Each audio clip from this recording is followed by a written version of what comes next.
And we're live. Hello, Antiwarmindset. How are you? I'm fine. How are you? I'm good. It's very hot and very humid where I am right now. Yeah, where I'm at right now, also. This is, even if it's Germany. Even if it's Germany, it's hot and humid. Yeah. All right.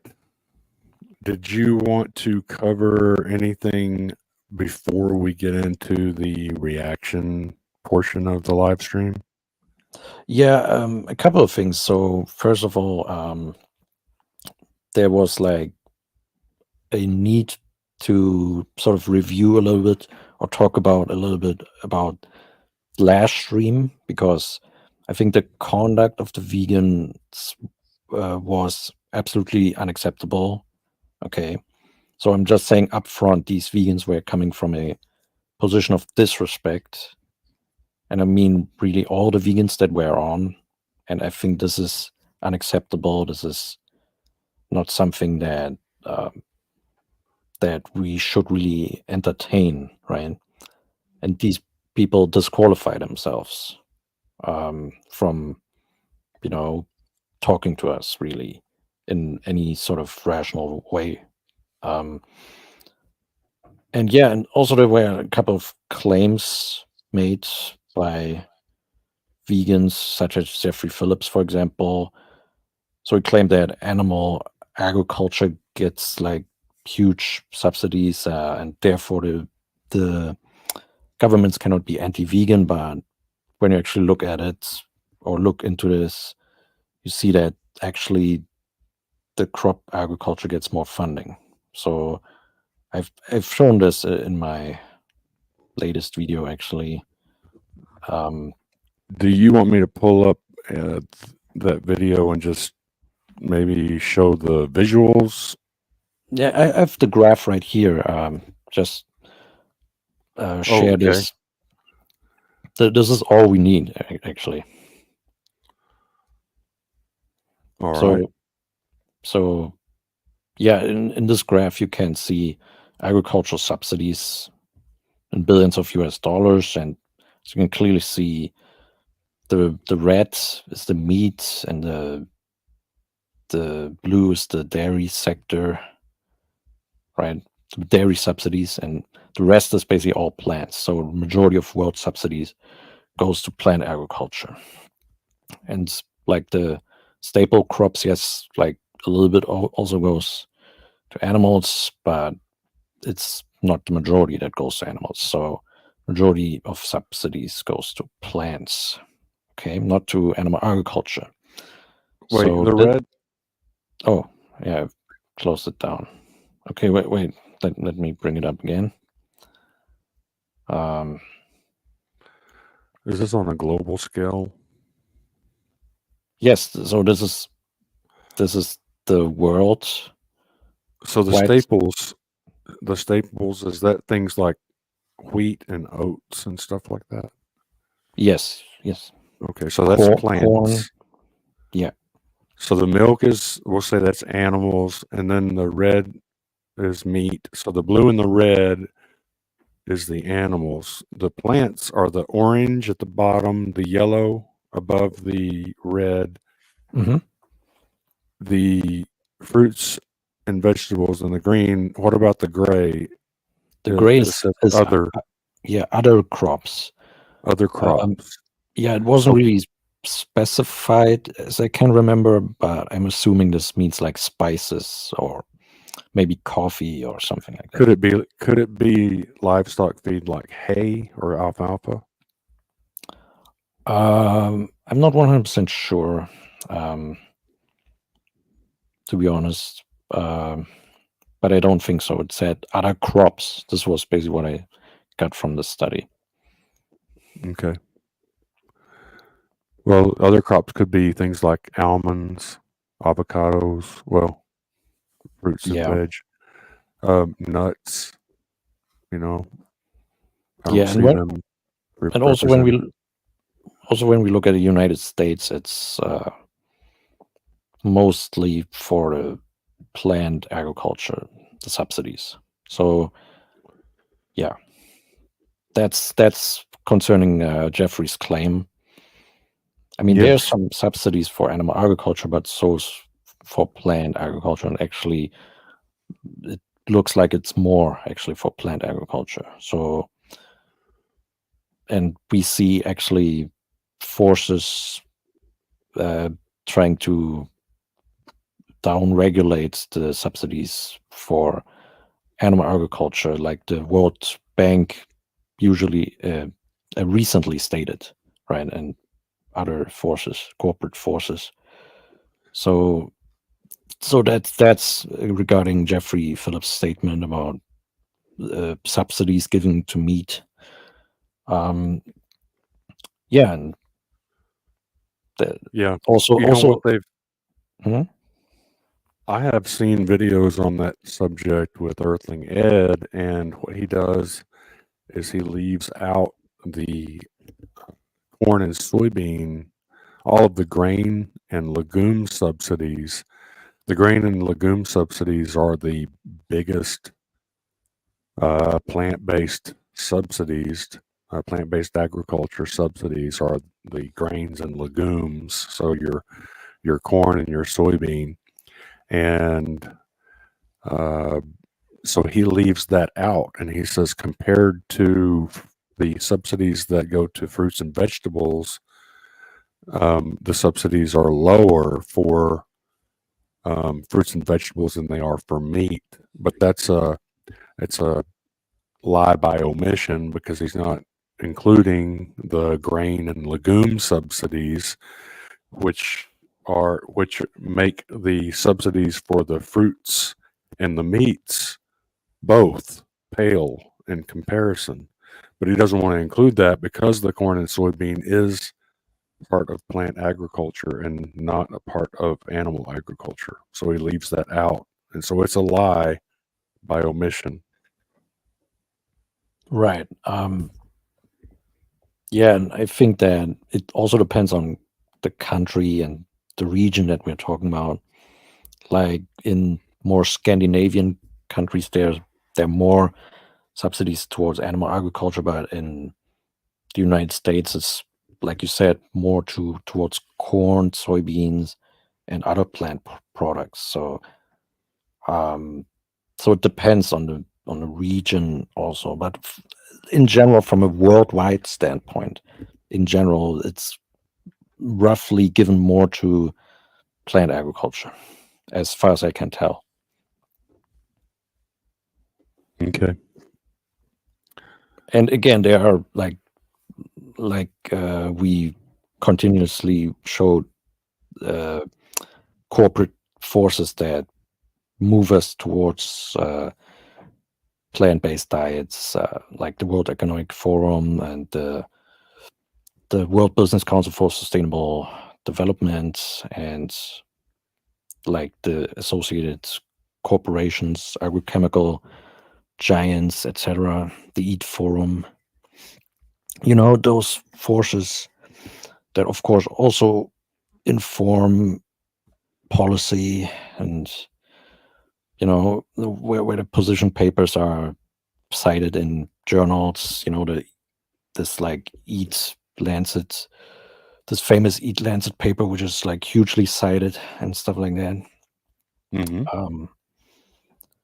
And we have like many green parties really being pro-vegan, and so yeah, this notion that governments are like not are not pro-vegan. I think if you actually look into it, it seems like they are pro-vegan, or at least sort of yeah, they're not hugely pro-animal agriculture, and they're going to be tolerating that corporate influence.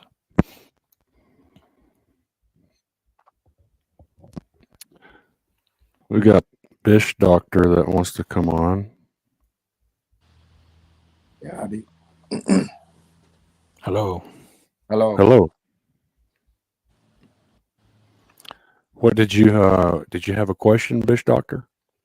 Well, I've only just entered, so I don't know what whereabouts you are in the discussion. We are talking about, I guess in general, we're talking about the dishonesty, the lies of veganism. Oh yeah, is that that's like a human point of view? Yeah, I should imagine. A human point of view being a vegan or Well, yeah, being yeah, are you a vegan? yeah. Okay. How long have you been a vegan?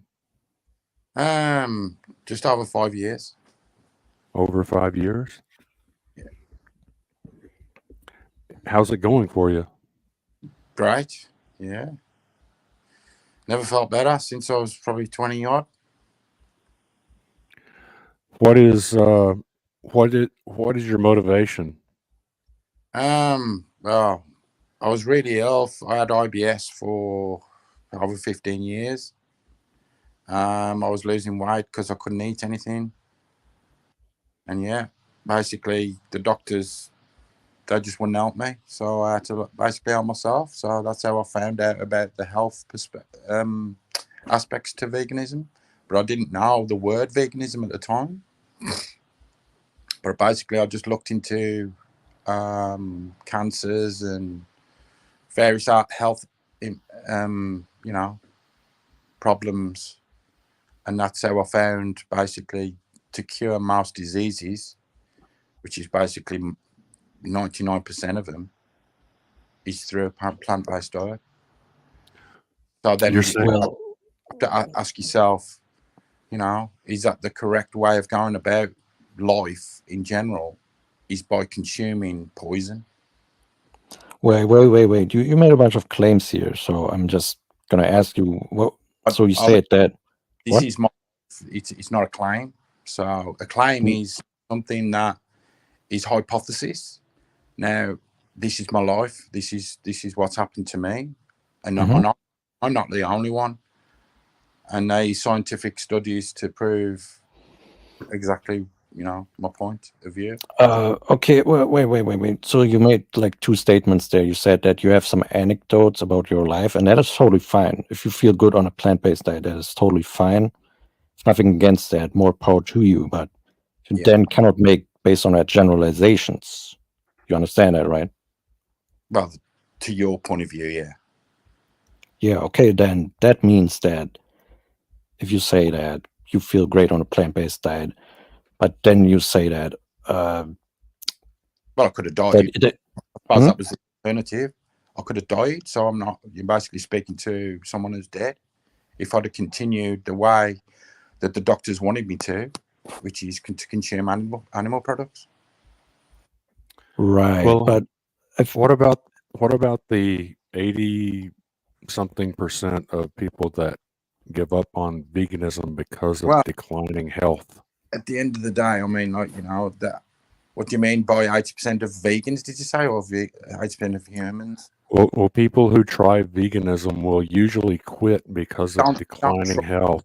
Don't try to be vegan. That's one dismissal I can actually say, because you don't try to be vegan. Do you think that there are some people that biologically cannot be vegan?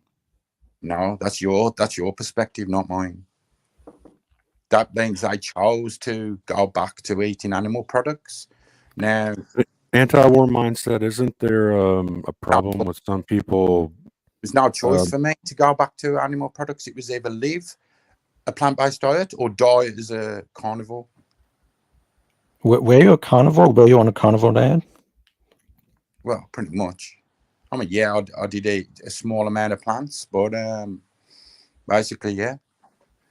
So let me ask you this question.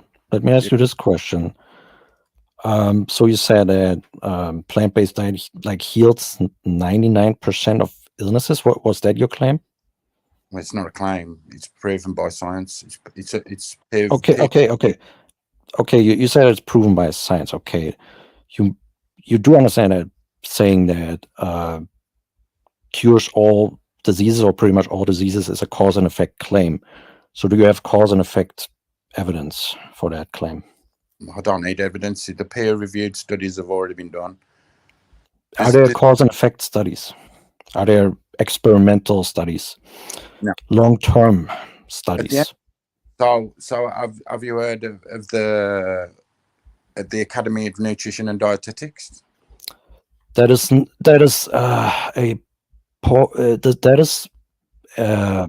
yes, I heard of that, and you're going to reference that. The subject that I'm talking about is basically a health perspective on veganism, which is also environmental, but them are second-hand down to the core. The core is about animal rights, nothing to do with health. So even if, like what you're probably, I can see where you're going, is basically you're saying about talking about health because that's second. No, you started it. No, you started talking about health. Me about my life, so I've told you about my journey. But obviously, you're never going to believe that because you'll say that it's anecdotal, which basically it's great. No, listen. If the plant-based diet helped you personally, that's great. Not just me. Where do you think I got the idea from? Yeah, but you cannot make generalizations though, because for every vegan that you say is sort of healthy, I can name a carnivore that's healthy. Do you know the longest living humans on the planet? What does this have to do with anything?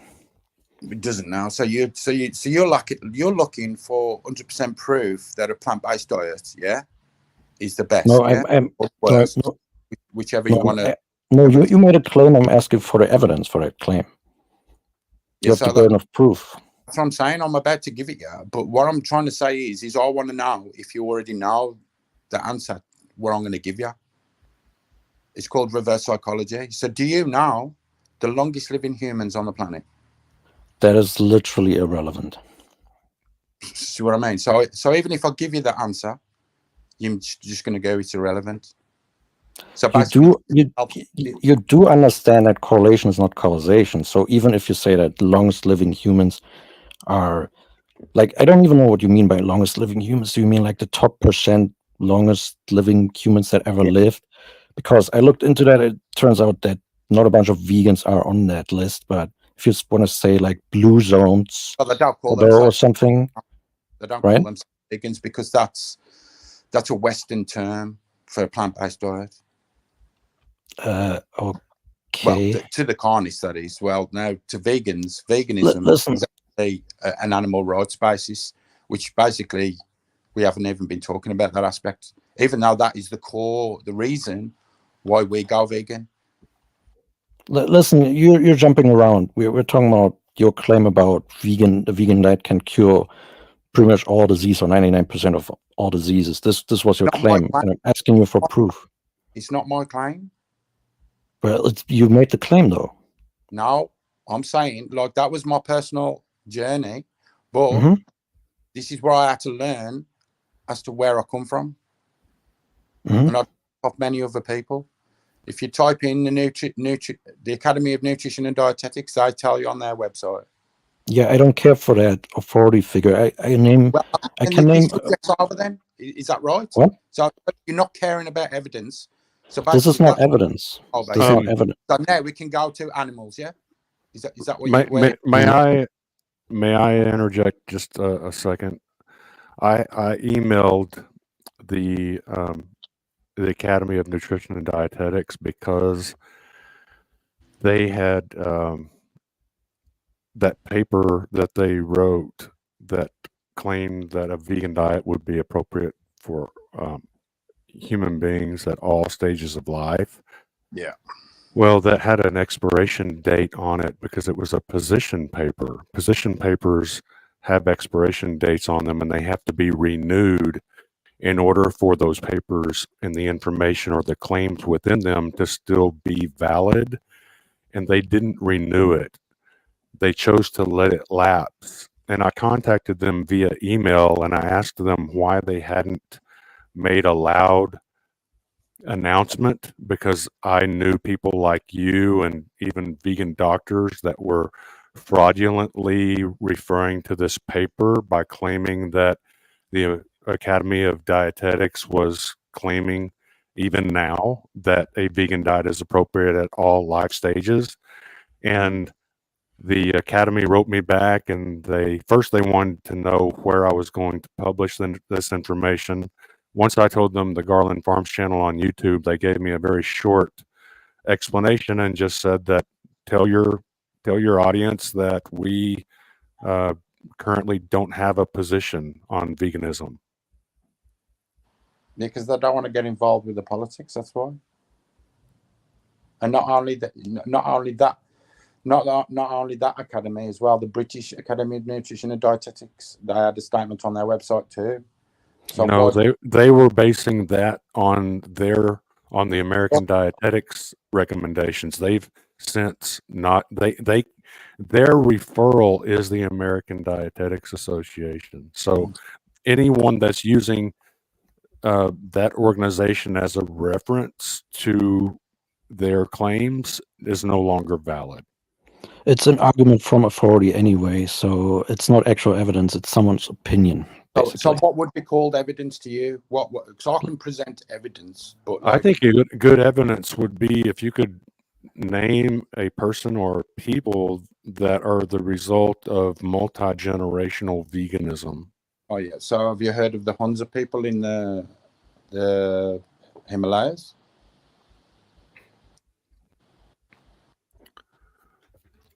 They live to 120 years of age on a predominantly plant-based diet. They live 220 years of age on a predominantly plant-based diet. 120. Okay, can I ask you this? Is a predominantly plant-based diet and a vegan diet the same thing? I live in Australia, so I can't even speak for those people. But like when I Google them, that's what it comes up. So, and like I have read a few documents based on them, and they live basically on lentils and bread. So you watch documentaries of them, and then you know automatically what they're all eating all day. And okay, don't forget, not all of them probably will be, but a lot of them will be. Because how can you explain that they live to 120 years of age? But by the way, let me ask you this. Do you think diet is the only factor that can contribute to someone's health? I think it's definitely got a contributing factor, yeah, for sure. No other factor comes to mind? It has definitely got a factor. Obviously, lifestyle has got another aspect to it. But like I said, this subject is... So it's confounded, right? What's that? So you cannot just make the claim like, oh, these people eating some diet and therefore they live longer, right? This is the problem with the health aspect as to what this whole conversation has been taken off just through my own story. Well, you asked me the question, so I'll give you the question. But yeah, you made the claim though. No, I didn't make the claim. Basically, I was telling you the reason why I'm alive today, right? Now, you're going down the health aspects of veganism, right? Yeah? Is that because this is what this conversation has turned into, a health debate, yeah? No, not a debate. I'm just asking for evidence that the vegan diet. Now we can go twos and pros, like what you says, like you can't just base it off just diet alone. It's down to the lifestyle itself as well and various other situations. So therefore, the goalposts move all the time when it comes to health debate. Now, a debate is a lot simpler, and which is the core of veganism. Yeah, right. So let's get into the animal. Tell me why you eat humans. Let me ask you a question, right? Yeah, go on. So let's say that we have a hypothetical situation in which the government has violently forced peasants off their land, privatized the commons and given it to the wealthy. The peasants, in an attempt to reclaim their land, are now faced with a minefield that protects the property of the rich. Now, why are we talking about humans? This is just Don't interrupt me, please. Don't interrupt me. I'm asking you We're talking about relate. talking about humans. Yeah, let me ask you the question, He's- because you're going He's to go trying to to ask animal. you a hypothetical question to get an Yeah. idea of where you're coming from. Yeah, where your ethics stand, right? I want to probe your ethics, your intuitions, I guess. So again, please don't interrupt me. I'm giving you a related hypothetical, right? It's related to. Is it relevant to today, or are we going back hundreds of years here in this It's a hypothetical situation. hypothetical? It's a hypothetical. Yeah. Okay. So again, imagine a hypothetical where the government has violently forced peasants off their land, right? Privatized the commons and given it to the wealthy. The peasants, in an attempt to reclaim their land, are now faced with a minefield that protects the property of the rich. Now, here's my question for you.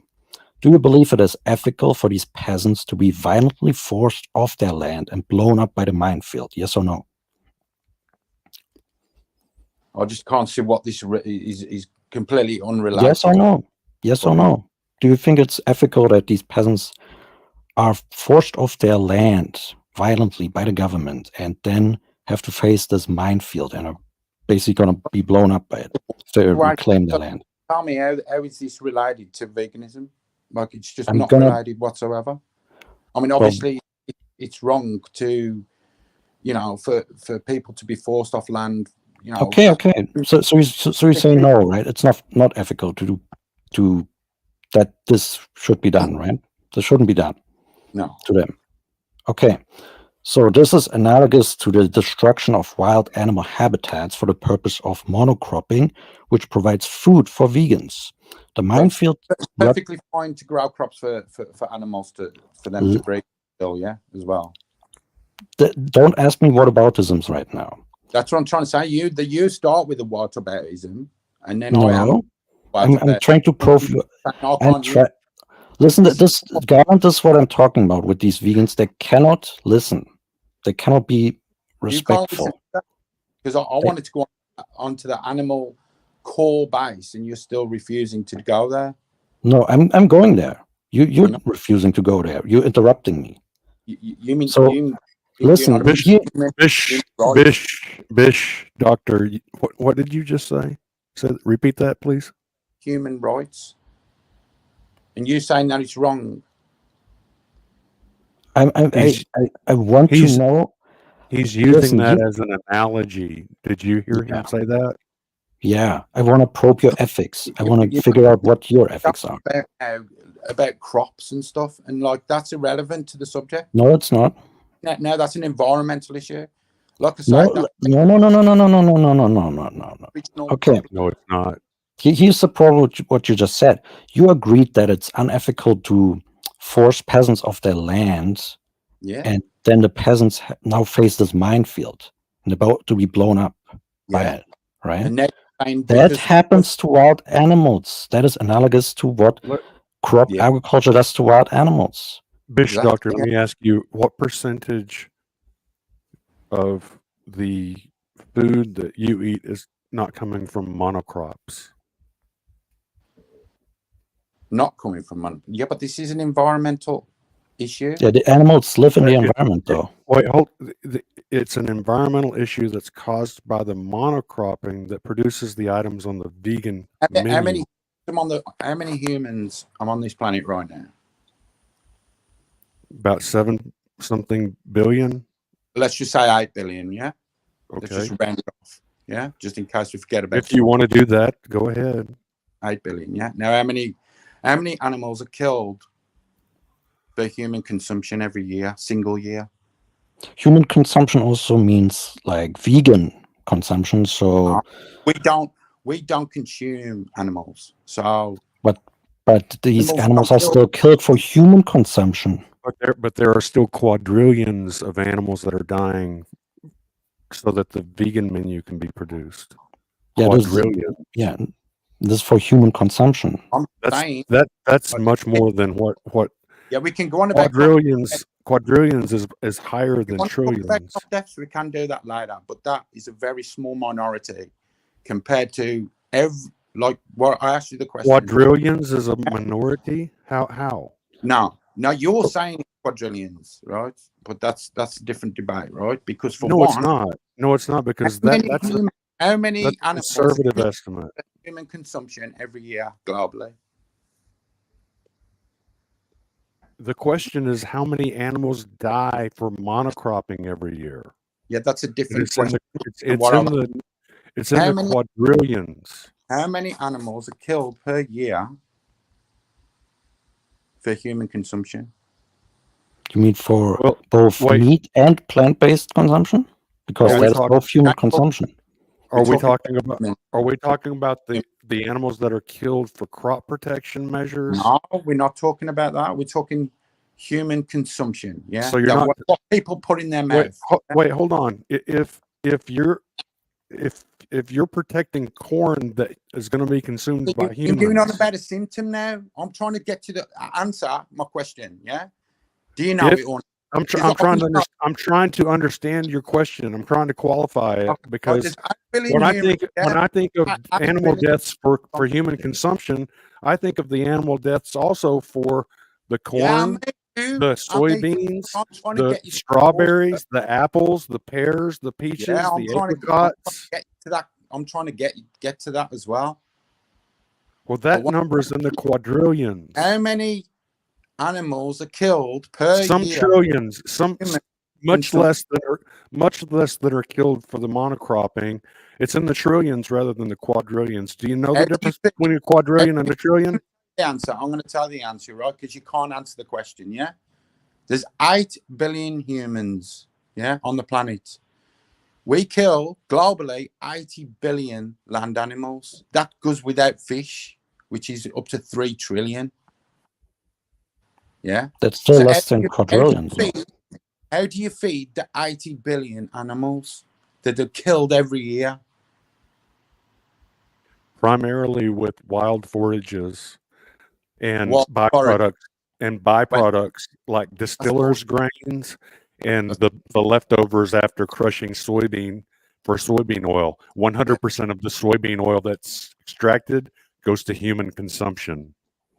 Yeah, the crop specifically grown for livestock feed is actually in a minority. So your point flies away. Extreme minority. Yeah, it's like this is like the old lie that we've already debunked. Yeah, yeah. So it's a symptom of the core problem. Is because human greed has gone up. Well, that's why they're pushing veganism. Huh? Veganism is actually more profitable. The profit margins on the vegan menu are much higher than meat and dairy. Right, account for 2% of the global population. Yeah. So you still contribute to. We're responsible for the mouth. No, that's a straw man. That's a straw man. No, we are not saying that. It's the factory. It's the toxic factory. It's the toxic factory monocropping that provides the items on the vegan menu that is to blame. You're wanting that 2% to be forced by gunpoint, if necessary, to be 100%. And so you want it to move from 2% to 100%, and you have no solutions for the toxicity and the destruction and the animals that die and suffer because of the toxic monocropping that produces the items on the vegan menu. That's what you think.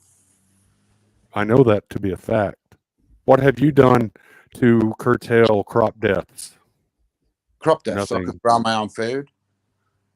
What percentage of your food do you grow? Probably about 50%. Annually, you're producing 50%. You're a typical lying vegan. And then I'll go to an organic market. They grow their own food organically. So therefore, organically, we use blood meal, we use bone meal, we use manure. That's your point of view. That's not our organic. No, I'm a farmer, my little boy. Yeah, you're a farmer. Yeah, a carnivore. Yeah, I'm a farmer. I've been involved in cotton farming, corn farming, cattle farming, goat farming. A carnist farmer. Yeah. You're not a vegan. So let me just go back to the question, right? So you said that you're not okay ethically if like peasants get forced off their land and are now faced with a minefield. So But it's for like perfectly what fine is to feed animals. It's perfectly fine for them. can you name me the trait present in wild animals which, if present in humans, like the peasants in the hypothetical scenario, would justify the treatment proposed by vegans if applied to a human? Or in other words, what is like the morally relevant difference between those peasants and the wild animals that are killed by crop agriculture, which you heavily support? Oh, I support it now, do I? Is that your perspective? Or vegans in general support, I guess. That's what you can only speculate on vegans because you don't know their point of view. Let's put it that way. Can you answer my question? Answer what question? You I talking just- about patents and something else and bombs? No, I mean, are you okay with like wild animals being massacred for the plant-based diet? Yes or no? No, not really. No. Oh, okay, so Like that now, but I mean, like, let's face it. I mean, but if you're not okay with that, then why are you calling us I carnists? can't tell what farmers what to do, can I? Especially when they're carnists. But you said that people who eat a plant-based diet also massacre animals. So why are you then? But at the end of Sort the of- day, they don't put them in their mouth, though, do they? That's the difference. Oh, if they eat animals, that's the problem. Not if they actually kill those animals, Well, right? yeah, you wouldn't be speaking to me now if I'd have carried on by your advice. No, I'm just asking But about ethics, right? but then- We were talking about ethics. What? So would you get to visit Jeffrey Dahmer in prison and ask him as to why he ate humans? I'm not answering that question because it's irrelevant. She's saying it's not irrelevant, but he ate humans, and that's meat, yeah. That's a Humans.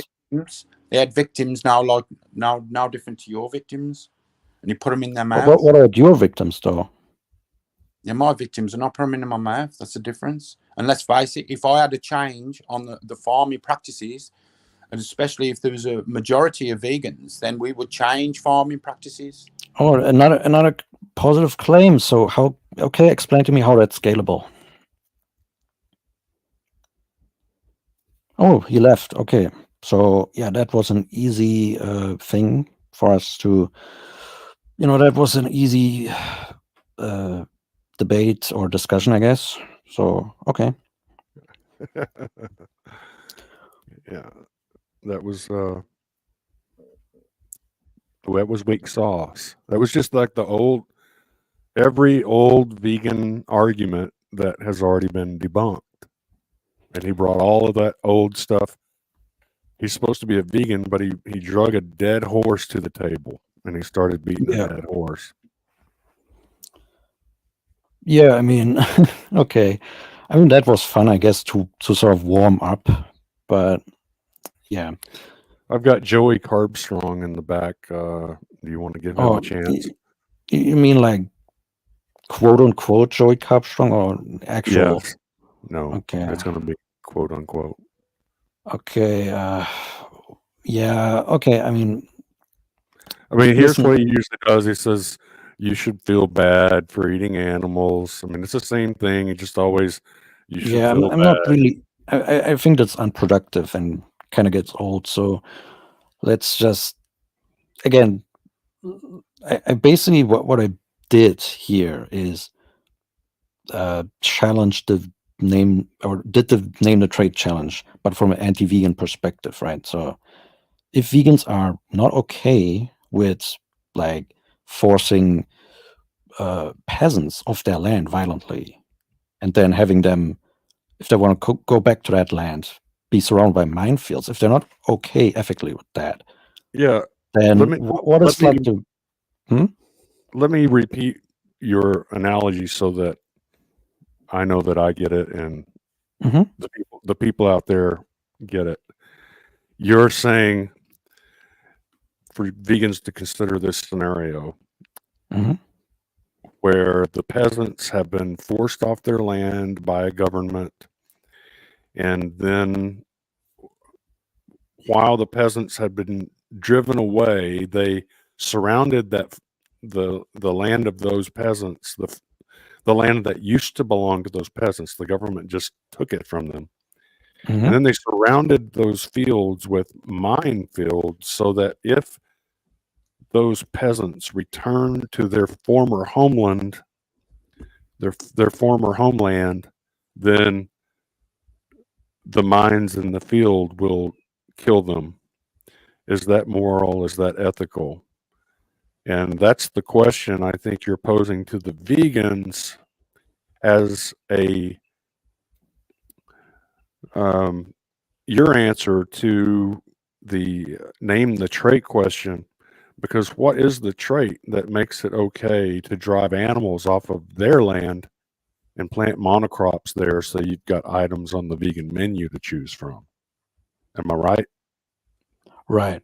So yeah, the vegans, they either say what is happening to these peasants is morally not okay, or they say it's okay, but then they have to bite the bullet on that and basically say that it is morally permissible for the government to do basically anything they want to us, like force us out of our homes violently, just to give it to wealthy people, and and then be blown up by minefields if we return to those homes and stuff like that. So it just basically shows that, yeah, but they wouldn't sign off on that really. And I couldn't even pick a more extreme hypothetical, because those minefields, they could also contain poison in them that pollutes the area and goes into drinking water. For example, the poison goes into drinking water, and that poisons children, for example. So, and I'm pretty sure that vegans would say, no, that's not ethical, obviously. But why is it then ethical if it happens in plant agriculture to wild animals, right? And the downstream effect is then children get poisoned in the real world from pesticide drift. So why is that then considered morally acceptable by those vegans? Okay, Bitch Doctor is back. Let's see what he's got. Hello, Bitch Doctor. Are you there? Hear me? Yeah, sorry, my battery went dead. Battery went dead. My battery died. Okay, we forgive you. So where was we? I think you were saying that the animals that I kill, I don't eat, so that makes it okay. Now, basically, what I was saying is like, I don't put animals in my mouth. That's the difference. And crop Yeah, deaths. no, you would have to sort of establish that, like, objectively, that eating animals is somehow morally wrong, even though You eat both. dogs, cats. Hmm? You eat dogs, What? cats. Well, I could not hear you acoustically. Do you eat dogs and cats also? Or do you eat all animals in the animal kingdom? If I was in a survival situation, I would eat That's any a animal. hypothetical, isn't it?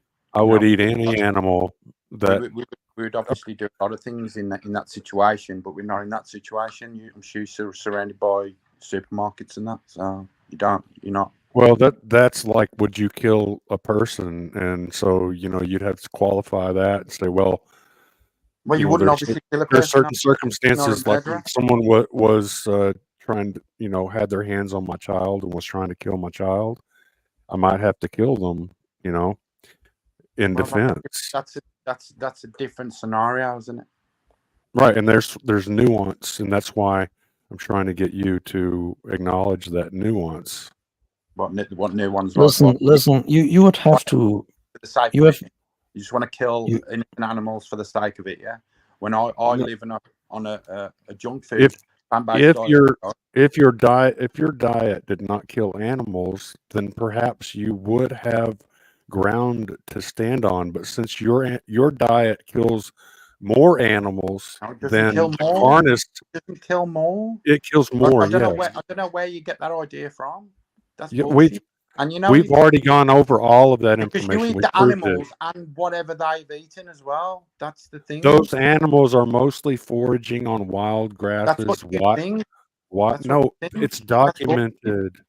No, these are facts. It's not my opinion. It's a fact. All the grains in the world, right, from poor countries, where do they go? They go mostly to human consumption. No, they don't. They go to Yes, animals. they do. No, they don't. All right then. No, So they don't. why is it like you know, in most poor countries they do eat a predominantly plant-based diet because they can't get access to animals, because they can't afford to feed the animals and themselves. So Well, they have then, to go straight to the then there's no. lentils. Are we talking about places that are desertified? Yeah, sometimes, yeah. Okay, well, if it's desertified, then yes, they need to start doing regenerative ruminant grazing practices so that Well, they that's can what got them rebuild. there in the first place, because No. good. It's the tillage. When you put a plow to the ground, it kills all of the life that's in the soil, and it exposes the Biodiversity soil. is what you're talking about. It Yeah? exposes Biodiversity, yeah. it The exposes biodiversity by growing one crop. it exposes the soil to the I sun. know, It I causes know the all soil that. to get very hot, and I that know hot that. soil kills all the bacteria, and then the soil has these hot currents that blow upwards. They're called convection currents that blow away would-be precipitation events, so that causes desertification. Most of the carbon that's being burped into the atmosphere is happening in the corn and soybean fields, and the corn and soybean fields are being grown primarily to feed the consumption patterns of humans, including biodiesel, including cooking oil, including ultra processed food ingredients, including corn oil, high fructose corn syrup, and corn based distillers But most of them that you spirits. like corn and all that, I don't can really consume. I That's might in a very small amount, but I don't consume them. So it doesn't matter. It doesn't matter that and who the is who the is highest the consuming all- highest the highest pesticide footprint comes from the fruits and vegetables by far. In fact, anti-war mindset, do you have the graphs showing how much bigger the pesticide footprint is for fruits and vegetables than it is for even grains? Wait a second. I have to pull it up because I don't have it in a tab right here. But it's just But a yeah, fraction. yeah. But again, with the question, right? So both the plant-based and meat-based diet cause animal deaths. So why is it like important objectively, from an objective standpoint, that or why is it a special moral failing if after the animals have been killed they're being consumed? Why is that the special moral failing? Can you provide like some argument why this is like in particular morally reprehensible? Basically, you're talking about the ethics now, yeah. Yeah, we're So talking about ethics. why do let's talk about the ethics as to why you don't consume a dog. It's not from my point. Listen, from my point of view, it's not unethical to eat dog meat. It's just something psychologically have you ever consumed dog meat? No, and That is a I culture. don't care. Yeah, That's specific to culture. If you go to Yeah. China and ask that same question, they'll laugh at That's you. in China. I'm not speaking to you. I'm speaking to you, not in a person from China. Listen, Chinese people are human beings too, and their yeah. breeding habits have to be consumed. When you I'm talk about global China, dietary, when you talk about global dietary habits, you have to include all people and not just reject someone because they're Chinese. I'm just giving you an example, right?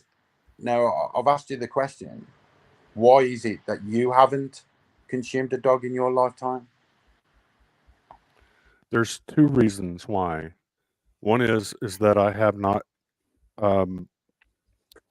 found myself in a situation where I needed to.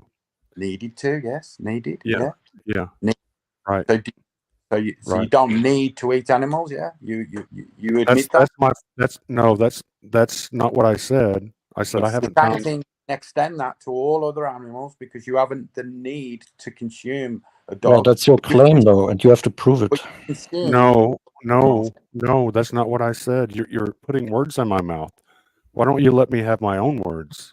I'm Can just I have saying. my own words? I know the reasons why. No, you're giving me motivation behind my actions, and I'm telling you that was not my motivation. I wasn't motivated not to eat a dog because I didn't need bioactive B12. Yes, I need bioactive B12, but I chose to get that from some other animal product, not a dog. Garland, we don't have this. We don't have to answer. Welcome. Listen, Garland. We don't have to answer this ridiculous question because he has not answered our question about why he thinks why it's not okay to force peasants off their land, but why is it okay to displace wild animals and destroy their habitat for a crop-based menu?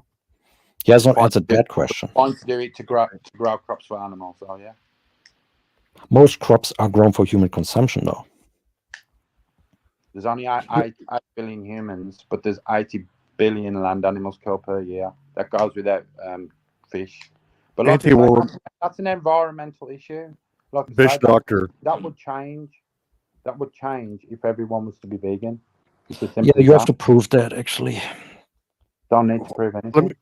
Bish doctor, can I ask you a question? Yeah, go on.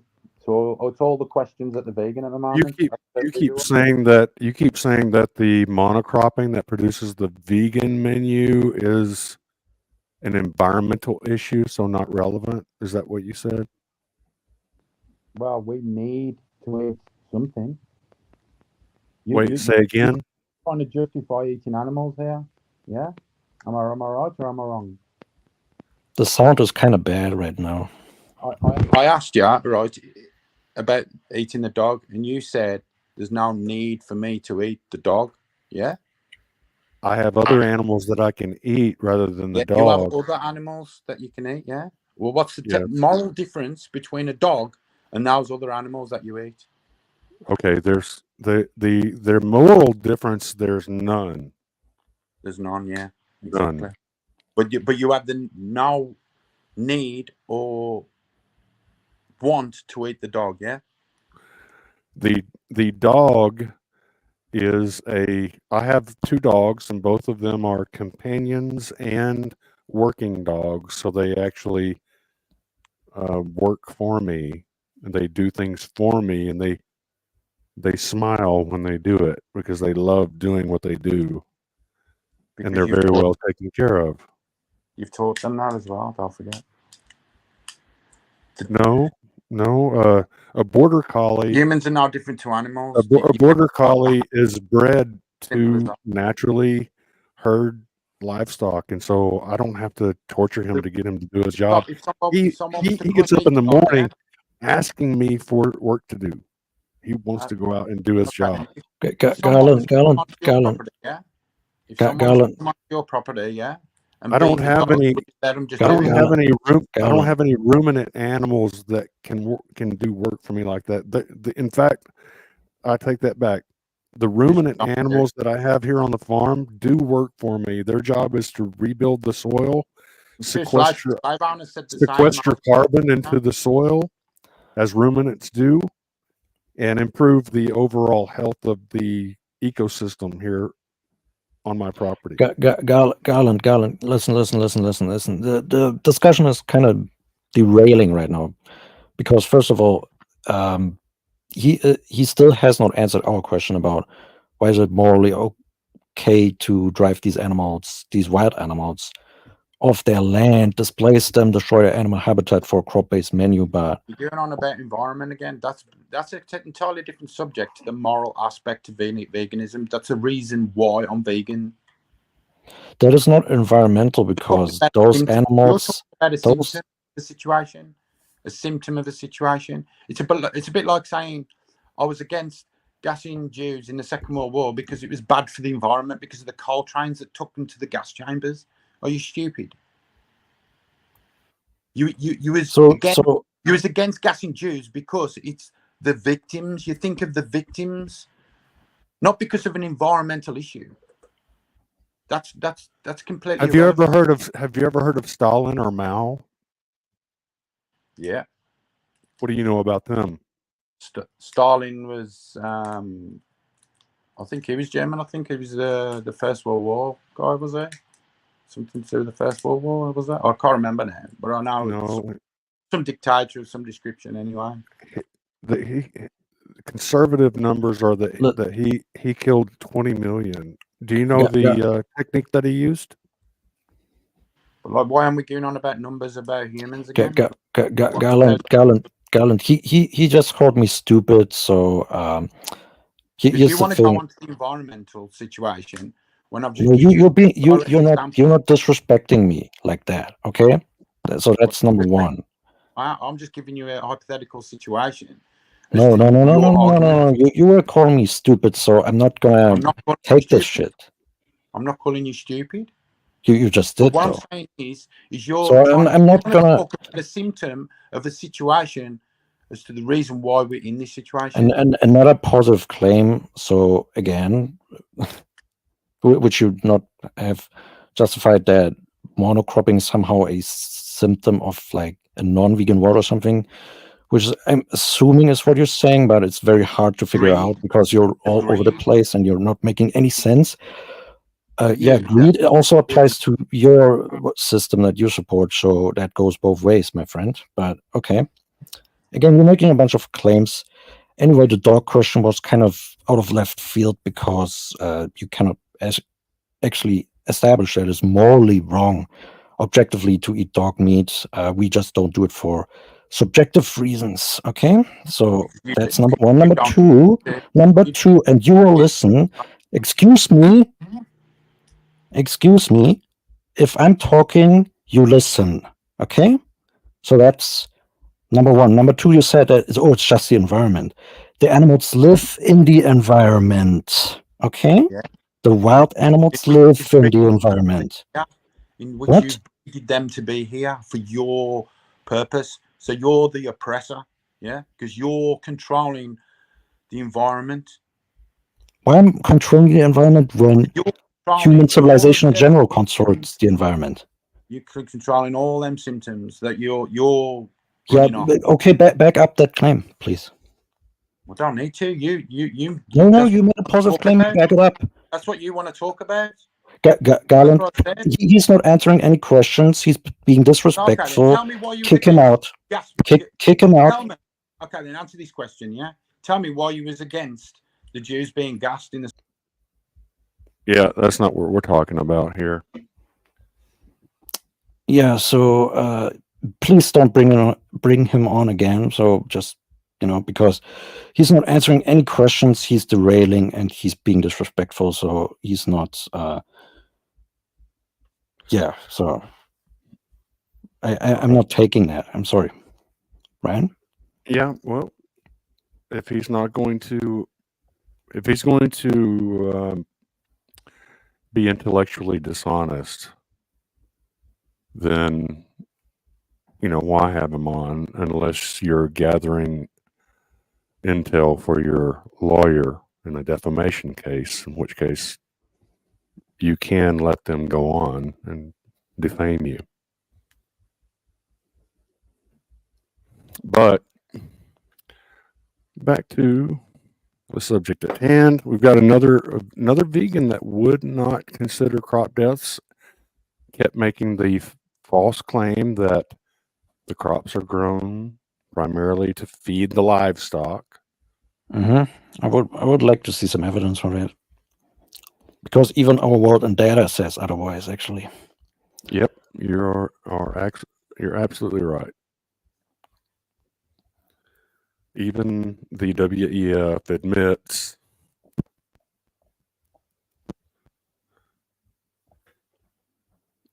that the majority of crops are grown for human consumption. They present it in a way to try to spin it the other direction. But if you read the fine print, you'll see that even Klaus Schwab admits that most soybeans are grown for human consumption. Most corn is grown for human consumption. Yeah. And then another lie they tell in that neighborhood is that most soybeans are grown for cows or for cattle, and cattle consume less than 1% of any soybean product. Soybeans are pretty much poison to cattle. Yeah, I think even a soybean meal doesn't really primarily go to cows. But listen, I mean, so this is why I actually said in one of my videos that I'm not going to do these kind of vegan debates anymore, because they don't want to answer any questions. They don't want to sort of face any consequences that their diet might cause, right? They don't want to answer any questions. They're just evading and like do weird stuff, talk about dogs. So I'm not gonna like bother if he comes on again. I'm not gonna answer any questions because he's not answering my question. He's also making a lot of positive claims that he doesn't back up. He says that like monocropping is sort of a symptom of a non-vegan world, which he has not proven. It's an empty claim. It's not backed up by anything. Well, it's based on a false premise. The false premise is that these farmers are killing animals in defense of crops because they're not vegan. And that is absolutely not true. Every animal that they kill to protect crops costs them a certain amount of money. And they try to recoup that by trying to pass that on to the customer, but their direct customer is the the distributor, whether that's General Mills or Kraft or what have you. It's different corporations that are selling the product, but these farmers are out there doing what they have to do to maximize their crop, to maximize the profitability of the crop and the amount of good that they're producing. And in order to do that, you have to protect those crops, because while yes, there once was a wild grassland or meadow or forest there, and some farmer came in and ran off or killed and bulldozed every wild animal that was there. Now there's a monocrop there, and that attracts wild animals of all kinds, including pigs and swans and ducks and dove and deer and raccoons. And all of those animals have to die because they're attracted to those monocrops. Most of the territory has been taken over by the monocroppers, and so all of those animals don't have any wild forages. So they turn to those cultivated forages and they end up catching a bullet for it. And then the vegan goes and picks up that product from the grocery store or the supermarket under the false pretenses that no animals died for that food. But the truth is that quadrillions and quadrillions of animals die every year because of the defensive measures, the lethally defensive measures that are carried out against those wild animals that are returning to those plots where their ancestors once lived in harmony with nature. Now they're facing a monocrop, and they're facing that minefield that you presented us with, that analogy. And that minefield is driving entire species into extinction. And that drives up the number of animals, the numbers of animals that are dying for the monocrops. And those are not included in any of the WEF propaganda or any of the United Nations propaganda or Jane Goodall doesn't talk about that. So that leaves it up to us. We have to be the ones to bring this up, because even the carnivores won't talk about these issues. Yeah. Yeah, exactly. I mean, the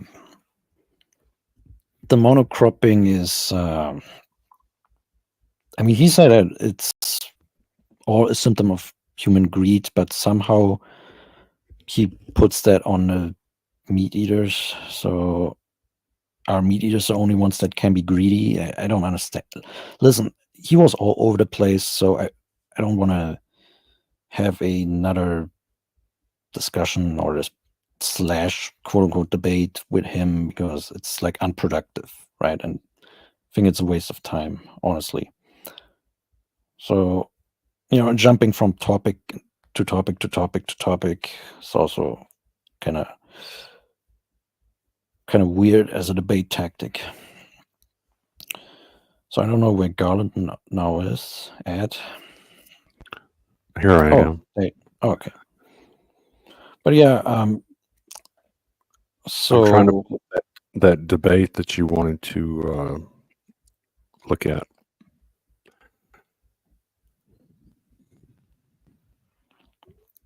So yeah, Bish Doctor is like going off in the comments or in the chat, which is more of the same. So I don't care about that. So yeah, basically he made a bunch of claims that he couldn't support. So that's that. Yeah, so this is like Sean Baker recently had this debate with the militant vegan, who is a German vegan activist. She's sort of like the female German version of Joey Carbstrong, I would say. So she like approaches people on the streets and quote unquote debates them, which by the way is a debate tactic which I find very dishonest in itself, actually, if you think about it. I mean, you go on streets, you confront random people on streets that are not really prepared, right? And you're prepared vegan, you're prepared for the confrontation, but facing a person that is not prepared. So right, it's like a professional boxer running around on the streets of some city, challenging people to a fist fight, and approaching people who obviously have not been training. They're not boxers. They're probably bakers and seamstresses and people that haven't even really thought about veganism and don't have a comeback. In fact, I would argue that I haven't seen any of her videos. This girl that you've brought to the table, but when I look at Joey Carbstrong and Earthling Ed, I don't think that very many people could deny that these so-called random debate opponents are actually vegans who are playing the part, and they always bring the weakest arguments to the table and concede multiple times throughout the debate that the meat eaters haven't a leg to stand on, and it's just there's a lot of dishonesty coming from that side, partially because a lot of these activists are funded by corrupt corporations like, Blue Horizons. Yeah, who knows? I mean, we can speculate about that, right? I mean, but the thing is that just the debate tactic itself is just so dishonest. It shows you that these vegans, they're just doing this for propaganda and like headlines, like, oh, I destroyed this meat eater on the street or something, like some headline like that, something like that, something Yeah, they're just sensational. trying to get some street cred. Yeah, but it's pathetic ultimately. I don't even consider this run-in that we had with Fish Doctor a debate, because a debate is normally something that is pre-planned. Really, it is, and it also has like a proposition and a moderator. So this wasn't even a debate. And also the run-in that we had last stream with the Nutrivore and with Jeffrey Phillips, there also were not really debates.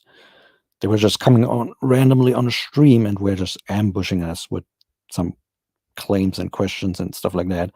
Yeah, they were LARPing that these were debates, and the truth is that I think that there's some value to debating things in a formal atmosphere, but also if that's all that happens, then you get a bunch of people in there like Nutrivore who don't have any substance. All they have is this encyclopedia of debate tricks, and so debates can turn into, just a dog chasing his tail, because they can come up with this plan that says, we're going to get Garland trapped in this dialogue tree, and he's going to admit that we're hypocrites, and then we're going to lay on him the responsibility of proving that we're hypocrites, and then the whole debate ends up being around the definition of what is a hypocrite and whether or not a sufficient statistical number of vegans can be proven to possess those traits. I mean, the whole thing, as far as debate is concerned, can turn into its own shit show. And so dialogue, sometimes just trying to sit down and have a conversation and let the audience see, in cases like Jeffrey and this latest vegan that we had on, where it's pretty obvious that the vegan side is not being intellectually honest. They're making claims that they can't back up. They're just when they're faced with a question they don't want to answer, then they'll employ some ad hominem attacks or just slinging mud and insults. And I think there's value to that, because I think people who are considering veganism, they look at that and they say, the vegans don't really represent very well. It's a little bit shameful the way that they act, with their condescending attitude and their arrogant personalities and the vocal fry that they use to try to make you sound like, like they're trying to have patience with a 5-year-old kind of thing. It's, I think there is value to just sitting back and letting those vegans sometimes make complete asses of themselves, because it hurts veganism when they do that. And they do that every time they come on the channel. So sometimes I think there is value, but sometimes, on the other hand, when you get your fill of it, then it's time to just leave the vegans off the stream and talk about, the real issues and the real rebuttals that we have to the unsupported vegan claims that we continue to be pummeled with by these professional influencers and their useful idiot followers. Yeah, I mean, I would just love to have a normal conversation with a vegan that was open-minded and would also, I mean, like, for example, in this conversation that we have with Wish Doctor, he just said that everything would be better in a vegan world. There would be like different farming practices or whatever. Okay, so how would you, like, vegans make these claims, right? So how would this actually happen in reality? Like, how would this happen in detail? I don't want to have some vague, stuff about vertical farming, but I want to have this in detail, because you're talking about, you would like turn the whole agricultural system upside down, right? So, and you're making the positive claims that we should do that, right? You're putting pressure on us. Can someone just to interject here, and you go back, Mhm. If someone out there, some vegan that's watching, if you have reasonable vegans contact information, get hold of him real quick and come over and tell him to come over here and talk to us. Mm. Okay, go ahead, anti-war.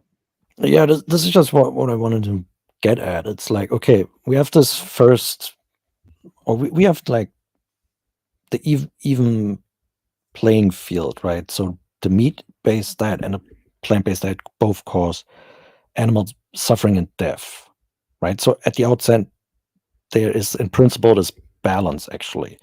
So this is the default position that not that nobody really has the burden of proof on them when it comes to that, right? Because both these diets cause animal suffering and deaths. But then a vegan comes in and all of a sudden shifts the burden of proof onto us. And this creates this asymmetry, right? So because a vegan is like, oh, you have this special uh, reason to justify yourselves, right? Or you have the special need to justify your consumption behavior. But if you say that, then you actually have to prove that, you know? So again, both these diets, they cause animal suffering and deaths. So why is it then on the meat eaters? Like, why is there like special focus on the meat eaters? This is what I'm trying to get at, right? So Well, think about what he's saying. He says that when you confront him with that, he'll say, well, the reason why the crop deaths numbers are so high is because those farmers are not vegan. So as soon as we replace all of those farmers with vegans, then those crop numbers will go to zero. yeah, this would then he would then have the burden of proof to prove that. So this is no longer our problem then.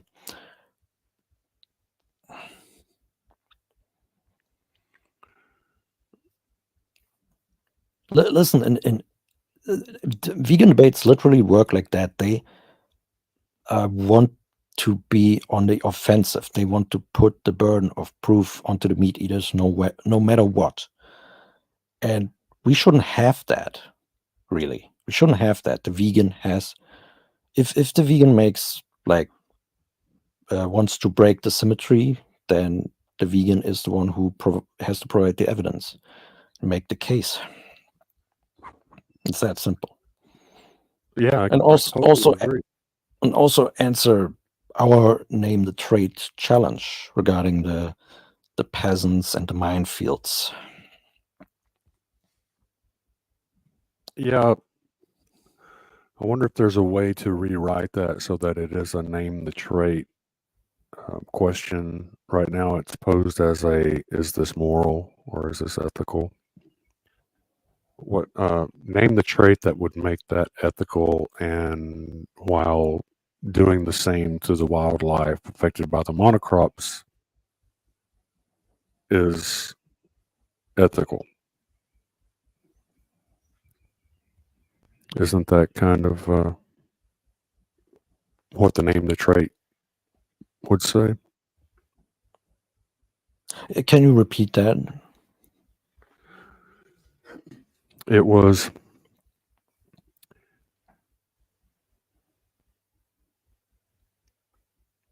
basically that this is an analogy.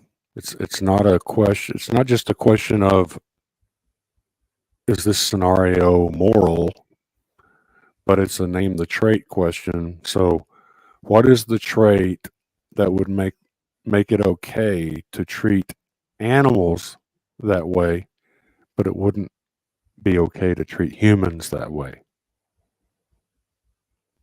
Yeah, I mean, this is what I understood name the trade is about, right? Basically exposing some inconsistency. Yeah. Can you pull up that quadrillions of insects killed by crop agriculture? We got Bish Doctor in the comments, and he's saying that the highest estimate of crop deaths is 7.3 billion per year, which is one animal per person per year. Farmed animals are 80 billion. You do the maths. So- Okay, wait a second. Wait. Wait, I need to pull this up because I don't have that I can much. pull it up. I can pull it up. You mean the animal charity evaluators? That stuff? Well, the let's face it, honey is not vegan. And the reason honey is not vegan is because according to the vegan religion, honeybees are sentient creatures that are no less important than a cow or a pig or a chicken. Hmm. And so that if you're going to give that to honeybees, then you have to give it to all insects, or else you're speciesist. If you're going to give it to all insects, then you have to consider how many insects are being killed by the toxic monocropping that produces the items on the vegan menu every year. Right. And But yes, some vegans think that honey is like a gray area or something. But yeah, I got the graph that you asked me to have. I have it pulled up here. okay. Can you see that? Yeah, right there. Okay, so yeah, here's annual deaths in trillions. So 1,000 trillion equals 1 quadrillion. That's invertebrates killed by agricultural pesticides. That basically means insects.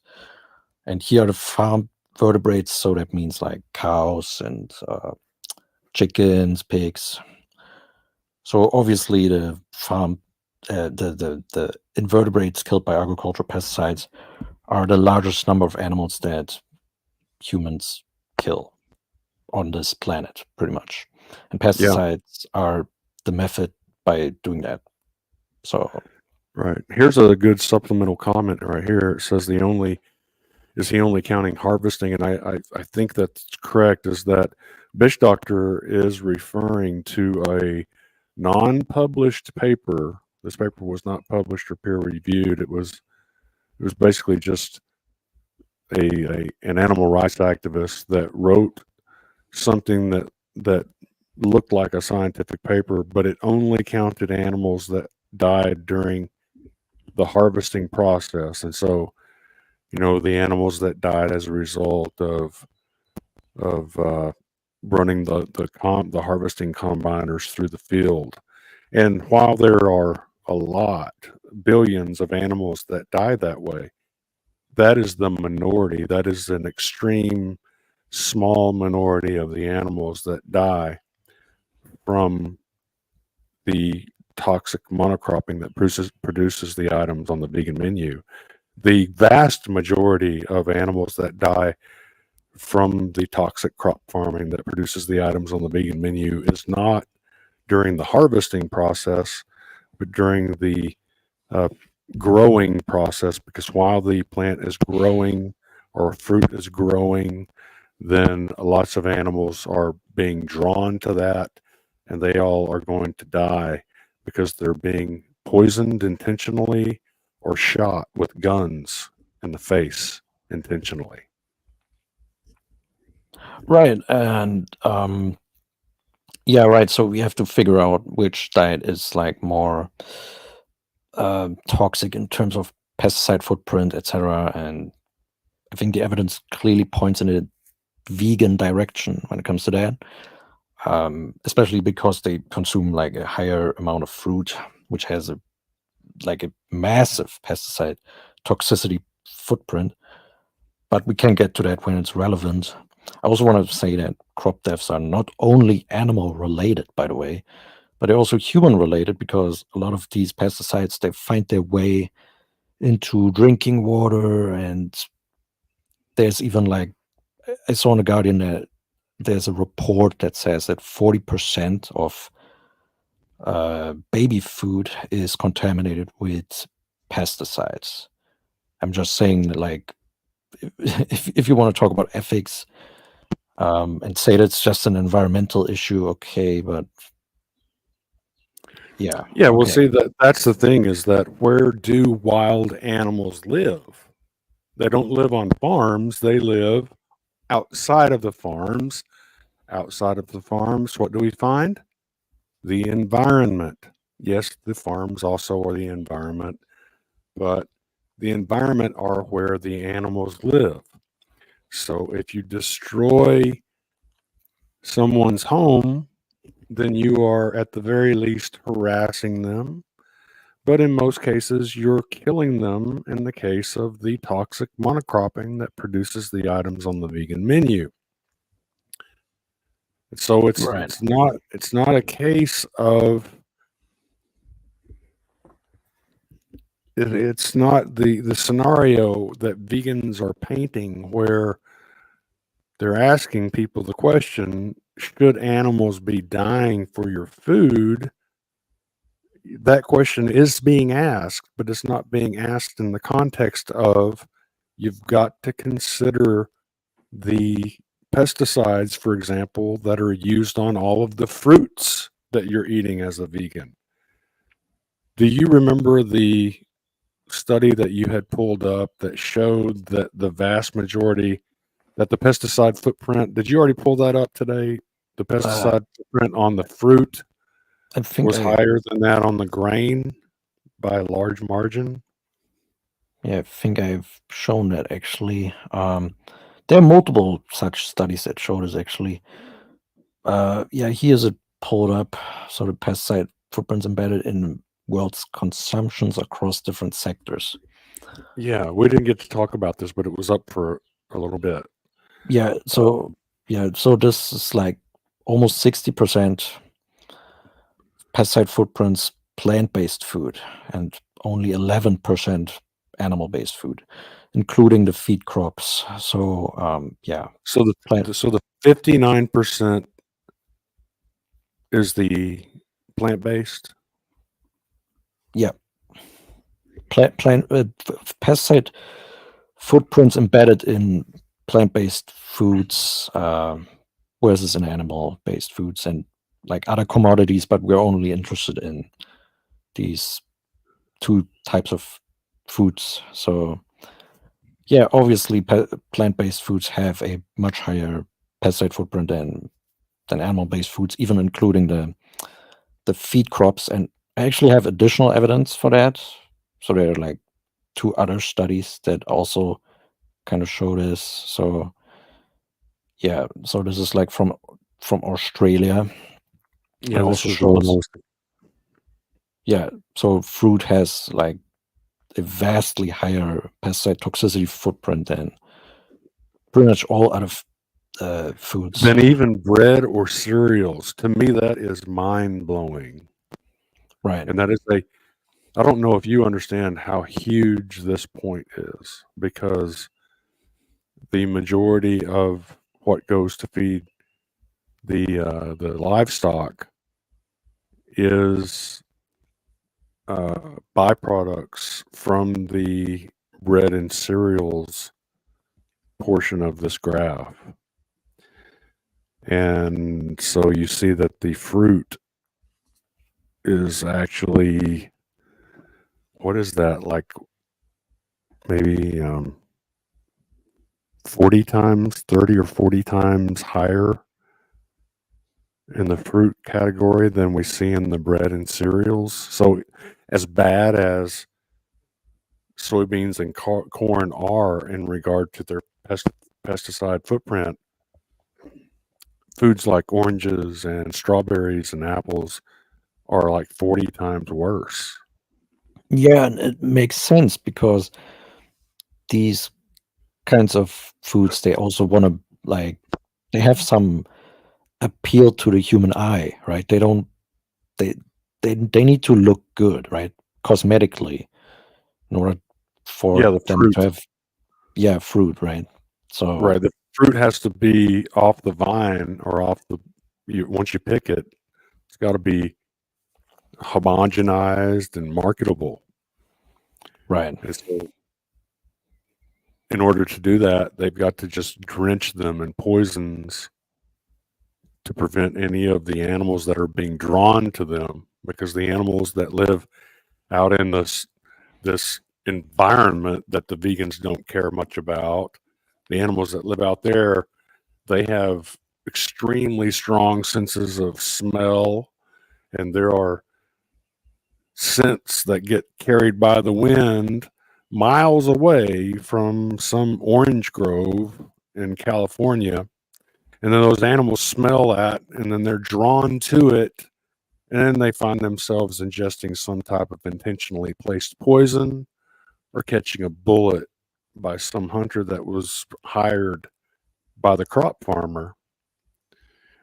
Either way, they've got to be killed, or else the crop farmer won't have a product to sell to the vegans or anyone else that wants to buy that plant-based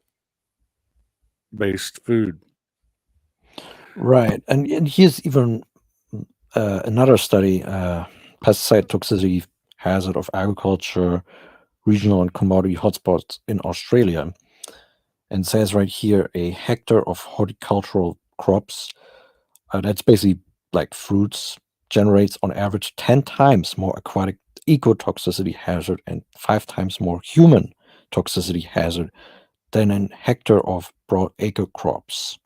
And it also says here, livestock is the sector with the least contribution to overall hazard, even when the indirect hazard associated with feed is considered. So livestock is actually least the pesticide toxic sector. I want to read that. Can we put that up again? Yeah. That one needs to be. Everyone needs to have that one tattooed into their brains. Wait. I have to look that up again. Okay. So yeah. All right. Okay, there it is. It says a hectare of horticultural crops generates on average 10 times more aquatic ecotoxicity hazard and 5 times more human toxicity hazard than a hectare of broadacre crops. So what is the difference between horticulture crops and broadacre crops? Do you know? I think horticultural crops means fruits and vegetables, and broadacre crops, I think it, if I remember correctly, it's grains, right? Isn't it? Yeah. So that's going to be most of the hectares are going to be dedicated to grains and legumes, but mostly grains. So the horticulture, the wide acre crop, the broad acre crops are going to be the grains and legumes. Right. And there is some evidence.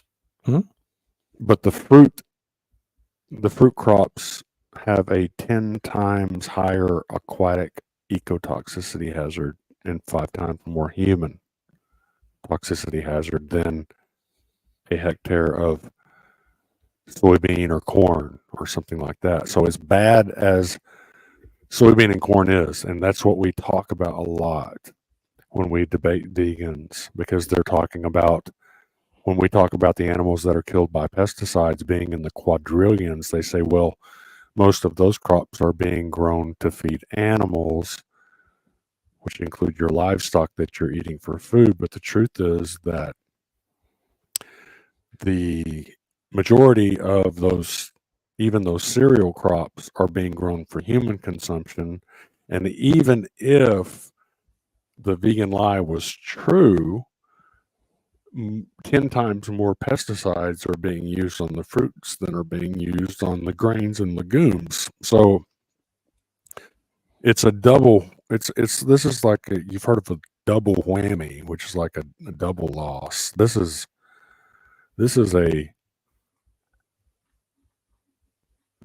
a huge loss. I mean, I can't count how many times this is a loss for the vegan side, because of the fact that fruit are not fed to animals at all. Right. And fruit crops have a pesticide footprint that's 10 times bigger. Right. And the thing is, we don't even, we are not even in favor of cows and pigs and chickens being fed corn and soybeans, or even the byproducts of these things. We're not even in favor of that for multiple reasons, actually. So yeah, and the thing is also that I did my own crop deaths math video, and where I included like what animals eat before they're slaughtered, the amount of grains goes into these animals, and yeah, I was it's a rough estimation. It's like ballparking it, but it's like I think I did a decent enough job to give an idea in that video that it might be that there might be greater pesticide footprint among the vegans, especially because of their higher plant-based consumption than the average person, which has a pesticide footprint that is 5 times higher than animal-based food. But yeah, so this already shows that the diet with a higher pesticide footprint usually kills more animals and decreases biodiversity. Now, there's some vegan counter argument also, like by people like the Nutrivore, that he basically wants to make the argument that higher biodiversity, or a diet that sort of results in higher biodiversity, is actually worse and kills more animals because of it leaves natural animal predation intact, right? I have a counter argument to that as well, but yeah, we can go now into this Sean Baker thing, this Sean Baker debate, I guess, if you want. Sure, we can do that. Hold on.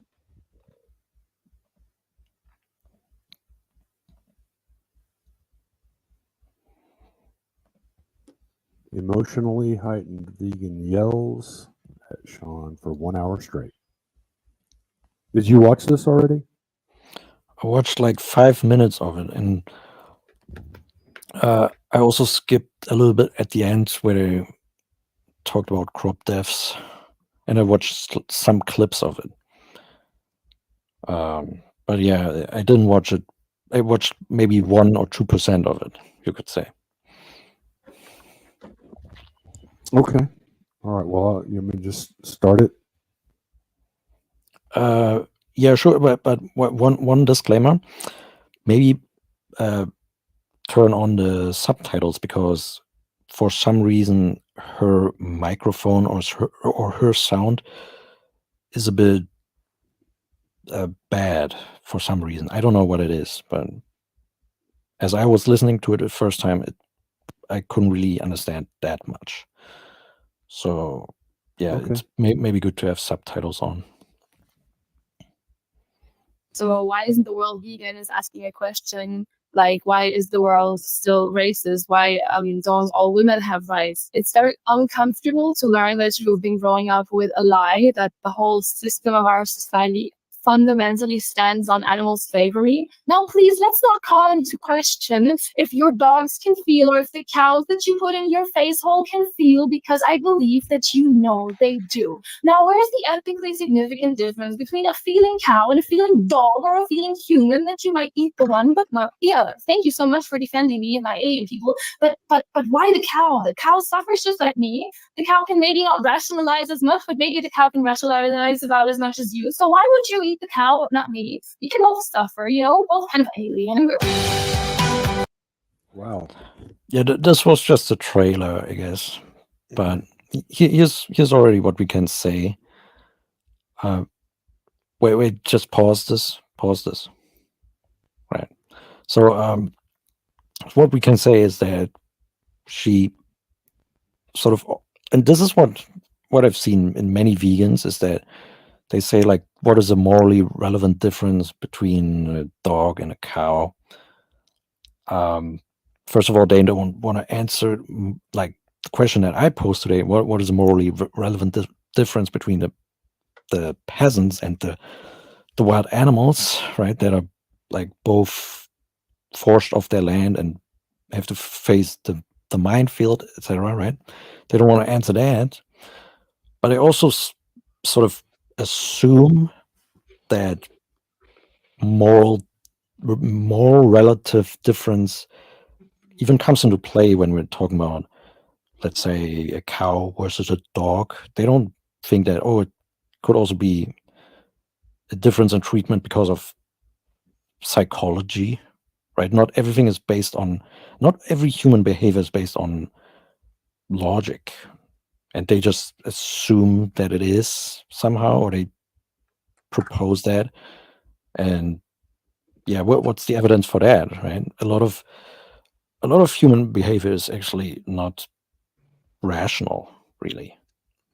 I mean, I could say that I value my own family over other human beings, right? But this is just based on my emotions. This is not based on some logical reason or anything like that, right? But it's not a moral. You're not saying that it's more moral for me to care about my family. You're admitting that you're emotionally attached, and that's what's driving your bias towards maintaining their livelihoods versus people that you don't know. Yeah, The same is true for the argument of, why won't you eat a dog rather than a cow? And it's the same answer, pretty much. If we lived in a culture where cattle were companion pets and food and dogs were food, then that's the way it would be. And just like we pointed out, in China, they're eating dogs on the regular. And he said, "Yeah, but you're talking about China, as that's some kind of valid argument. You're talking about China, yeah. So yeah. I mean, if he wants to claim that, is if there's like a objective moral failing that we are engaging in if we eat animal products, then you would have to prove that. And you would also have to prove that objective morality exists, and which I'm also, think that objective morality doesn't exist. Because a lot of it is psychological, I think. But yeah.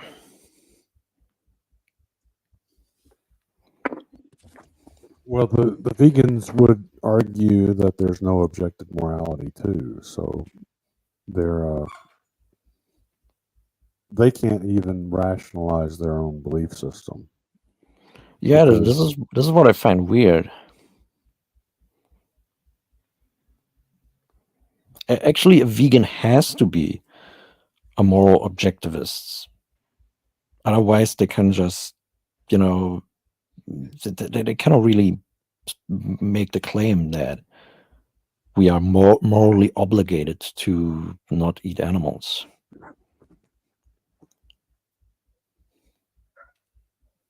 They would have to make an objective moral case for that.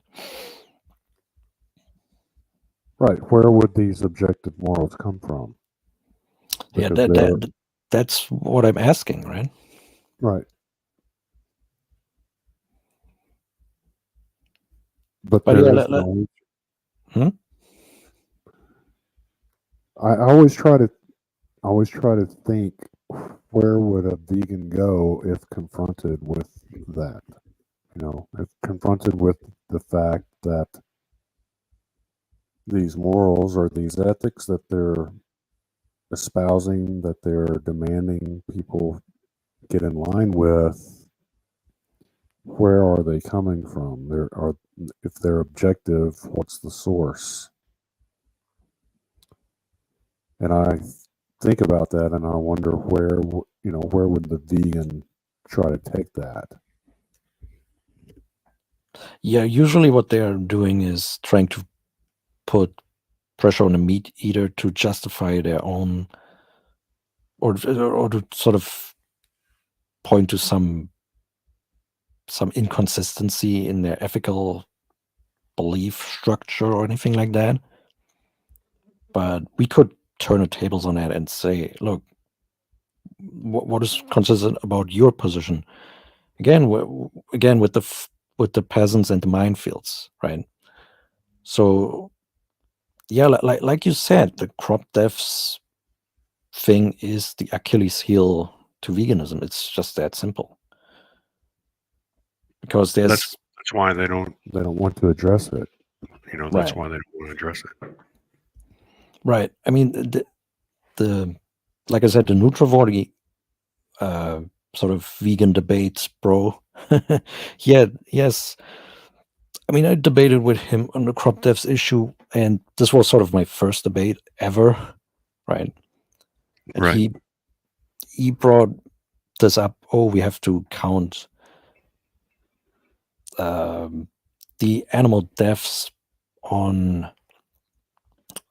a crop field versus the animal deaths on a grassland, for example.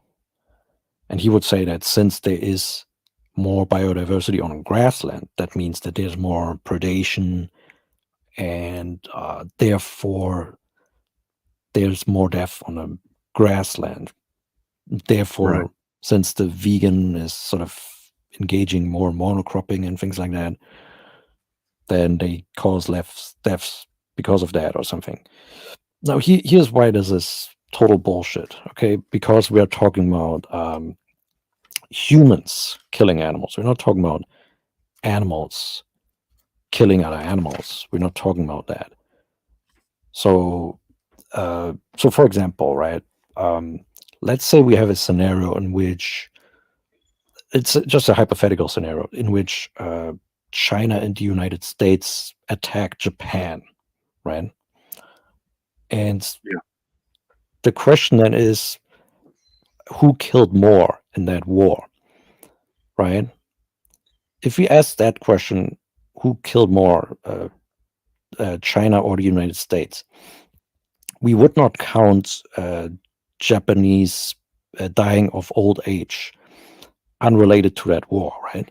If we look at how casualties of war are calculated or counted, they don't count natural causes of death into that number, right? And the same principle applies to the crop deaths debate or discussion. We are only looking at animals that are killed by humans. We're not looking at animals dying from natural predation or natural causes. So this is just irrelevant. If the Nutrivore brings that up, this is just irrelevant. Because if we extend that logic, then that basically means that we are sort of responsible for pretty much all the animals dying on this planet, because we control the We control what?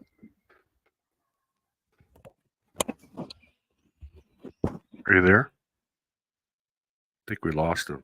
let the cycle of animal predation continue indefinitely. And so all those deaths would be on us, on humans. And this is obviously absurd, right? Nobody would really argue that literally all animal deaths are at the hands of humans, right? So this is just an absurd argument. We have to only, if you're talking about crop deaths, and if we have this question, who kills more animals, the vegan versus the meat eater, we are only looking at animals killed directly or indirectly by human beings.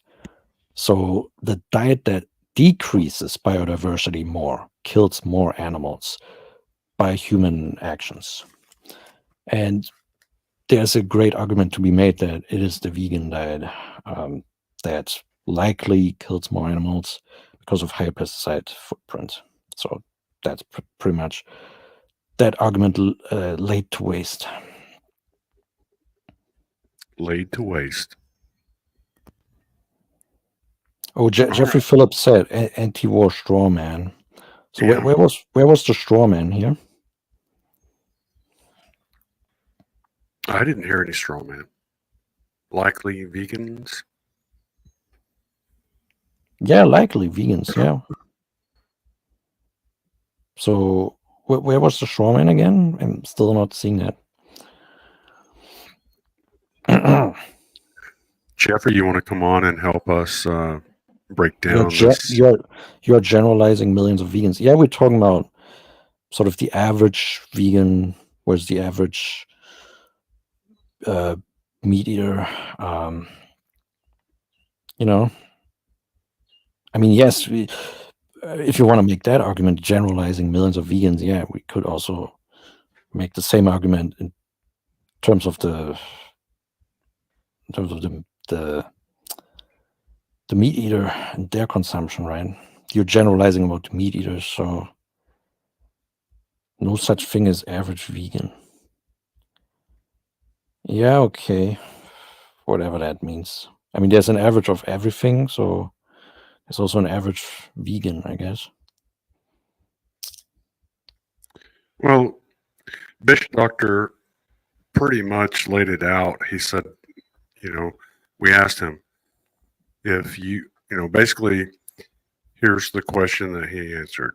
If I kill a deer with the intention of eating it, and you kill a deer with the intention of protecting some corn, what's the difference? And he says, because you're putting the animal that you killed in your mouth. That is veganism in a nutshell. Yeah, they have a problem probably. They have a problem probably with the fact that humans obtain nutrition from the animal. So I guess that's the problem. So Jeffrey, I put the link to the live stream there if you want to come on and dig the hole a little bit deeper. You're welcome to, because I've got a shovel for you. yeah, I'm just going to say up front, I'm not going to talk much to Jeffrey because he has been very disrespectful in the last stream. Yeah, I wanted to give him about 60 seconds to go ahead and expound and expand on his, maybe if you want to come on and describe Garland Farms a little bit more, describe how my farm is actually just a house with a couple of cows in the front yard, something like that. I'd love to hear more along those lines.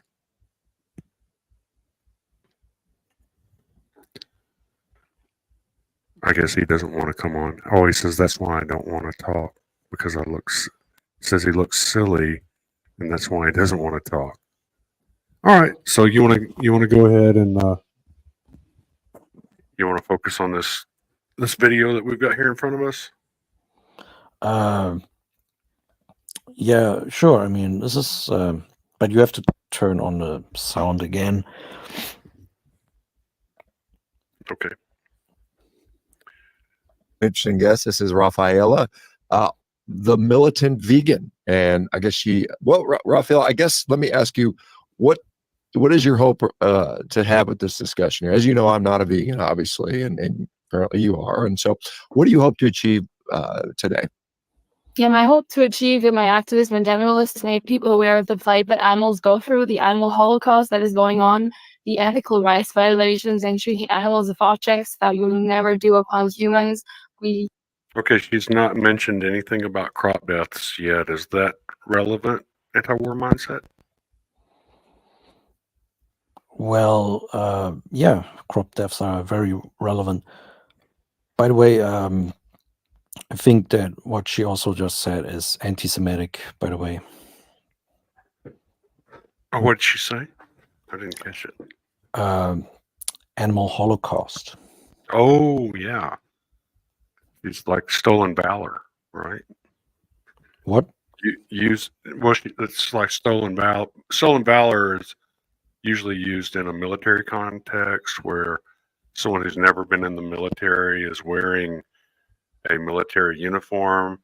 Maybe they've got, some types of awards showing that they were wounded in combat, and meanwhile they've never been in any type of military service. And so that's called stolen valor. And I think what you're saying is that the Holocaust is a word that's kind of set aside for a special group.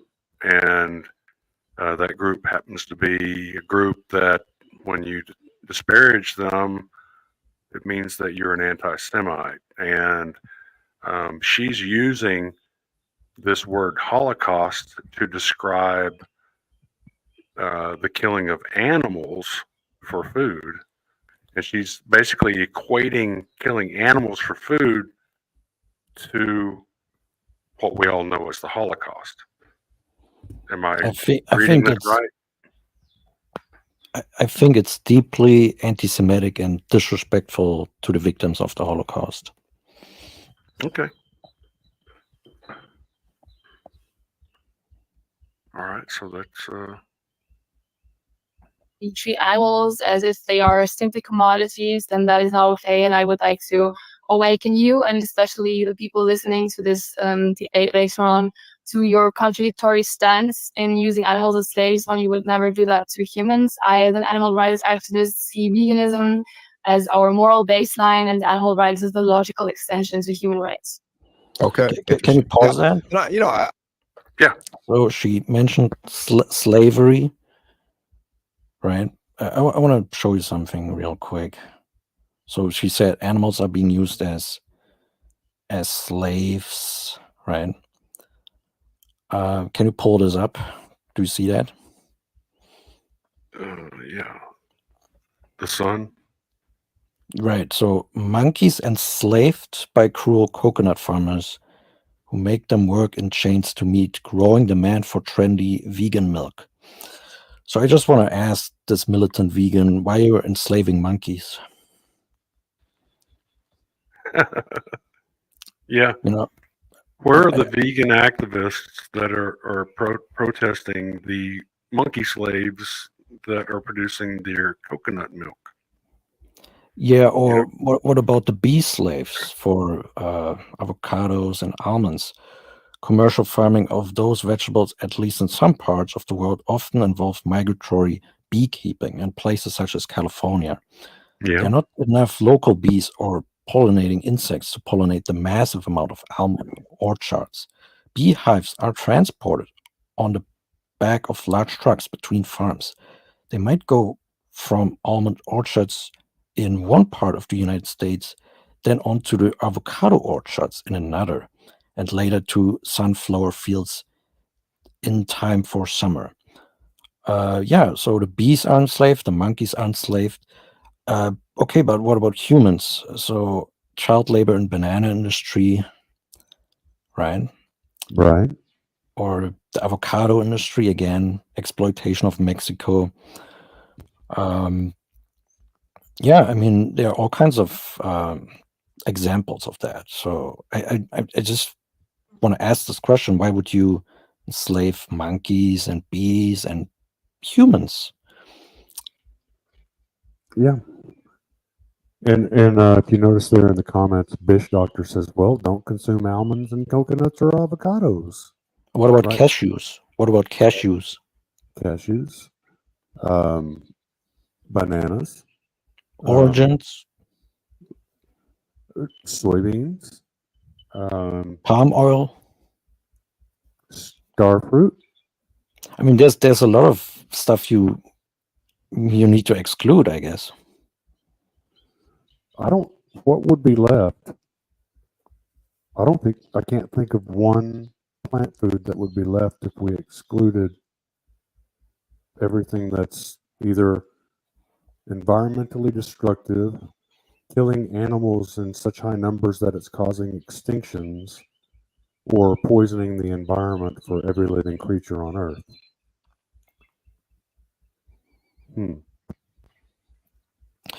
Jeffrey Phillips asked me if I was a liberal or something.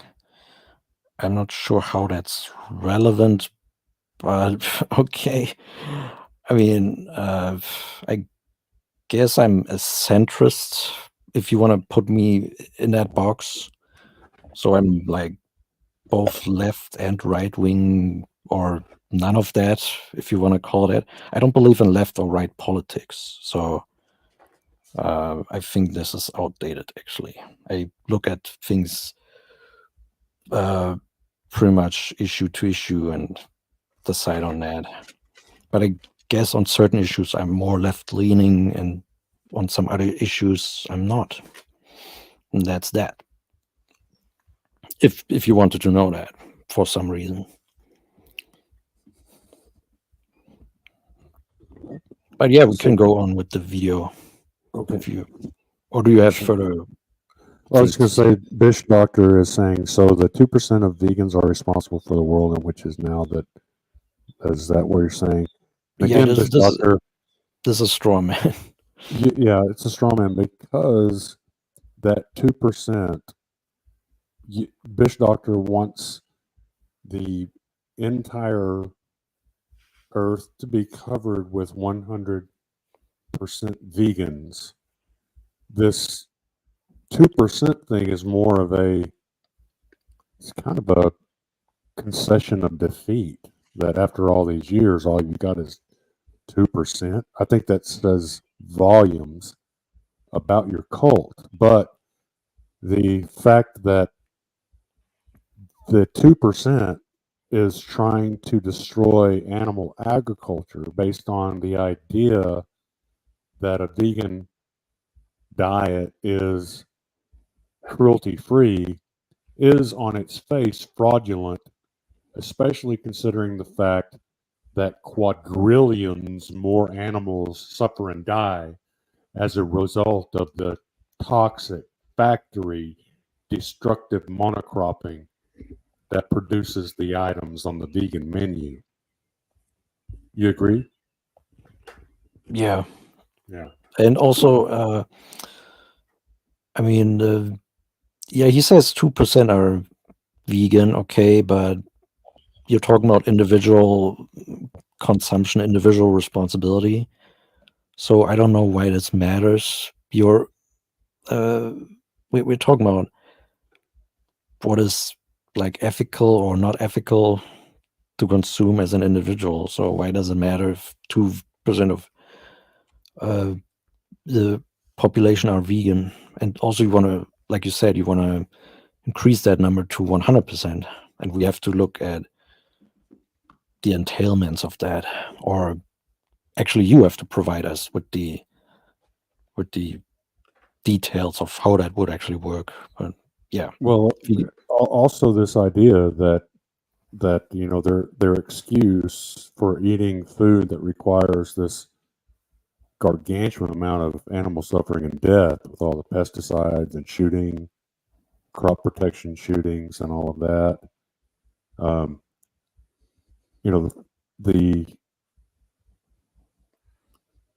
The balls that it takes to completely ignore the fact that quadrillions of animals are dying for the crop protection measures, and point at the trillions of animals that are dying for animal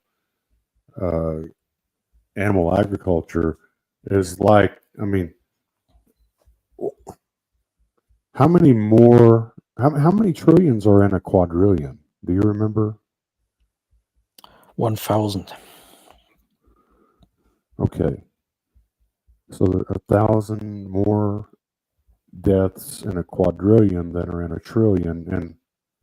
And what is it? 3.5 quadrillion animals at minimum are dying because of the crop agriculture that produces the items on the vegan menu, and the majority of crops are grown to provide items to be consumed by humans, whether or not that's high fructose corn syrup or biodiesel from soybeans or alcoholic spirits from corn or soybean oil for cooking oil. All of these are human products. And then the junk that's left over that humans won't buy because it's not edible, they're feeding that to livestock and then lying and saying that since we're feeding the byproduct to the animals, we're going to attribute all of those acres based on the percentage weight of the byproduct.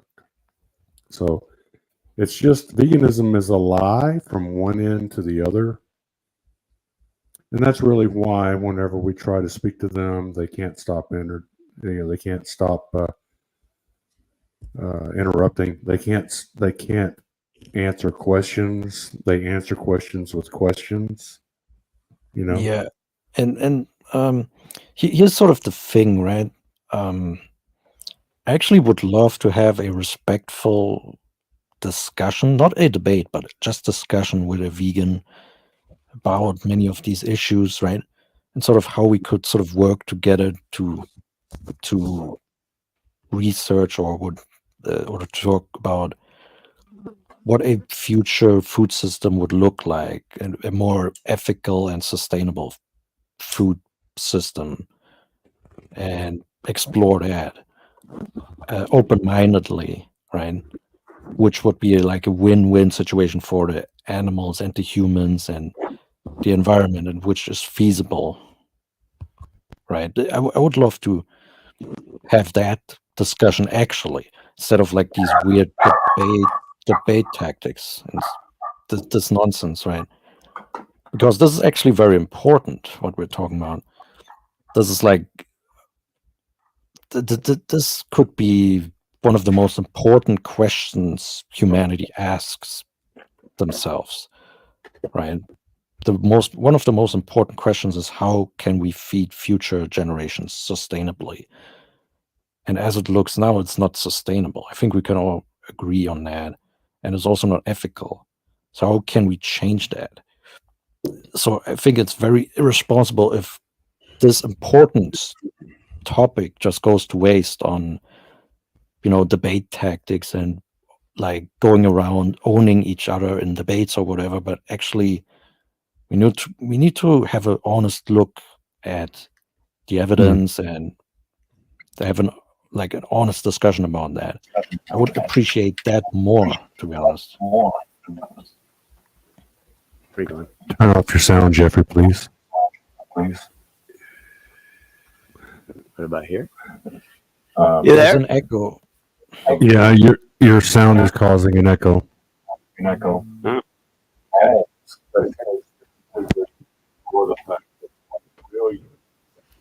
Quadrillions, huh? For the crop. Did you need a source on that? Because There I we can go. give it to you. Quadrillions? Yeah, I'd love to see your source for quadrillions. Okay. I've seen all the studies on crop deaths. There's no words. There's no numbers in the quadrillions. There aren't. Oh yeah. Pull them up then. Okay. Instead of watching the death of your savior, Sean Baker. I'm not a carnivore. Already. I don't support the carnivore diet. I'm an omnivore. Then why don't you take responsibility for the plant agriculture that's on your plate? I do. Oh yeah, speechless, huh? I do. I just said I do. No, you don't. You I don't take do. responsibility for any of it. You Yes, blame I it do. all on vegans. No, I don't.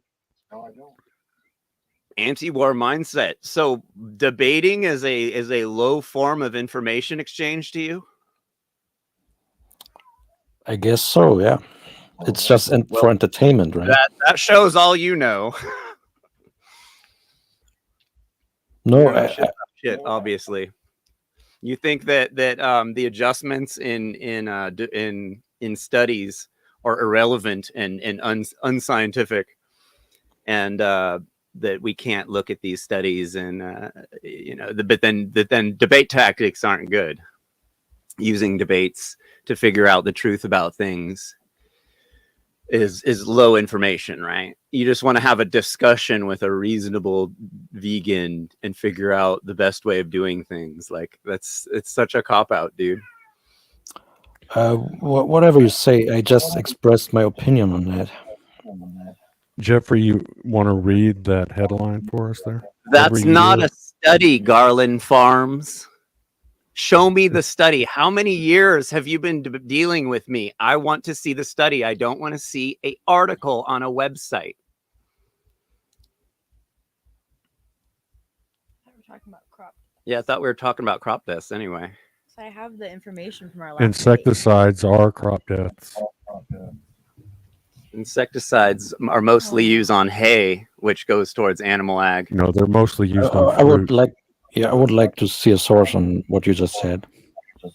So we got the notes from our last debate. Jeffrey, you just made a claim that most pesticides are used on hay. Can you provide a source for that? You're still providing your source. Can you provide a source for that? Say there's no pesticide used on hay, Garland?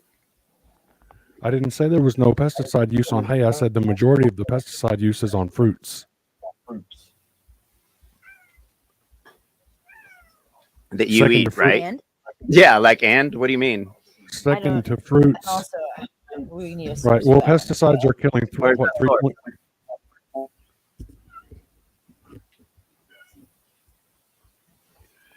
3.5 Where's it at? quadrillion insects. Where's the study where they found that number, Garland? Well, that's what I was going to pull up, but then you started interrupting me. How come 3 years into of knowing each other, you still don't know how to pull up a study? It boggles my mind. Like Antiwarmindset took 40 minutes to show me the study he was talking about. I'm going to have to. Not that I mute didn't. you. Not that I needed to see it to dissect his BS logic behind. Okay. Massive parts of What was Okay. wrong with what I said just there? Nothing. Can you explain that? I What can't was it? hear him. He I said had, like to mute, I had to mute him because he wouldn't let me speak. Oh, okay. Yeah, just search for like the insecticide word or something, then you might see it. I don't know. So this is a paper by the Wild Animal Initiative. They're talking about which kinds of organisms are sentient.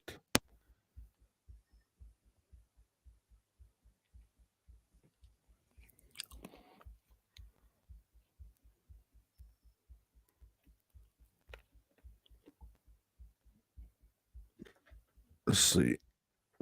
3.5. Where is it in here?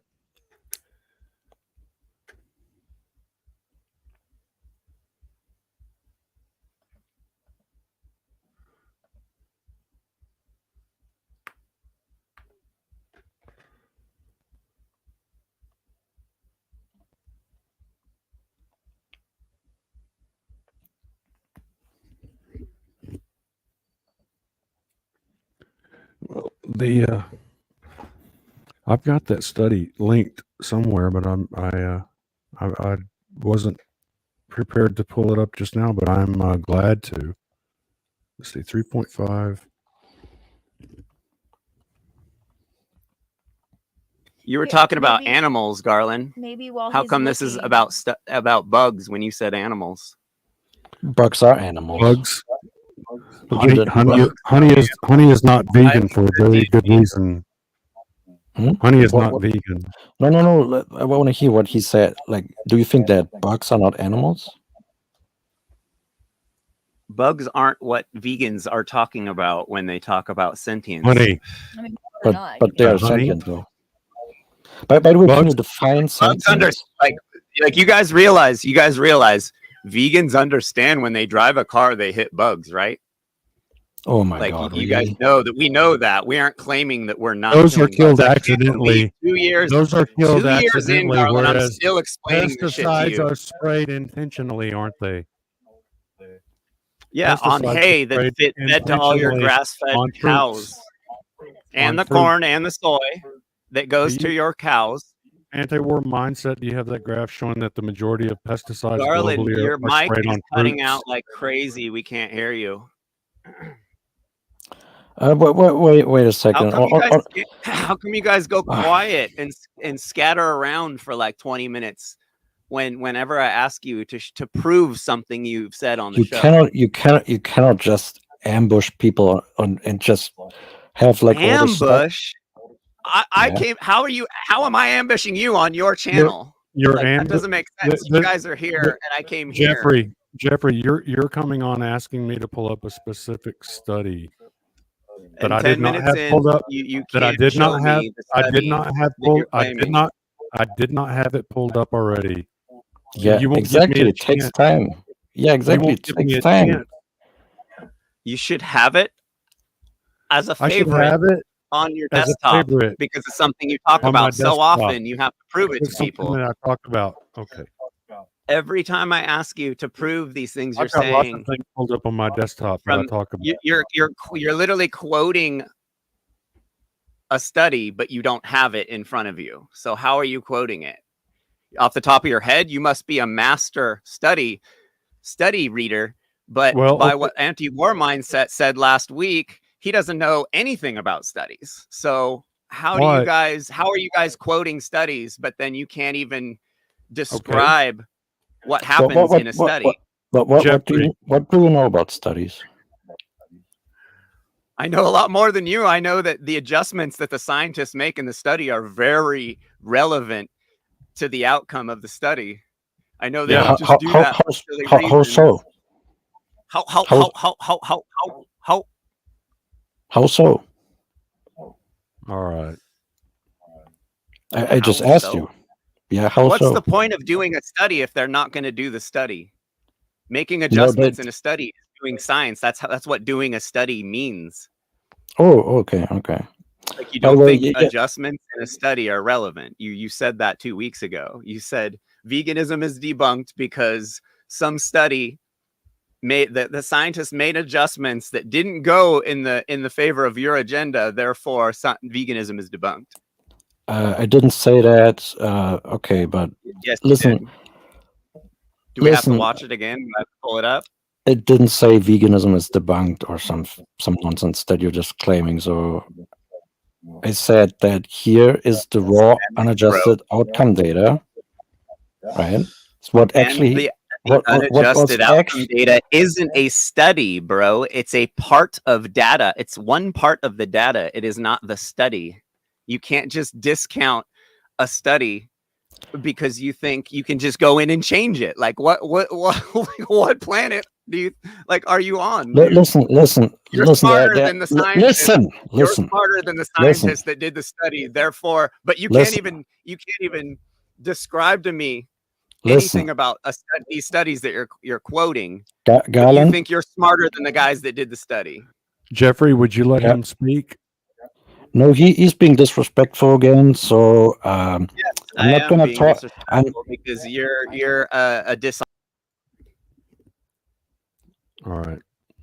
So he's off, right? He's gone. Okay.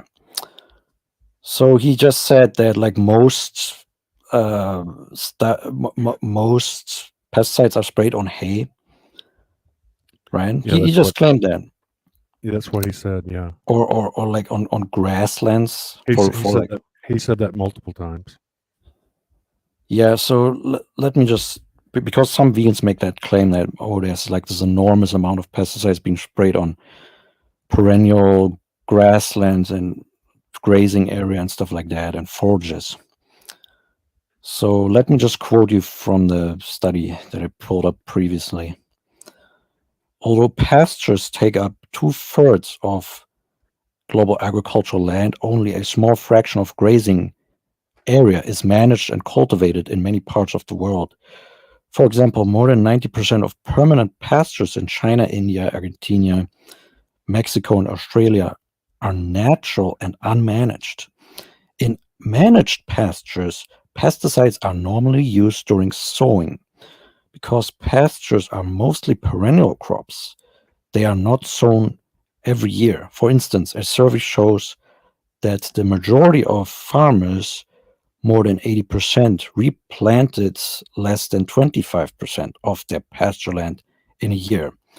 Hence, pesticides have, on average, low annual pesticide inputs. Low annual pesticide inputs on grasslands and perennial land. So, yeah, this nonsense about it's mostly used on hay or whatever he claimed, total nonsense. Yeah, complete lie. Complete lie. Yeah, and also, if he didn't interrupt me that rudely, I would have to actually respond to some of the things he said about adjustment, Ryan. So in the Adventist Health Study outcome data, again, they have followed these people, right, and tracked the deaths, and, you know, looked at like the vegans versus like meat eaters or different groups of meat eaters, right? Within the Adventist Health 2 cohort.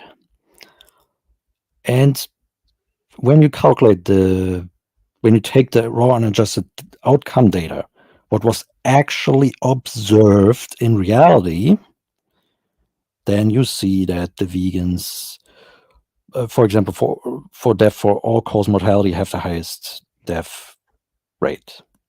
Okay, but the adjustment all of a sudden creates data out of seemingly thin air that says that the meat eaters actually had the highest death rate, even though that actually didn't happen, or that actually wasn't observed in reality, right? So they adjusted for like age and sex, and I think some other factor. Like there were 3 factors in the first adjustment model that they adjusted for, right?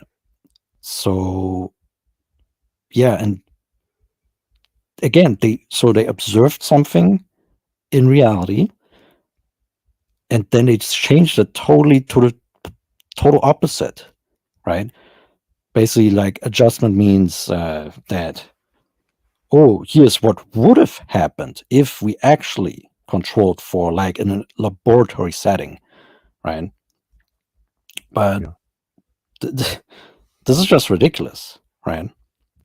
So when you actually look at what was observed in reality, is that the vegan has the higher death or mortality rate in that specific study, right? Yeah, and there's other related studies such as those with low cholesterol have much higher all-cause mortality rates. Yeah, that is true as well. But yeah, I mean, you know, you cannot get a sentence out when this guy is talking, because he just talks over you, and that is not that just doesn't fly. I'm sorry. That's, you know. So yeah, and also, what about the thing about the claim he made about subsidies, farm subsidies? Yeah, we already debunked that before he came on, but yeah. Oh yeah, whatever. Let us not have these vegan distractors on right now and just look at this Sean Baker debate and see if we can make any sense of it. Okay. I certainly understand your point. I think so, and I know there's I can see the perspective for sure. Let me ask you a question. Why do you think all humans aren't vegan? What do you think's going on with that? Why haven't we? I mean, humans have been on the planet, arguably, you know, Homo sapiens 200,000 years, humans 3 million years. We've hunted animals. We knew we were killing them the whole time. I mean, it wasn't like it's new. I mean, we've always known we've killed animals. We've always chosen to eat them. We developed agriculture 12,000 years ago. We had the option maybe to go vegan back then, perhaps. And yet we continued to do that. And even today, 97 to 99% of the people in the world still continue to eat meat. Why do you think that is? Yeah, so you know that we are opportunistic omnivores and we have always been that way. So when times were rough, we have been eating more meat since vegetables and rice didn't grow as well, and vice versa. And our dietary craft has evolved in a way that we can take nutrition from dead animal bodies and their excretions, but also from plant-based diets. So why isn't the world vegan is asking a question like, why is the world still racist? Why don't all women have rights? It's an evolving and an interference of tradition, of habit, of culture, of fascism. People want to be part of a group. People don't want to reflect what they've done, the mistakes that they have done upon others, and they don't want to be like the mirror of guilty conscience to their friends and family. It's very uncomfortable to learn that you've been growing up with a lie that the whole system of our society fundamentally stands on animal slavery. And it's weird to realize that you two are petting dogs but shooting cows in the head, even though there is no ethically significant difference between these two groups of animals, and it's nothing else but racism. So it really is a matter of moral awakening that we have to put through the masses to show them that it's Can you pause? So yeah, like 100 claims like in one statement or so. So she said that we are opportunistic omnivores. What was that correct? And then we evolved that we could sort of eat both plants and meat or something. Wasn't that what she said? Something like that. What she said? What she said? Or yeah. Yeah. What she just said. Yeah, she was saying that asking the question that after all this time, why are we still eating meat?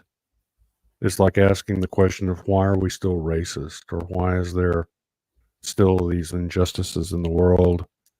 You know, you could ask that question about any of these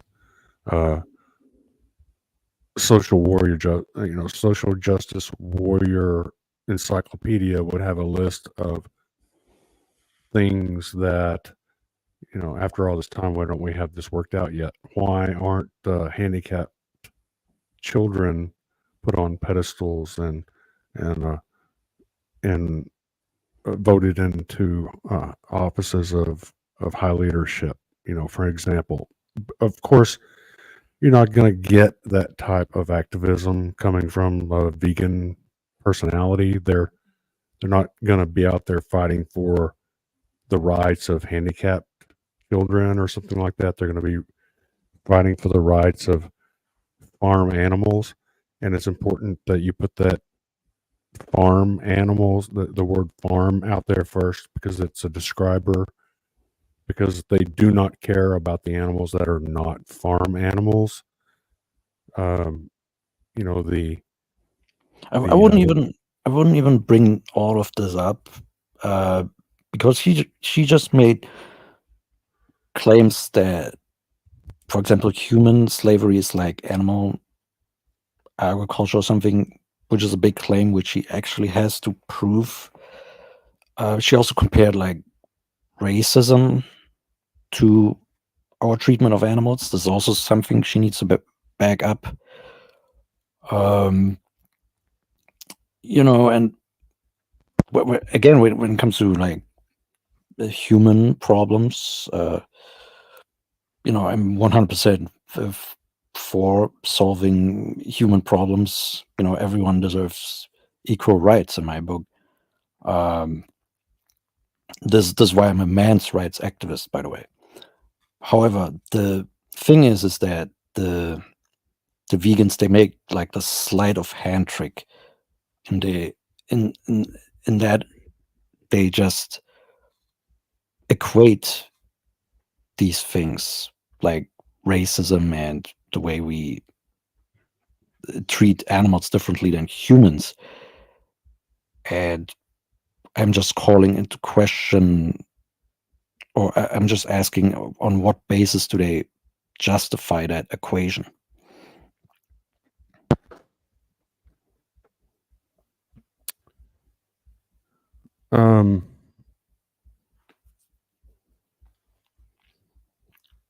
Here's something interesting.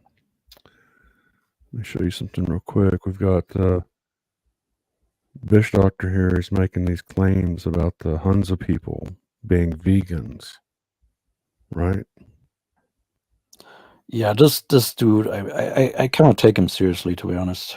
I mean, Yeah, I know, but still, these claims that these vegans make, they didn't come up with these claims on their own. These are handed down from the hierarchy. So each one of these claims has to be debunked. this claim doesn't even have to be debunked because it's totally vapid. Yeah, here's what they're eating. Their diet consists mostly. Their diet is mostly a plant-based diet, eaten, and you see how that.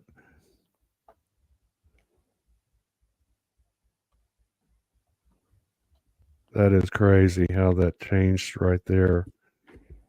So what do we actually eat? They actually eat meat. Oh, okay. They actually eat meat. Yeah. It says that they eat a plant-based diet, but they eat.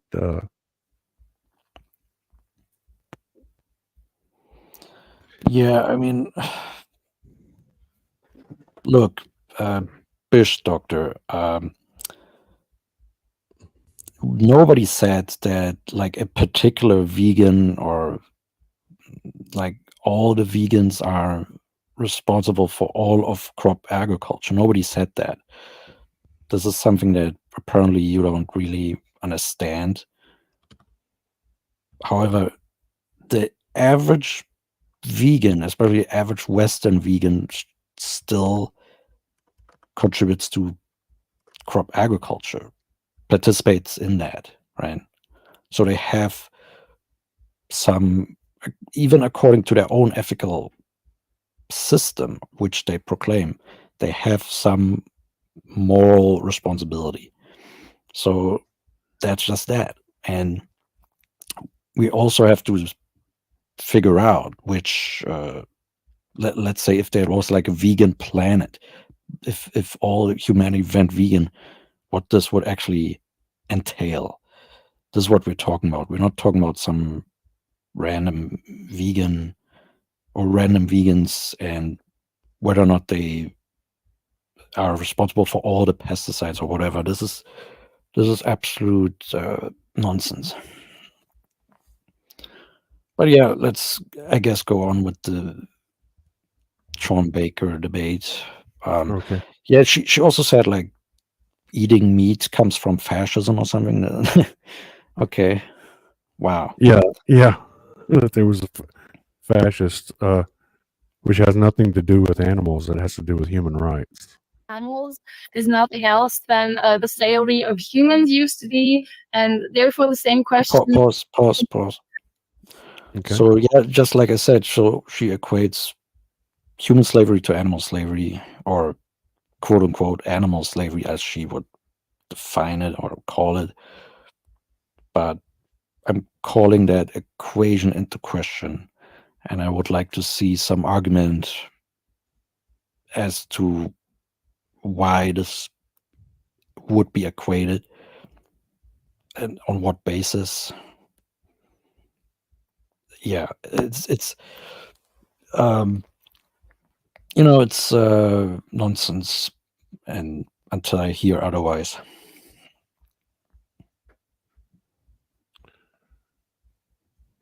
Okay.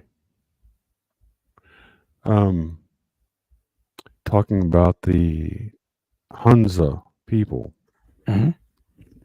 I wanted to show footage real quick from a Hunza territory where they're cooking an entire yak in Hunza. Looks very vegan what they're doing there. Right. The Hunza are vegans. according to the vegan activists. Hmm. Yeah, very, very vegan. Look at that vegan crop protection activity. Yeah, I mean, listen, these claims about like vegan tribes or whatever, I think this is just ridiculous. All the tribes that I looked into, they eat some amount of animals. Yeah. Like most rural people who live close to nature, they eat some amount of animal products. You can also look into the Maasai, for example. All kinds of examples. I mean, I think this is just ridiculous. Cooking an entire yak in Maybe it's made out of tofu. yeah. But there's another example of vegans making claims that are not true. Yeah, I mean, again, seriously. Yeah, I mean, seriously, vegans, don't you think it's odd that you're just being catched in lie after lie after lie? Don't you think that's weird that literally all you're spouting is like misinformation, or most of what you're spouting, I guess, about like animal agriculture and plant agriculture? Right. Every time they make a claim, it's proven to be false. Yeah, or it's unsupported. Right. Asking any other form of moral success story, moral plight that we've been going through, discrimination. Why have we been using black people as? Okay, so she's got a photograph of a cow, looks like maybe in a feedlot down at the bottom, and then maybe some slaves at the top. But you know what's missing are the quadrillions of animals that are being intentionally killed in the crop protection industry that's inherent in the toxic monocropping that produces the items on the vegan menu. That picture is missing. Yeah, and also the picture of the monkeys that are quote unquote enslaved in the coconut industry for the vegan coconut milk. Yeah, and there are some places where the crop farmers have they've succeeded in having the government declare the local monkeys as vermin so that they can be just shot on site if they're found to be coming back into the territory where the monocropping was introduced into the natural world. The toxic monocropping that produces those pesticide-laden items we find on the vegan menu. Right, and Bush Doctor just said here, not all Hansa people. Right, so like what percentage of Hansa people is plant-based, and how would you actually know? He doesn't know any Hansa people. He knows no Hansa people. He was told by someone that Hansa people were vegans, and he ran with it. It's just like products out there on the shelf, out there in the supermarket, that slap a vegan label on it, and meanwhile it's some type of petroleum product that was responsible for the deaths of millions of animals, responsible for the suffering of trillions of animals, but it's got that vegan label on it. Vegans do not look any deeper than that label. They don't care to find out for damn sure if this item was really what they call cruelty-free or didn't kill any animals. They don't care to look any deeper than that surface because veganism is a fraudulent cult with a veneer. And that veneer is one of we care about animals, we care about the environment, when really they don't care about the animals, they don't care about the environment. All they care about is their narcissistic egos. Or if they're not being driven by that, then they're driven by the money that's pouring into their pockets, because they're likely professional vegan influencers who are being paid by companies like Blue Horizons, which has financial interests in neonicotinoid pesticides, which are causing extinctions in both insects and birds, as well as causing a big hand in causing oceanic dead zones. But you notice whenever they're talking about the fish that we eat every year and they're calculating the numbers, they never do calculate the numbers in those oceanic dead zones that are coming about because of the toxic monocropping that produces the items on the vegan menu. Right. And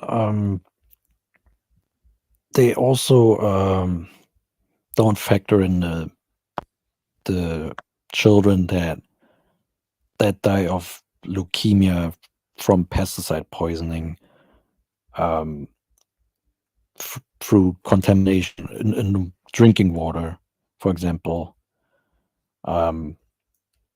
This is also another aspect of the crop deaths argument, which I also want to sort of look more into and do more research on, because the crop deaths argument mainly looks at the wild animals, but I think that we could also extend that more and focus also more onto the human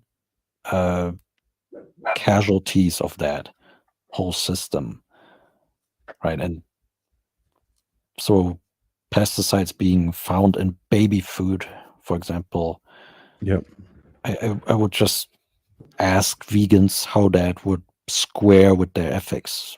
I would just ask that if they think that this is okay, that this is the case, or not.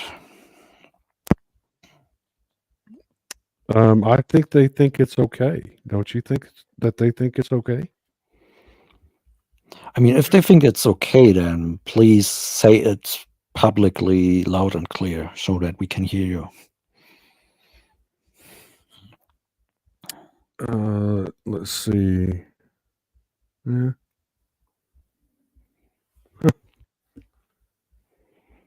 34% of conventional baby food contains pesticides. Nearly 40%. So I'll show you this real quick. Hold on.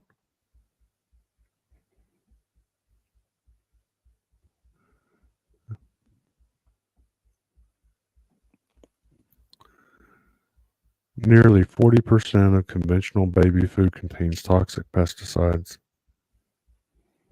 Yeah, there's your vegan ethics right there. Yeah. Yeah. So all these Can you name one vegan? Can you name one vegan activist that's ever stood up and said, "Hey, wait a minute. We're not going to tolerate this shit. We're not going to tell people to turn to a vegan diet until you guys clean up your conventional toxic monocropping factory crop farms that are producing the toxic items on the vegan menu." No, they don't ever say that. What they say is, yeah, 40% of the baby food contains toxic pesticides, but you're a heathen if you keep putting animal flesh in your mouth. That's the mental illness that we're dealing with here. And also the usual excuse is, crop protection measures are justified because we have to protect our food source. And yeah, but as you can see, the food source is being poisoned by the way you're protecting the food source. So yeah, it's kind of self-refuting, really. Right. You're saying we have to kill these animals because we have to have this poison to eat. That's what you're really saying as a vegan. You're saying, no, we have to kill all these animals because we have to drench these foods in poisons. And yes, these poisons are being consumed by the consumers, even infants. But that's okay as long as no one is eating animal flesh.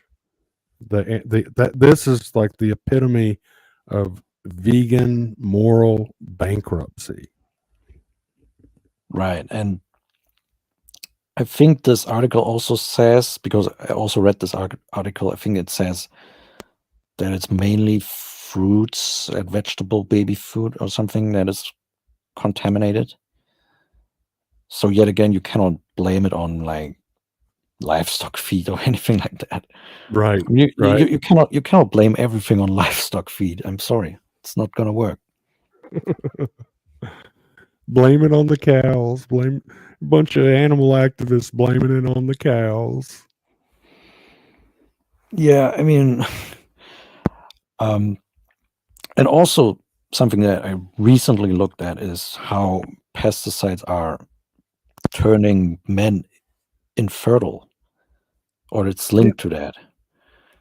So like the sperm count is decreasing, and it's linked to pesticides by multiple sources. So given that this is a fact, like this is concerning for human survival also, and or just even if it's it's concerning for human survival, and also it's bad for these men that are turned infertile. So this is actually potentially an existential threat if we don't phase out pesticides at some point, which I don't see happening in a vegan future where the pesticide footprint of this like massively fruit-based diet is off the charts, and where Bayer Monsanto is supporting that diet. I mean, obviously the pesticide, a vegan future would be a pesticide hell, and it would increase the infertility issue, right?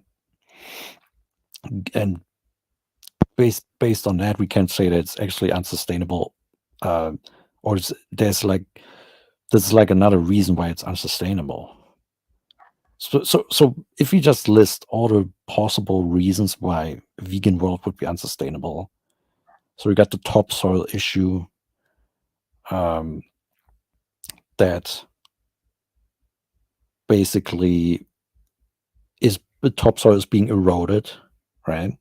Yeah. Through tillage and pesticides and artificial fertilizers. So, and then you got the artificial fertilizer made from phosphate mining, which is a finite resources. A vegan world also needs petroleum, that's also a finite resource. And then you get the pesticide killing pollinators. That is also unsustainable because we need the pollinators to survive on this planet, pretty much, right? To pollinate the plants and the crops, right? And the ecosystem. And now on top of that, the pesticides being linked to reproductive issues, making it also unsustainable. So we have like multiple ways in which a plant-based future would be unsustainable, or very likely unsustainable. I mean, this is just ridiculous. Yeah. Look at this comment. So not wanting to kill animals is mental illness. So this is the guy that still is not acknowledging that more animals die as a result of the intentional crop protection measures that are taken for the destructive monocrops that produce the vast majority of the items on the vegan menu. Every time you talk to a vegan about this, what do they say? Oh, well, I grow at least 50% of my annual food. What do you know about that statement? It's a damn lie. You believe that shit? No, I don't believe it, and I don't. I mean, I'm very much question the possibility of that because It's complete lot- bullshit. yeah, and also Imagine growing 50% of your own food on a plant-based base. I mean, it can be done with livestock. I can take one 1,200-pound steer in and have it slaughtered, have it packaged, put it in the freezer, and I've got enough food for myself for over a year. That can't be done with any kind of plant food. right, and also a lot of fruits they won't grow in certain countries. Like, for example, I can give an anecdote. Like my grandparents, they have a garden, and they tried to grow watermelons, and Mhm. those watermelons, because there's not much sunshine in Germany, they were very, very, very, very small for watermelons. Right? They usually when you see watermelons, they're like very big. They were very small because the climate is not adequate for certain fruits in certain regions in the world. So this idea that you can just rely on your own self-reliability when it comes to a plant-based diet, I don't really think it's possible. I mean, maybe it's, I don't know, maybe it's possible in certain areas in the world, but I don't think it's possible in Europe or the United States, or at least I think it's questionable. Africa. I think Yeah. this is a good time to point out the fact that the corporate and globalist entities that are behind the modern push for veganism,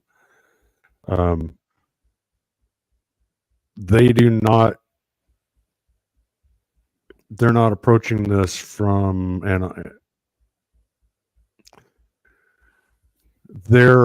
their entire intention is to get rid of animal agriculture. Right. And so everything that comes out of those entities is got a certain identifiable spin to it. And so when you look at agriculture in relation to global food supply, the pool of information that vegans are pulling from is fraudulent. And it's like we were saying earlier, is that even with the what is the website, the world data, Our world in data, our world in data, that they do. And let me ask you a question. What do you think about the fact that they spin the facts to fit their narrative, but if you read the fine print, they admit that a vegan world would be more destructive than an animal agriculture based agricultural world. do you mean like in our world in data? Yes, where they will, for instance, they will attribute a certain percentage of destructive monocropping to livestock in one paragraph, like in the part of the paper where they're opining, where they're giving their opinion, but then when they give the actual data, you see that, for instance, almost none of the soybean is going to cattle, whereas throughout the rest of the opinion papers, or the paragraphs that have what their opinions are on what needs to happen and so forth, then the animals are being blamed for these crops. But then when you read behind that and you say, okay, so according to this, then like 90% of the soybeans that are being grown are being directly fed to cows. And then you find out that once you read beyond that in the same paper, but not on the headlines and not in their editorials, you find out that, well, actually, no, the cows are eating less than 1% of it. The pigs and the poultry are eating the majority of it. And even that is not whole soybeans. It's the junk that's left over after they squeezed the soybean oil out of it. And then you say, okay, well, then where's the soybean oil going? Because that's relevant. Well, 100% of that oil is being consumed by humans in some form or fashion.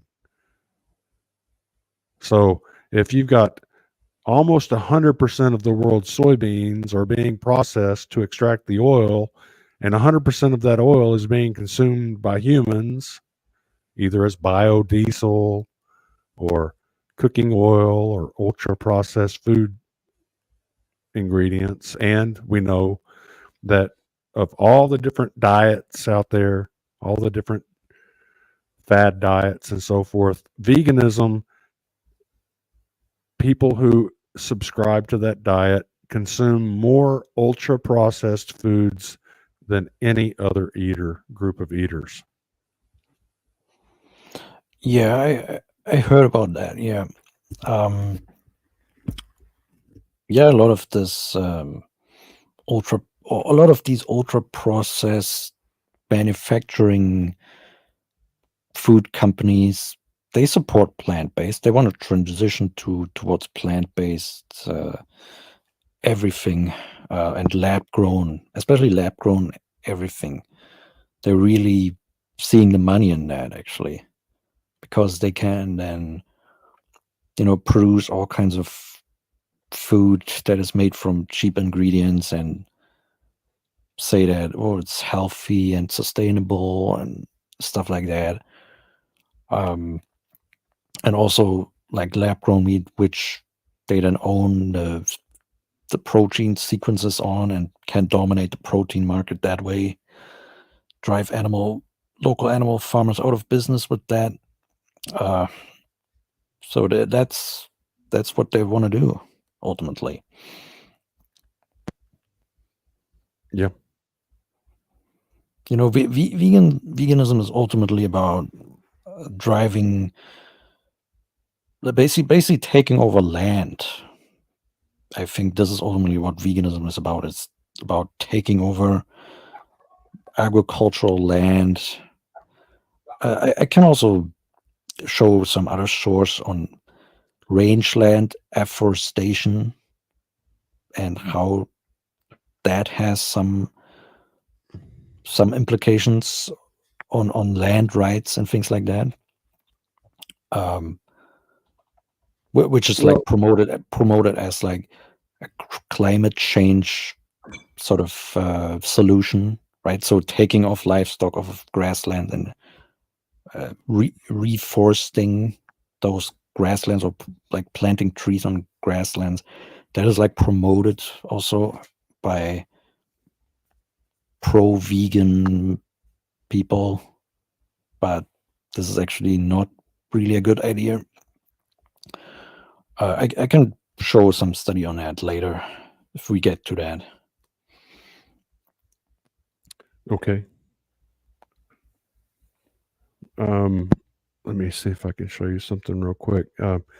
You say it's about controlling land, and I say that you're right, but that is just the first level of what it's about. I think what it's really about, which is what is motivating the control of the land, is what we see with these WEF agents like Jane Goodall. And she's talking about advocating the reduction of the global population down to 450 million.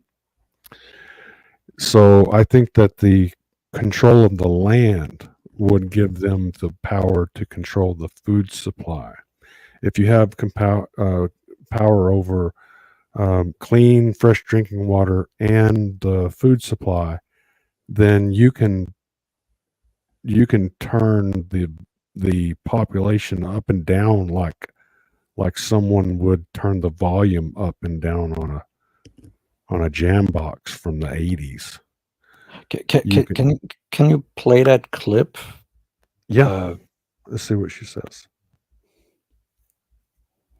Oh, I cannot hear. The volume is not turned on. The volume is turned off. Okay. You have to go to that volume regulator icon. Nope. Yeah. Oh, right here. Yeah. Okay. To stop land being used for cattle and growing grain for the billions of animals that we keep in our... Did you hear To that? stop land being used for cattle and growing grain for the billions of animals that we keep in our intensive farms. And then finally, we cannot... So she's telling the lie that most of the grain is being grown for the animals.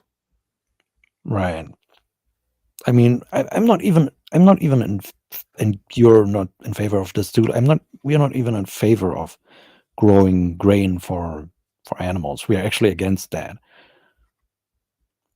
But this is not the fault of, or like the solution is not to then abolish animal agriculture because of that.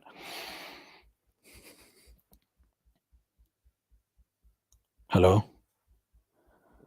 Sorry, I've got something going on in the background. Give me about 30 seconds here. Oh, okay.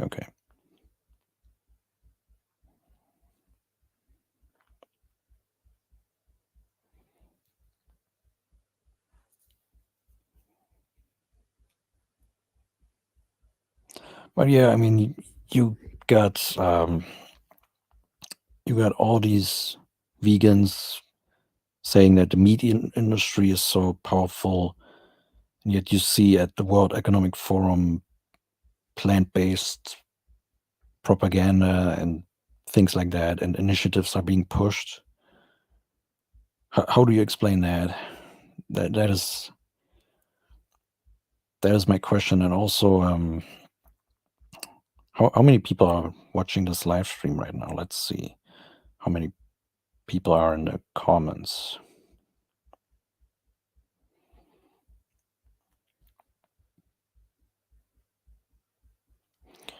But yeah, I hope this stream is informative and entertaining for all the people watching this.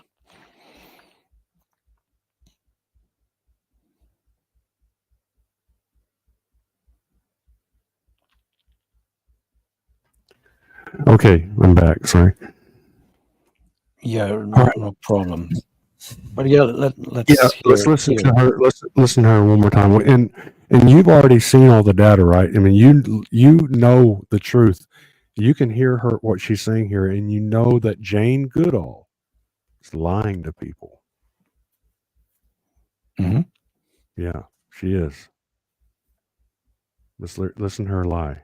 To stop land being used for cattle and growing grain for the billions of animals that we keep in our intensive farms. And then finally, we cannot... Yeah, she's saying that the grain is primarily being used to feed livestock. That's what she's telling that same malicious lie that's told by all of these vegan activists, whether they're useful idiots or highly paid agents of some corporate interest that's a WEF strategic partner. But yeah, Jane Goodall, a lot of people think that she's a wonderful person, but what a horrible, horrible person to push those lies, because those lies could lead to depopulation. What kind of person is she? Is she like a CAO or some activist? Or she was? I think she was associated with National Geographic for many years, and she lived according to reports. Which now that I see that she's actually a WEF agent, I doubt her whole career. But the story is that she was a chimpanzee research scientist. Okay. So there's video of her when she was a very young woman interacting with chimpanzee populations in the wild. Okay. So she's she's considered a very wholesome, trustworthy public figure. But it's kind of like, I don't know if you know Bill Nye the Science Guy. He was sold to us as, I remember as a kid seeing his videos, these episodes of science, and they were all very entertaining. They were all very wholesome. They were all very, but now he's the guy that's coming out and saying, "Oh, no, we don't have male and female anymore. The science says that there's this spectrum, and that everyone's on the spectrum." And he's got, he had this show on Netflix where they had cartoons encouraging orgies, for children and stuff like that. Really? Yeah. So there's a lot of these public figures that were introduced to us decades ago in order for us to, and this is all, you want to know how all this works, just read Machiavelli the Prince, and you'll find out that, yeah, these governments will employ these agents that go out there and portray a wholesome image, provide a public service, cultivate all kinds of public trust, and then whenever it gets down to the end game, then those paid off individuals come out and say things like, all the grain is grown for the livestock, kind of, lies. And so they've got this level of trust built up. So there's a lot of people that would doubt that story. But because Jane Goodall came out and said that the grains were grown for livestock consumption, then it must be true, because she's a wholesome, she has a wholesome and trustworthy image. But because you and I have done the research, we can hear her speak in this video, and we can know that she's telling a bald-faced lie. Probably a malicious lie. What I see right now is a woman that's bathing in malice by telling that lie, because that lie could lead to a global famine. Yeah, or I mean, at best, she's very ignorant, but let us hear what she has to say about like reduction of the population or something. Like, I want to hear her say that. Okay.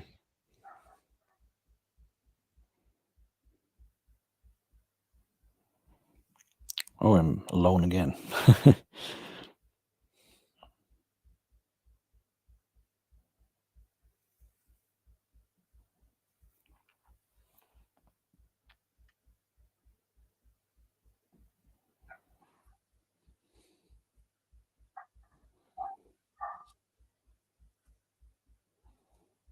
Yeah, I mean, you got all these people who are hyped up as experts and follow the experts, or how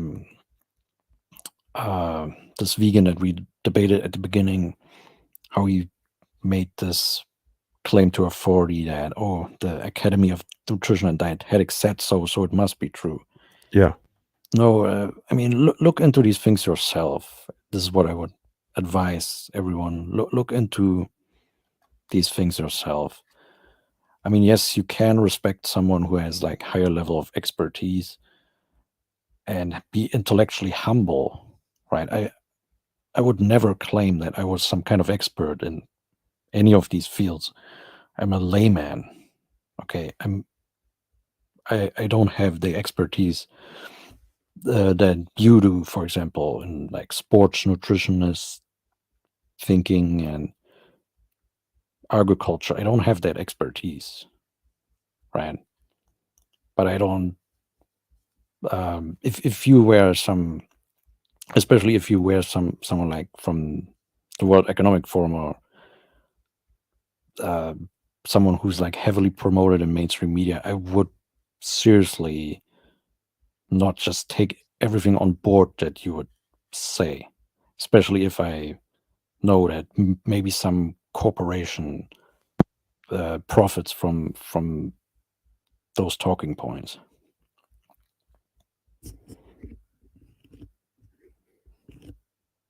Hello? Yeah, I'm trying to.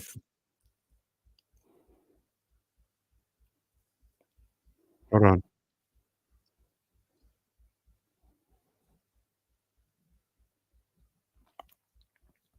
Okay, I found it. Just a sec.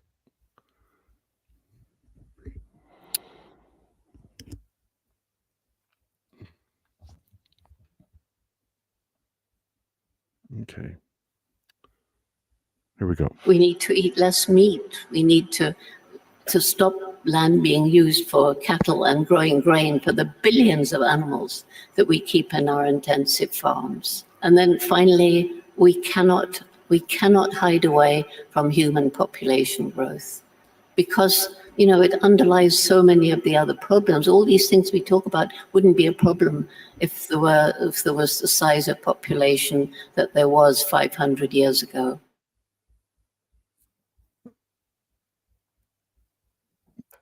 Questions? What else does she say? Like, what does she advocate for? I mean, she said we should eat less meat or something like that. Yeah, let's listen to it again. We need to eat less meat. We need to stop land being used for cattle and growing grain for the billions of animals that we keep in our intensive farms. And then finally, we cannot hide away from human population growth, because it underlies so many of the other problems. All these things we talk about wouldn't be a problem if there was the size of population that there was 500 years ago. Okay, so we need to eat less meat. Okay, so she didn't actually like spill out that she's sort of like wants to reduce the Okay, population, but she said yeah, that, let's examine what she said one thing at a time, okay? We need to stop land being used for cattle and growing grain for the billions of animals that we keep in our intensive. Okay, is that the truth? Are we growing grain specifically for the billions of animals? As far as I know,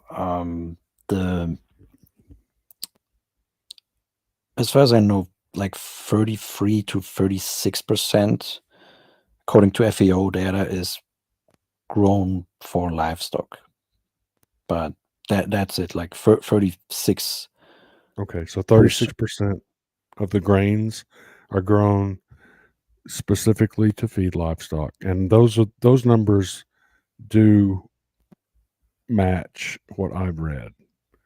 But that's not a majority, is it? That's a minority. Yeah, exactly. Okay.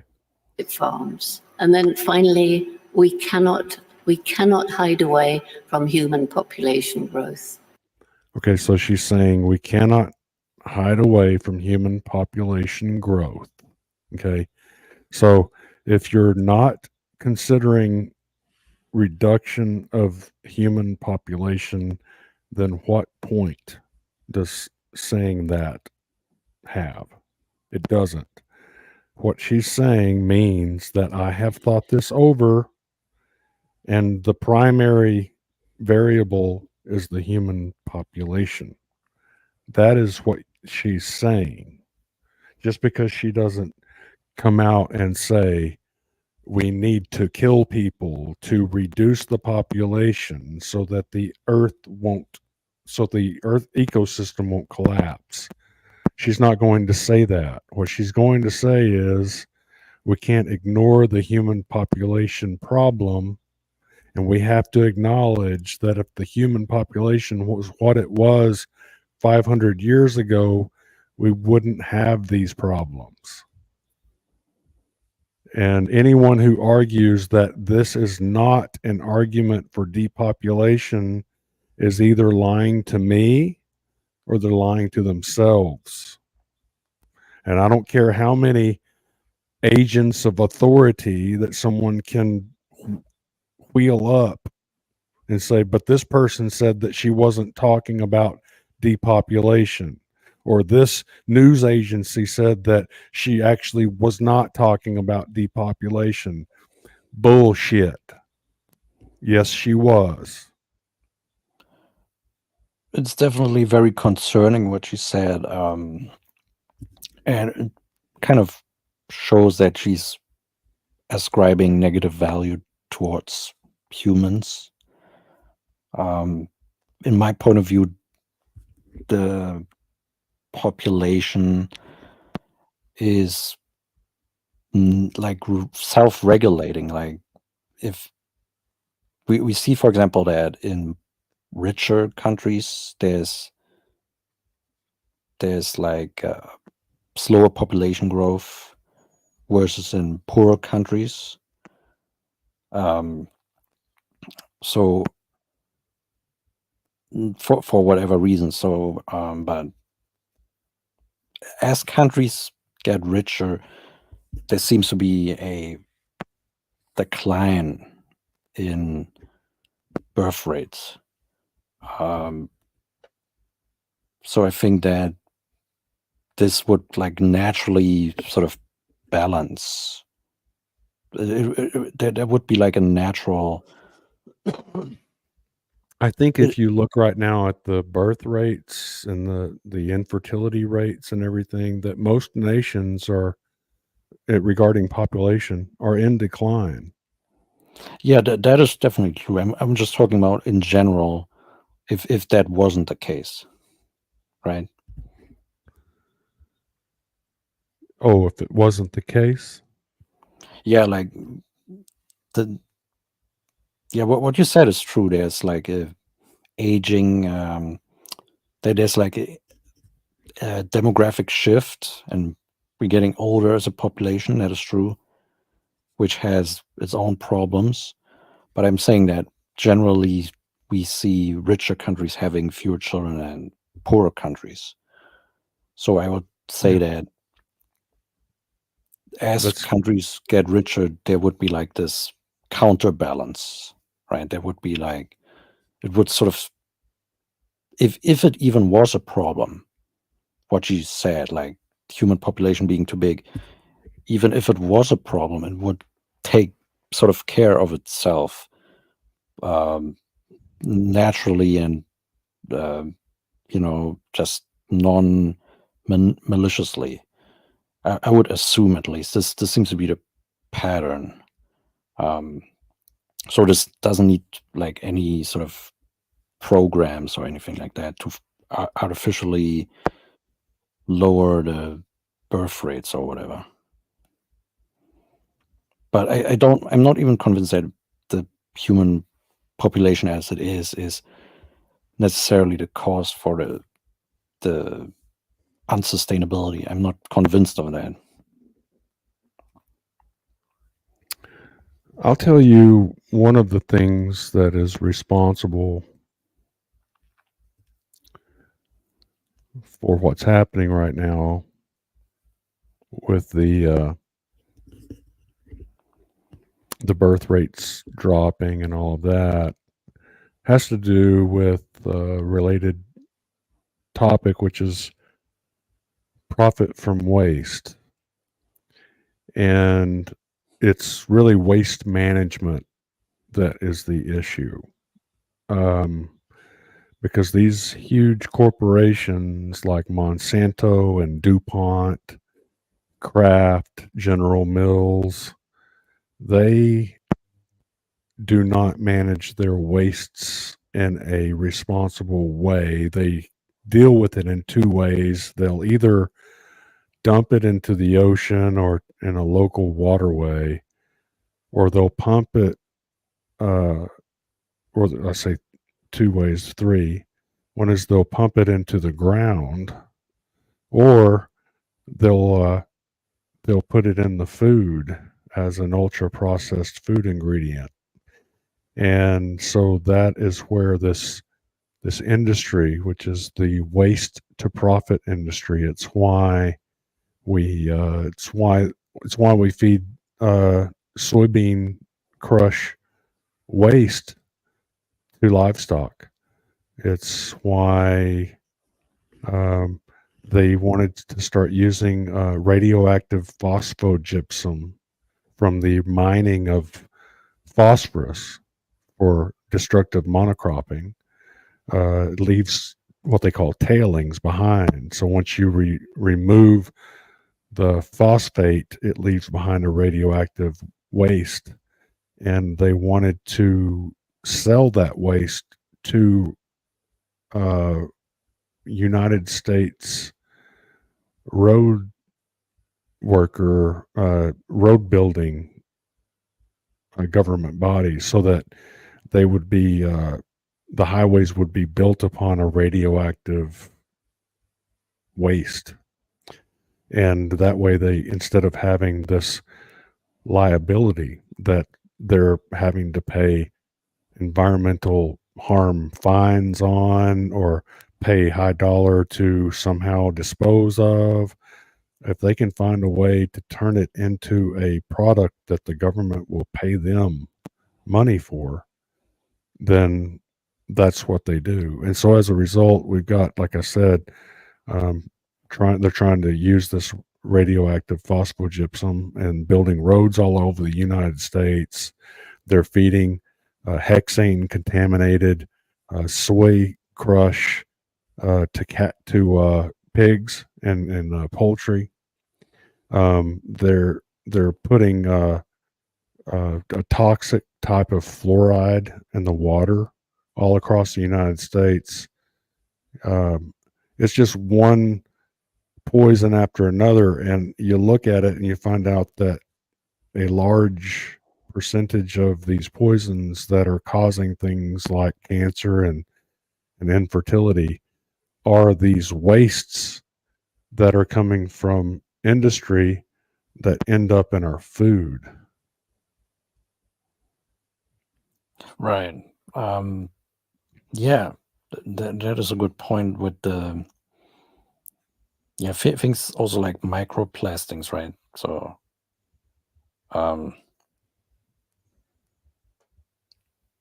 that's also causing infertility.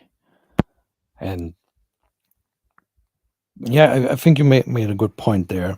I think there are multiple reasons why the birth rate is dropping. Some of it probably also socioeconomic reasons, but let's also see some comments. So Bish Doctor said that a study from the University of South Wales found that it takes between 103 and 530 liters to produce 1 kilogram of meat. So my question is that fresh water reserve, or is that rainwater? Yeah, he doesn't know. The thing about the water that's drank by livestock is the overwhelming majority of that water fell as rain, because most of these livestock are drinking from ponds, outdoor reservoirs where rainwater was captured, and that's where the majority of livestock's water comes from. The difference, the bigger difference, is that the water that's sucked out of the ground, rather than most of the crops are grown with irrigation, so they have to drill a hole into the aquifer, and the world's aquifers are going dry because these toxic monocrops have to be watered, and because monocropping decreases rainfall in the area due to the hot convection currents that blow upwards into the atmosphere off of the surface of this bare soil.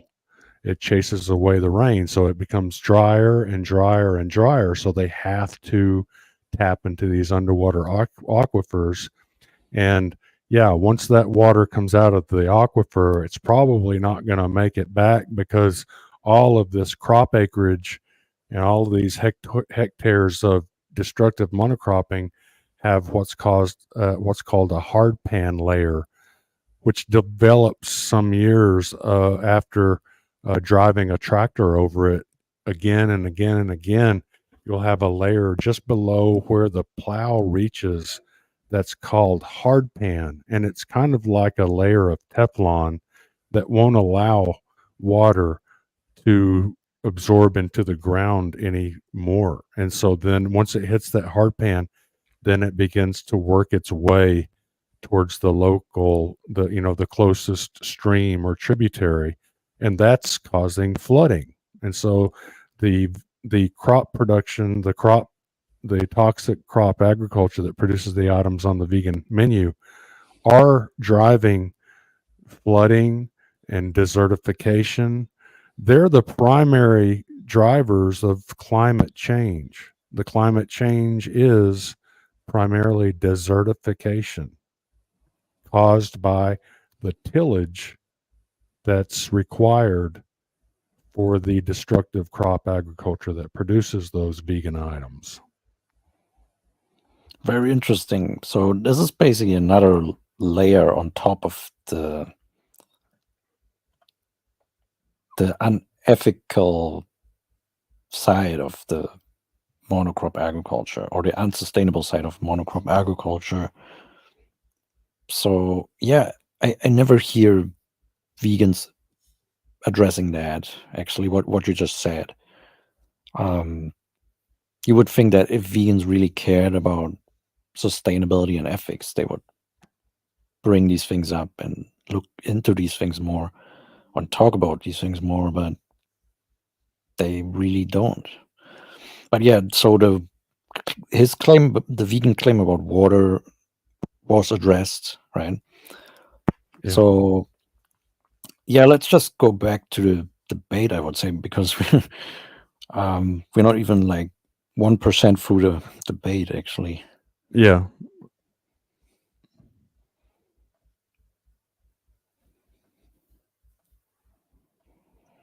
I mean, the last thing she said was about slavery. So she equated human slavery to how we treat animals and animal agriculture, which she just equated without justification, really. And Yeah. I'm still waiting for hearing that argumentation. And also again, what about the monkey and the bee slaves and the literal human forced labor slaves in plant agriculture?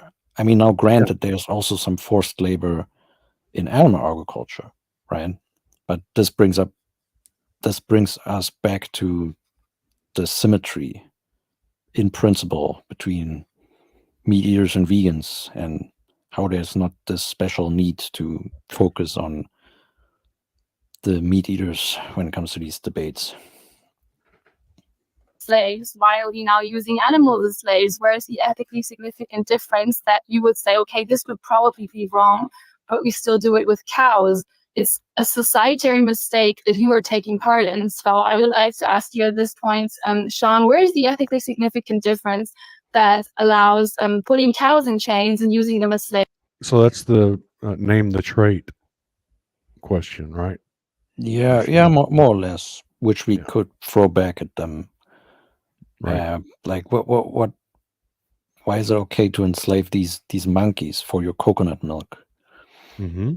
If you wouldn't accept human slavery? Why is it okay to enslave these bees for your avocado production and your almond production?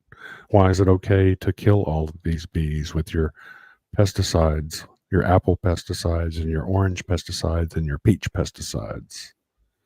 Why are those animals, what's the trait that forbids you from standing up for those animals that die for the vegan menu?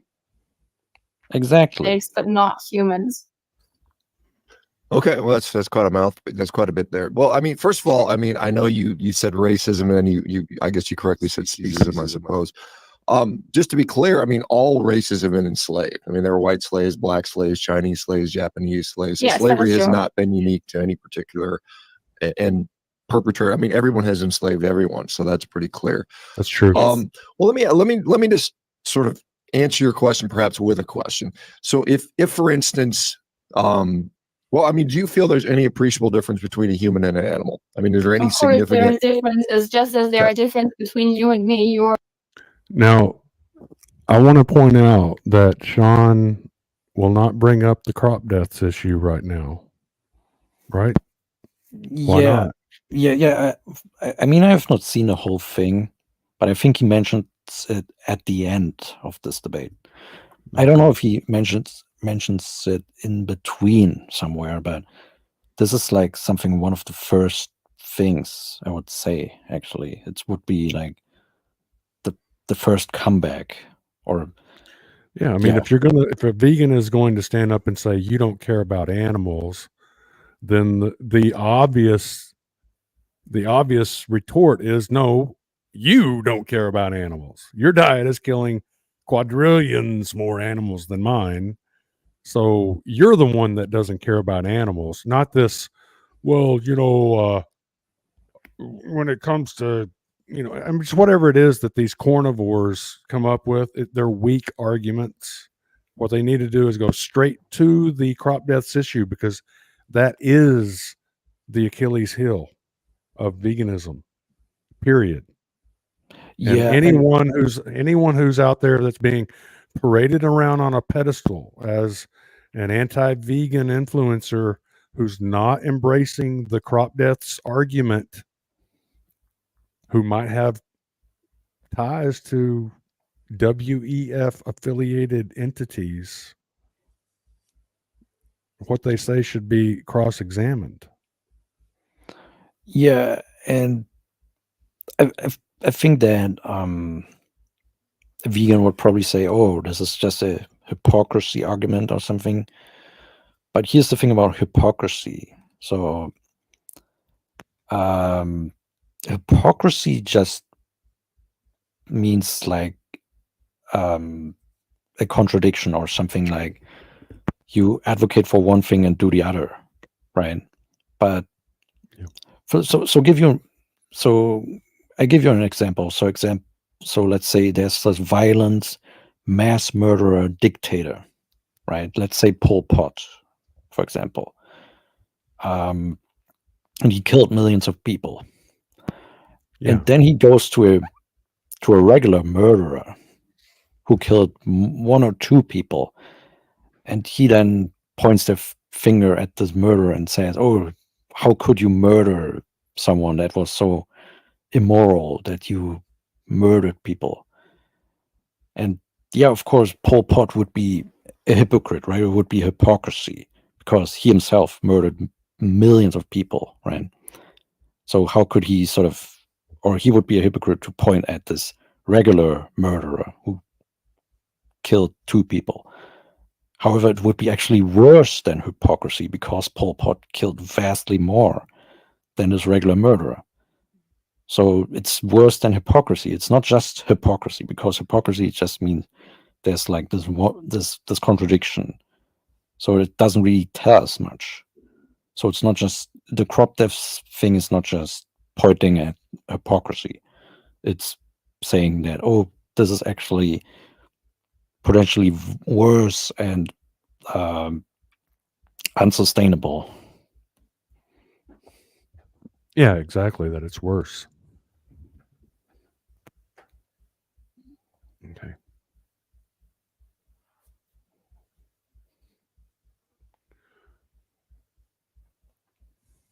For a strong, heavy man, I am a female, but none of Right. these differences are ethically significant in the question of who I may use as object. We are both people who have the right not to be enslaved, so why isn't it?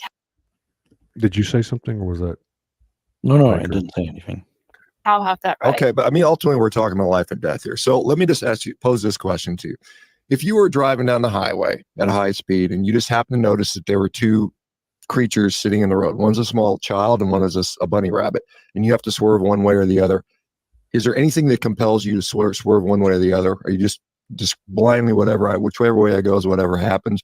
Or would you intently miss the child and kill the rabbit, what would you do? Yeah, so a couple of things. First of all, I would like the audience to know that Sean has evaded my question of asking for the ethically significant difference so far. But Well, I'm trying to define the difference between an animal and a human, right? Answered, but I will come back to it. I just wanted to let you know that Okay. Point taken. I've evaded so far, but I want to get your perspective. I just wanted to hold that for everyone, just so we don't lose the string of thought here. The second part is, I will answer this question. But before I answer it, I would like to state that this is a false dichotomy when it comes to discussing veganism, because in my everyday life, I don't have to decide would I rather eat the bunny rabbit or the human baby. I can decide to send neither to the slaughterhouse. So this isn't the question that I'm asking people to decide to rather slaughter the human. I'm asking you, why shouldn't we just not slaughter both? That is the question. However, if I am fair enough, I will engage with this moral experiment. All right.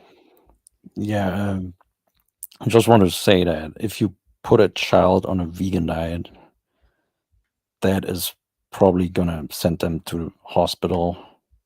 So, if vegans mention, or if she want to say that, she wouldn't send both to the slaughter way. But you would put that child on a vegan diet. So, it's just questionable that, vegans, they promoting a diet that actually has sent children to the hospital and into the grave. So these kinds of things matter also.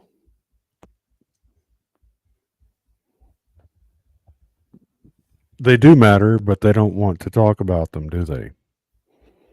Yeah, but she said that in her everyday life she doesn't have to make these decisions of what Sean Baker just said. But first of all, this was just a hypothetical to test some whether or not she values humans or animals or equally. But then she says in her everyday life she doesn't have to send them to the slaughterhouse or anything like that. I'm just pointing out that putting a child on a vegan diet is potentially dangerous to that child. Just putting that out there. Yeah, I think it depends on how long that you have them on the vegan diet as to whether or not they're gonna injure the child or not. If you go one day feeding a child a vegan diet, well, chances are very high that they're going to be just fine. But if you feed a child a vegan diet for a year or more, then in my book, you're guilty of a crime if you do that. Yep.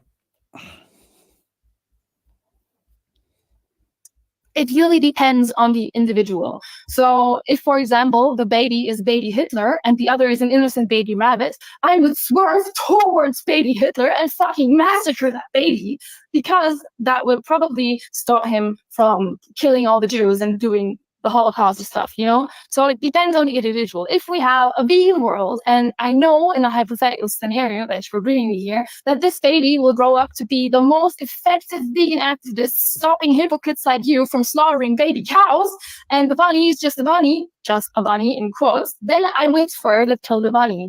But we can play with all these levers. Have a 99-year-old with cancer, human on one side, and a little dog. And I think even most humans who have never engaged with this line of questioning with veganism as an ethical stance would probably save the little dog instead of the 99-year-old who will die the next day from cancer, who isn't even sentient anymore since cancer has eaten up their prey. So like I said, we can play this game. It depends on the... Yeah, I mean, she just asserted that we wouldn't save the human there. We would rather save the dog. This is just some assumption that she just made. Again, listen, a lot of what vegans say is subjective ultimately, and well, it's their listen to opinion. what she's think about think about what she's saying from this perspective. Vegans keep making the false claim that regarding human longevity, veganism is the best option. Well, not only is that false, but even for those vegans that believe that, here's a vegan telling you that if you're a vegan and you actually achieve longevity and you're 99 years old, according to this vegan, your life is worth less than a dog's, because you're probably going to die of cancer soon anyway. So Wow. every time they express some type of intellectual prowess, their entire foot is going in their mouth every time. And this is no exception. Individual. It does not depend on the species, but on the characteristics that come with the individual in this line of questioning. However, like I said, this is not the dichotomy that we are facing everyday life. We don't have to go to the supermarket and decide, will I shoot the cow or will I shoot the human? We don't. Why are you shooting cows? Okay, there she goes again. She said, shoot the cow. How about, or shoot the dove? Because the peas are attacked by doves. You know, the dove of peace. So Yeah. the doves must be eradicated. They must be exterminated by the monocroppers that produce the items on the vegan menu. But here is another vegan again and again and again and again. They won't bring up the crop deaths issue because it does not support the fraudulent nature of veganism, because veganism is fraudulent. Yeah, and she also asserted, again, without evidence or support, that we value things based on characteristics or something, or on individual characteristics, which, again, is another baseless claim. Maybe we don't. Maybe we value things on many other things, or subjective things, or emotions, or whatever it is.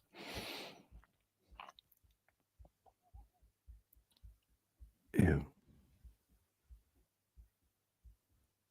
You know, just baseless assertions that these vegans make.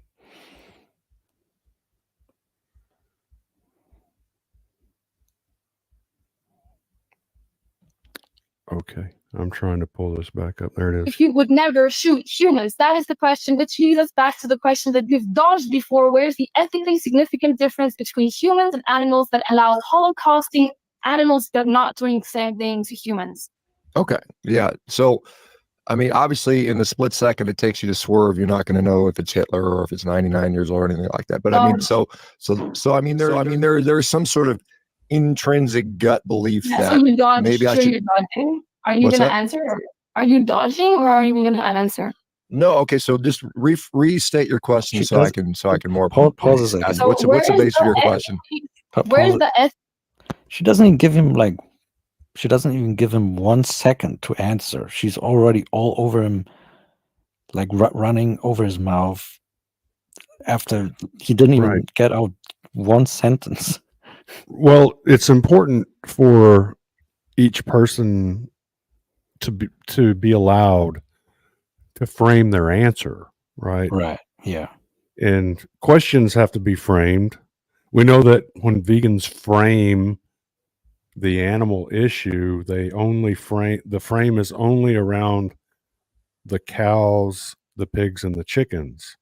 But outside of that frame is the wild pigs, the wild deer, the wild raccoons, the fish, the wild fish that aren't being caught to eat, but are being poisoned as a result of things like avocado farming and acorn farming. All the birds that are going extinct because of the cultivation of soybeans and green beans and tomatoes. these are always left out. They don't bring it up. And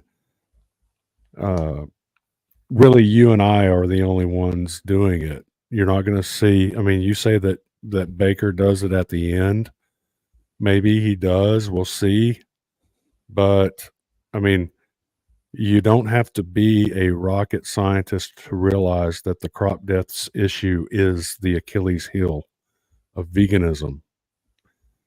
Yeah. I mean, you don't have to be very smart to realize that. And so there's a lot of these people who are not, they're not taking that angle. And that is a I would like to say it's a mistake, but I do see WEF influence, and I can prove it. So a lot of these carnivores are avoiding the crop deaths issue because they know that it is an Achilles heel for veganism. But, you know, you can tell people to eat meat, but if you're telling them to just eat the supermarket meat, then you're helping those powers that are those globalist powers that seem to be moving their chess pieces in a way that would mandate a global veganism. Those meat providers have signed on with that plan. Tyson Foods, they have signed on with the WEF's anti-meat agenda. Yeah. Same thing with McDonald's and their quarter pounders and all that. They have signed on with the anti-meat agenda. Yeah. And so I mean, when you go to the supermarket, you're buying beef that was most of the time was imported. It was fed with toxic grain byproducts, and it's being offered at potentially a loss for the even for the packers sometimes, just so they can ensure a high bankruptcy rate in your local cattlemen. Because once your local cattlemen, your local livestock farmers are all bankrupt, and there's no one within 12,000 miles of you that produces meat, they can turn your meat off and you can't do a damn thing about it. Well, I'll just go down to the park and I'll shoot a squirrel with a BB gun. Yep. Go back and look at all the engineered famines that were carried out by Stalin and Mao and other people. And you'll see that, yeah, once those famines start, that's the first thing people do. Go out and start eating squirrels and local fish out of local water bodies. But all of that is gone in about 2 weeks. That's what the history says. Yeah, people need to understand that animal agriculture means local food supply. It means self-sufficiency. With a lot of plant foods, you don't have self-sufficiency. You have to import a lot of plant foods, depending on where you live. But it usually means that being more dependent on large corporations than if you have, animals in your local community, then you usually can get by on local foods and are more self-reliant. Also on a national level, I would assume. So animal agriculture is just vital for communities, individuals, and nations to be self-reliant and self-sufficient. And veganism is just an agenda against that, ultimately. It is something that benefits multinational corporations. And that's really it. And vegan influencers and activists are just the pieces on a chessboard that bring that about ultimately. I ethically significant difference between humans and Right. non-human animals that allows enslaving, raping, and holocausting animals, but not humans? Where is the ethically significant difference? Can you pause Okay, again? well, I will say, Yeah. So she also said raping animals or something. Where's that claim coming from? Wait, let's back up. what is ethically Where is the ethically significant difference between humans and Right. non-human animals that allows enslaving, raping, and holocausting animals? Enslaving, raping, and holocausting animals. So we talked about the slavery thing and the killing, but she mentions raping animals. Where does raping animals in animal agriculture occur? I think she gets that from artificial insemination. Okay. So you are an animal farmer. Would you say that this is equivocal to rape? Is a pap smear equivocal to rape? No.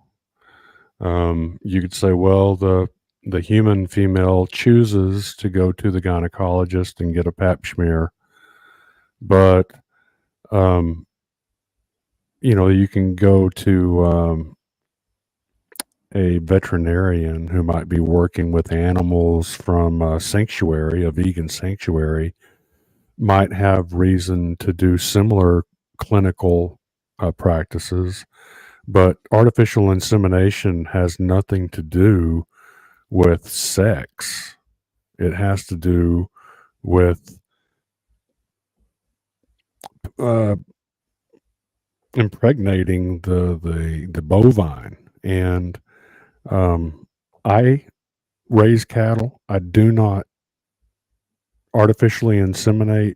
In fact, that's actually a very rare practice in the beef industry. It's more common in the dairy industry.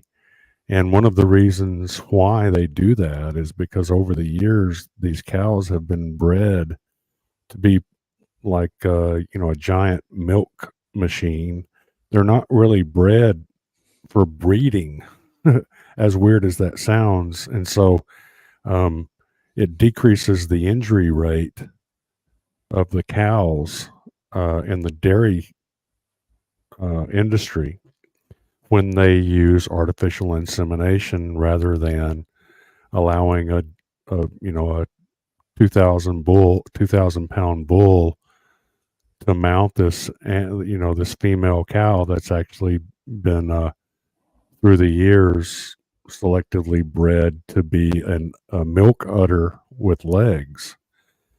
And so that's the industry that does most of the artificial insemination. And but it doesn't have anything to do with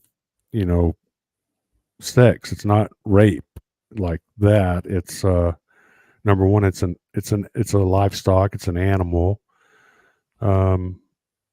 That would be like saying that, well, if you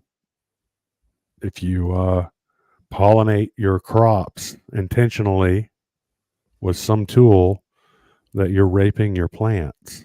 It's the same type of logic. Right. So it's basically a medical operation, a veterinarian operation. Yes, it's done by a professional. Some of those are ranchers, but they they've got they've got a white lab coat on, they've got gloves, they've got stainless steel. It's like an operation. Everything, they try to keep everything sterile. They don't want to infect the cow. They're just trying to introduce some semen from, they can order it from around the world. You don't have to actually buy a $10,000 bull if you want those genes. you can get that semen and then you can artificially inseminate your cows with it. And like I say, that's primarily a dairy industry practice. It's relatively rare in the beef industry. How common is it in the dairy industry? I'd say it's more than half in the dairy industry. It's the majority.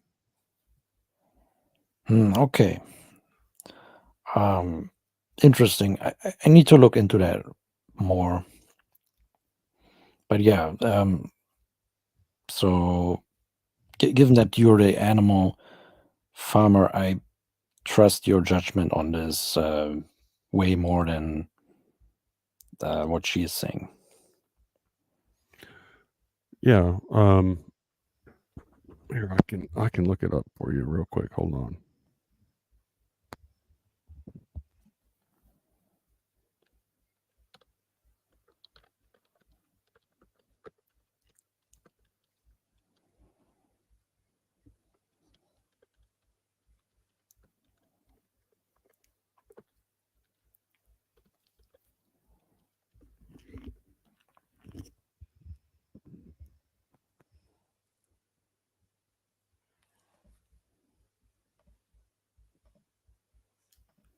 All right, so it says here that 74% of the cattle on dairy farms are artificially inseminated, and only 6% of beef cattle use artificial insemination. Okay. So it's 6% in the beef industry, and it's 74% in the dairy industry. Those are U.S. numbers.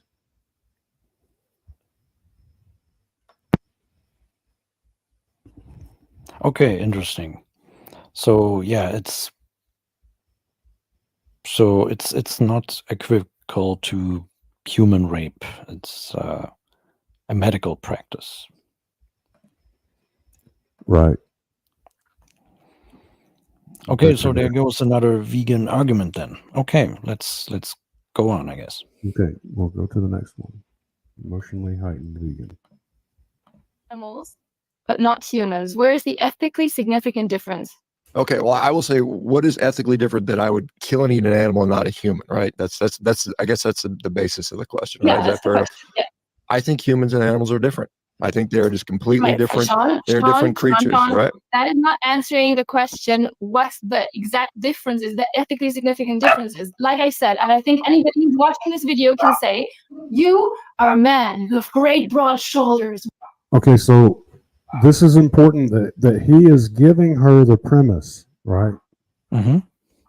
He is allowing her the moral high ground because he is not countering her claim that the vegan diet is without killing animals. He has yet to bring that up, and so he is giving her that. Yeah, basically like saying, well, what's more important, a human or an animal? You know, whereas the 400-pound gorilla in the room is the fact that quadrillions more of those animals are dying as a result of the toxic monocropping that produces the vast majority of items that are on the vegan menu. Yeah, exactly. I mean, this is something that you have to mention right at the beginning, even before.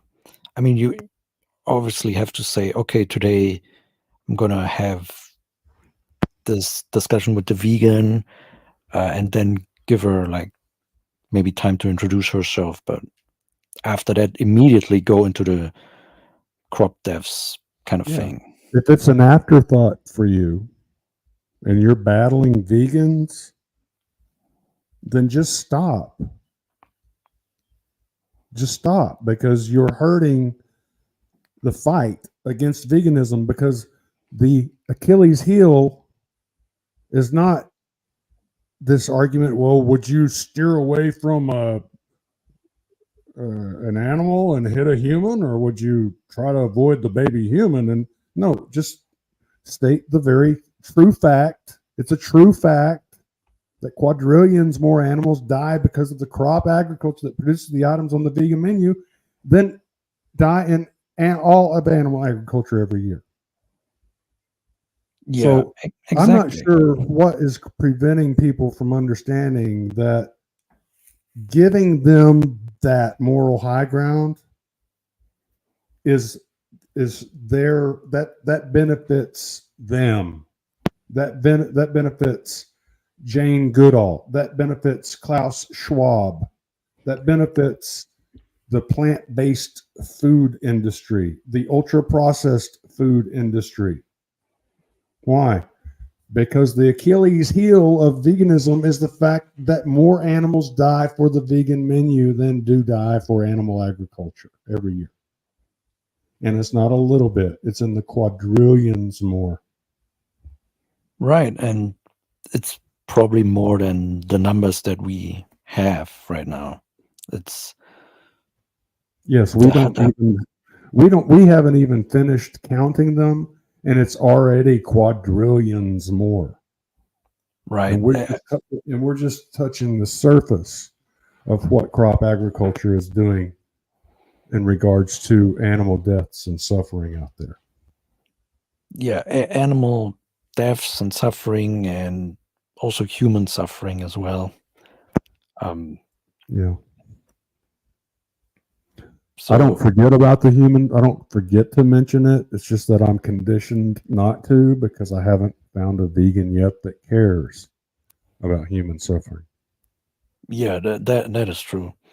But vegans say that, you wouldn't enslave humans, right? So they want to say that they care about humans, but then they don't care about baby food being contaminated with pesticides. So that's kind of a contradiction. Randall's saying that you need to get some sleep. Should we wrap this up so you can go get some rest?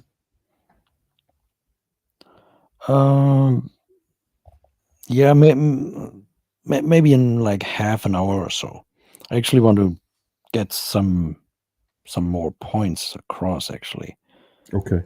You want to play this a little bit more? You want to? I think we can tackle this another time. Okay. But yeah, I want to get into some other things. Wait a second. Because we talked about environmental issues as well. Just want to show something real quick. Wait a second.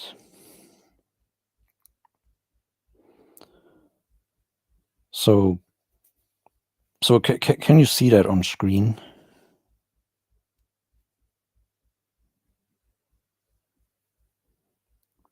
Hello? Yeah, it's up there. Okay. So here's what you see. Basically, an amount of foods that you would have to eat in order to get 1/3 of some micronutrients that are currently lacking in low and middle income countries. Wait a second. So portion size needed to achieve an average of 33.3% of requirements for iron, vitamin A, zinc, folate, vitamin B12, calcium, key micronutrients that are commonly lacking in diets of low and middle income countries. So as you can see, in order to get those nutrients, or like 33% of those nutrients, you have to eat a huge amount of plant foods, but a very tiny amount of animal foods. Mm-hmm. as you can see in this graph here. Yeah, So look at that ruminant liver. It takes 1 gram to get, what it takes, the ruminant meat. You got to eat 31 times the amount of muscle meat from a cow to get the nutrition that you can get from 1 gram of ruminant liver. And that's one of the reasons why I tell people that our ancestors were organ meat eaters. There's never been a population that omitted organ meats and was found to be without disease. And so that's another thing that I want to encourage people to do is move past what their mainstream carnivore influencer might be saying and consider the fact that beef liver, for instance, is just bursting at the seams in nutrients like vitamin B12, and that's bioactive vitamin B12, and heme iron, and all the good stuff. So, question that narrative that humans can survive or thrive on muscle meat alone, because it's not been done multi-generationally. It's basically the same data that the vegans have, is this short-term data that says, yeah, I was eating nothing but muscle meat for 6 years and I'm just fine. Well, maybe, but we do know that these essential nutrients are essential, and they have to be consumed orally. So why not consume something like beef liver or goat liver? Any kind of ruminant liver is going to be just very dense in the most important essential micronutrient for human biology.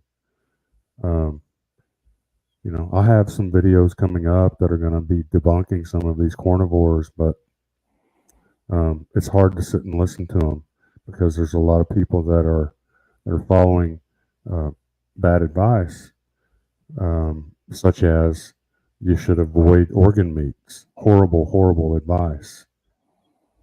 Horrible advice. And anyone that's in this community that's an influencer that's pushing that narrative, that's someone that you should look into, because these corporations have hired influencers.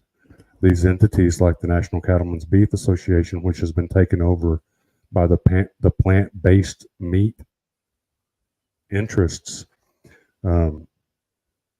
There are people out there who are promoting meat, who are working for corporate entities that have a plan to have you eating either lab-grown meat or plant-based mock meats. It's all true. So if you don't believe me, look into it. Yeah, I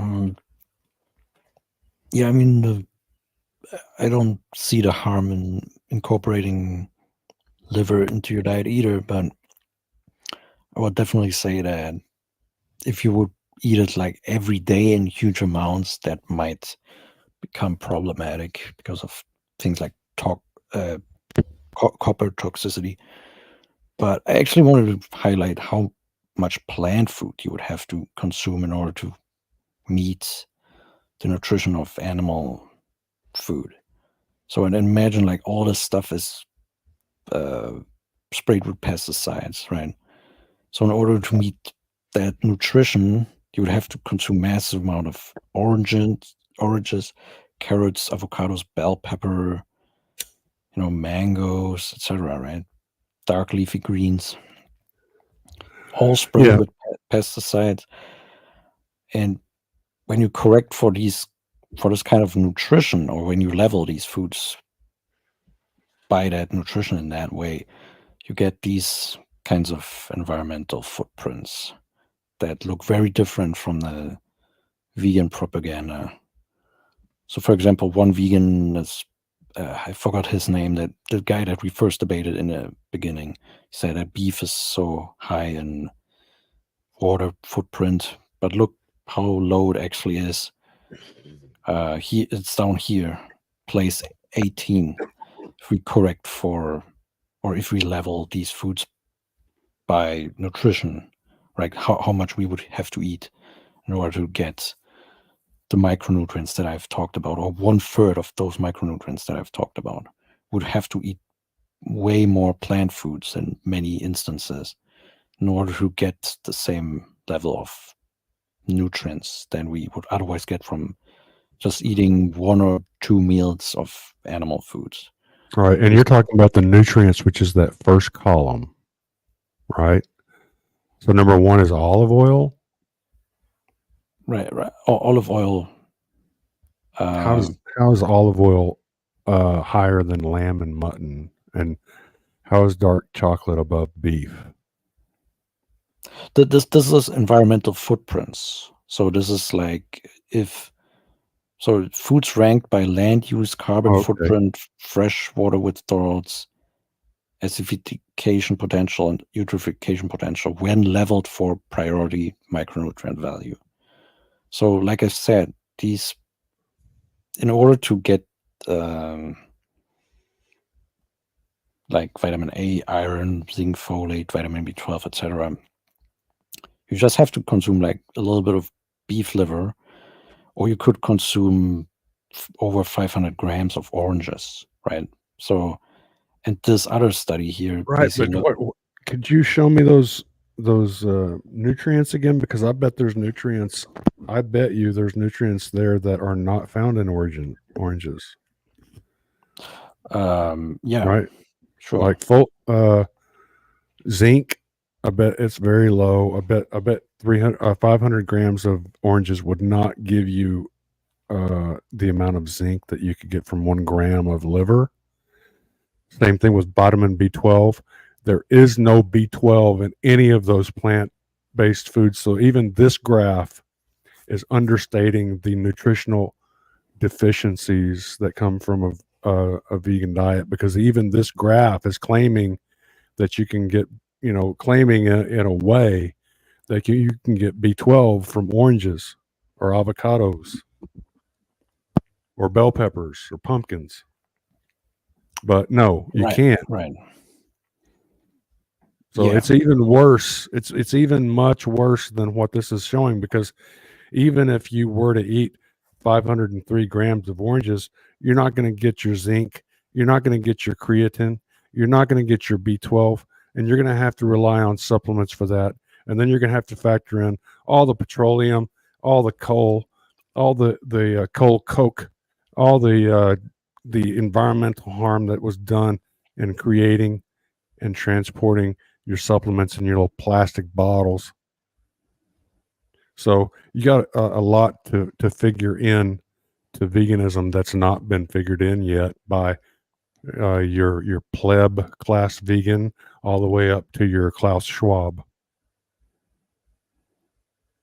Right. And even with that limitation, we can already see that if you level these foods by those nutrients, then you see that all of a sudden it's olive oil #1 in land use footprint, and greenhouse gas emission is palm oil and olive oil, and freshwater footprint, olive oil, rice, nuts, yeah, farm fish, apples, berries.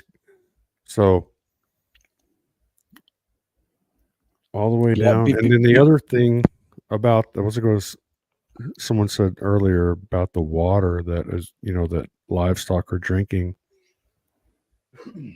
These cows, for instance, same thing with the goats. They'll walk over to the pond, they'll drink their fill of water, then they'll walk out into the pasture and start foraging. And then pretty soon you'll see them bend their back knees a little bit and set their back in a certain way and kind of arch their back. Then all of a sudden you'll see this thick yellow stream coming down, full of nitrogen, phosphorus, potassium, and other nutrients that plants crave, and they're actually watering the plants. So the water that livestock drink goes to watering the plants because it goes through the animal. Yeah, It it's doesn't go into the animal and then get sucked into some black hole in Andromeda somewhere in space. It stays in the animal. The majority of it gets watered onto the plants and helps the plants grow. yeah, these animals are in a natural cycle, right? I think you should actually do an extra video just on the vegan claim that livestock consume so much water. I think you should do an extra video on that. Also with this consideration of how crop agriculture uses actually more water, and that's like taken out of the ground, you know? Right. The water that crop agriculture uses is from wells that tap into the aquifers, and the water that livestock agriculture uses is primarily water that falls from the sky. Just like the water that was drank by the ancient bison populations, the ancient elk populations, the ancient moose populations, the antelopes, the caribou, the wildebeests, the water buffalo. We've always had gargantuan herds of ruminant animals moving around, being the primary players in the nitrogen cycle, the carbon cycle, the phosphorus cycle, the potassium cycle. But it's the crop agriculture cuts out the ruminant. It's a missing piece, and you have to replace it. If you're going to replace it, you have to replace it with petroleum based pesticides, petroleum based fertilizers, destructively mined fertilizers, and it causes carbon emissions, it causes erosion, it causes pesticide drift, it causes oceanic dead zones, it causes low carbon soil, which is hydrophobic. Everything that vegans and corrupt corporate powers claim is wrong with animal agriculture is projection. And what they're projecting is what crop agriculture is actually guilty of. Yes. Yeah, I'm pretty sure that in animal agriculture there are some things to be improved, but overall it's not absolutely. It's not as bad as the vegans claim it is. Also, I want to show this study here that recently came out: environmental trade-offs of meeting nutritional requirements with a lower share of animal protein for adult subpopulations. So this basically shows, like, in a France diet, if we would reduce the animal protein to 50%, and it would actually increase free environmental impacts, fresh water eutrophication and water use, both by 40%. And now here's the important thing regarding the crop deaths issue, right? It would increase biodiversity damage potential loss of species associated with land use by 66%. And now I think when they say species, they mean plant species, but plant species is important for wild animals. So we can actually take that as a proxy of also animals being wiped out in that situation. And they also say here the large decrease in permanent grassland area due to consuming less red meat and increase in arable land needed to meet the higher demand for vegetables increased biodiversity damage potential greatly. Yeah. And yeah. And also it says here, since the present study focused on France, the decrease in red meat consumption decreased grassland more than it may have in other countries, which helped explain the predicted impacts on biodiversity. A decrease in red meat consumption, however, is not the general trend at a global scale. The decrease in red meat consumption decreased land occupation greatly, which means like the grasslands. Right. You're taking off the fertility. You take off the ruminant, you take away the fertility. Right. But it says right here, however, since permanent grasslands can host much more biodiversity than any other agricultural land use, the increase in land occupation translated into an equivalent increase in biodiversity damage potential, right? And it's important that they say here that this is due to vegetables, right? Increase in arable land needed in order to meet higher demand for vegetables, and this is directly linked to biodiversity loss. So this gives us some idea of what would actually happen if we, went this plant-based path. Actually, there's a similar study. Cessation of grazing causes biodiversity loss and homogenization of soil food webs. Cessation of grazing leads to strongly decreased alpha diversity in both soil microbial and faunal diversity. So local diversity of soil fauna decreased. So yeah, and this has this is not good for biodiversity or the ecosystem functioning, right? Yeah, and the reason why it's important to maintain high biodiversity is because the food web is supported by biodiversity. And if the food web doesn't have biodiversity, then the chance of things like famine go way up. So in regard to food security for humans, decreasing biodiversity is exactly what you don't want to do. Yeah, but vegans don't care about that. They have these pills made in labs from scientists with white robes in a building that has a halo over it. Yeah. That produces all the vitamins in one pill. I don't even understand why they still eat plant-based food if they can just get all their nutrition apparently. And they literally do consider those pills to be food. If you press them on it, and you say, well, your diet relies on pharmaceuticals, they'll say, no, those are supplements, and supplements are considered food.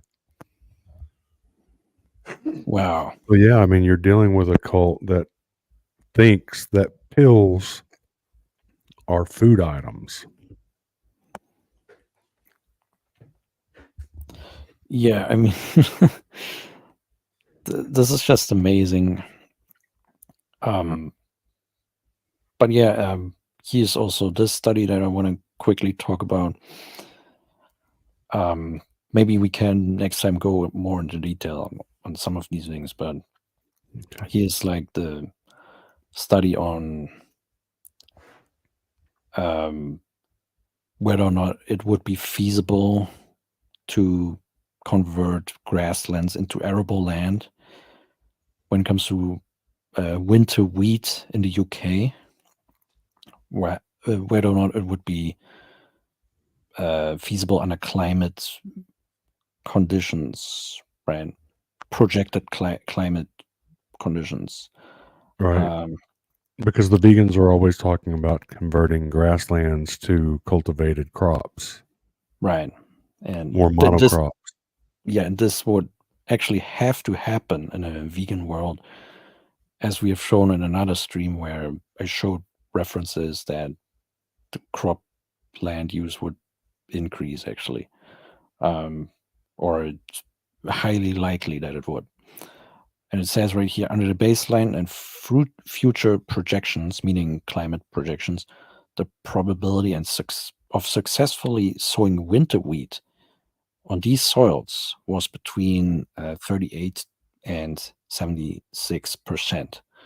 Simulations showed that grassland conversions to arable in the region would not be sustainable in terms of carbon sequestration, with a decline in soil carbon stock of 165 to 280 kilogram carbon per hectare per year on average over the period of the simulated period.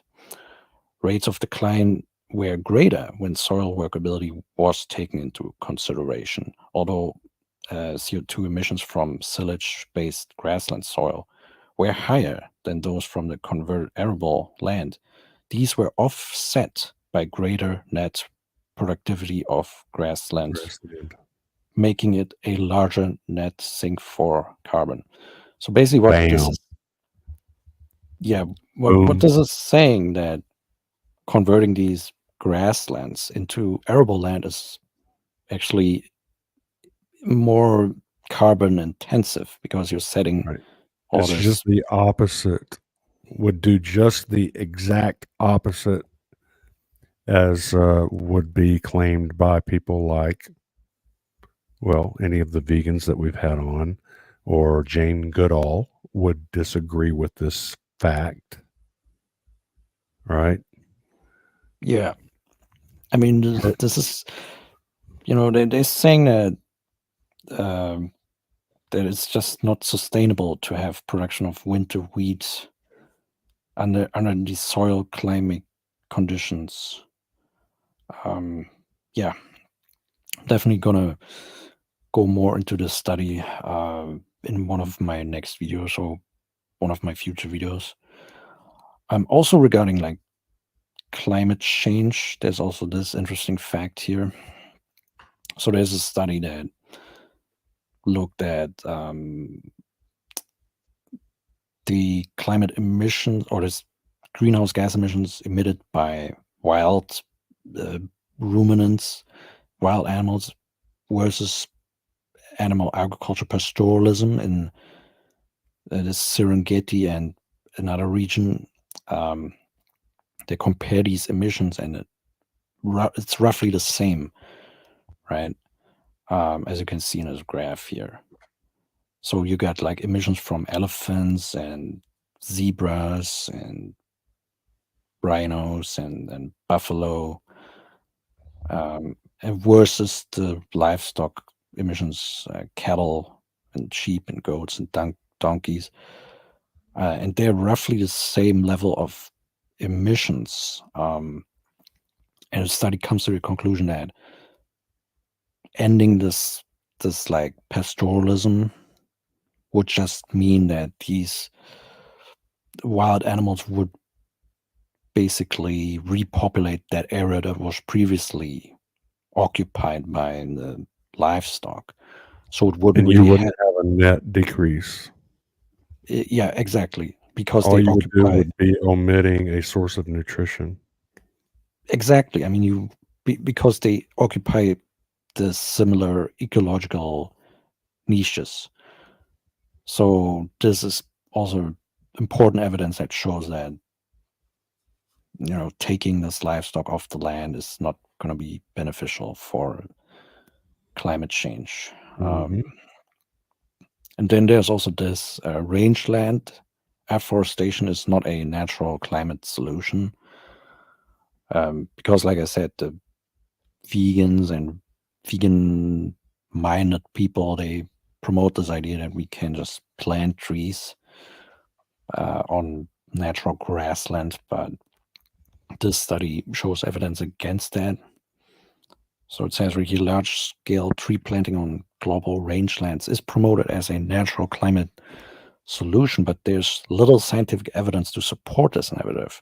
The presumed benefits of rangeland afforestation originate from 5 major misconceptions: conflation between reforestation and afforestation, overestimation of carbon sequestration potential, insufficient recognition of rangeland ecosystem services, potential for adverse ecological outcomes, and neocolonial tendencies of afforestation programs. So this is also a very important study, I think. So, for example, the carbon sequestration for potential is not the same between native forests and planted trees, for example, right? And things like that. So there's like also forest plantations, the plantations have a lower carbon storage potential. Right.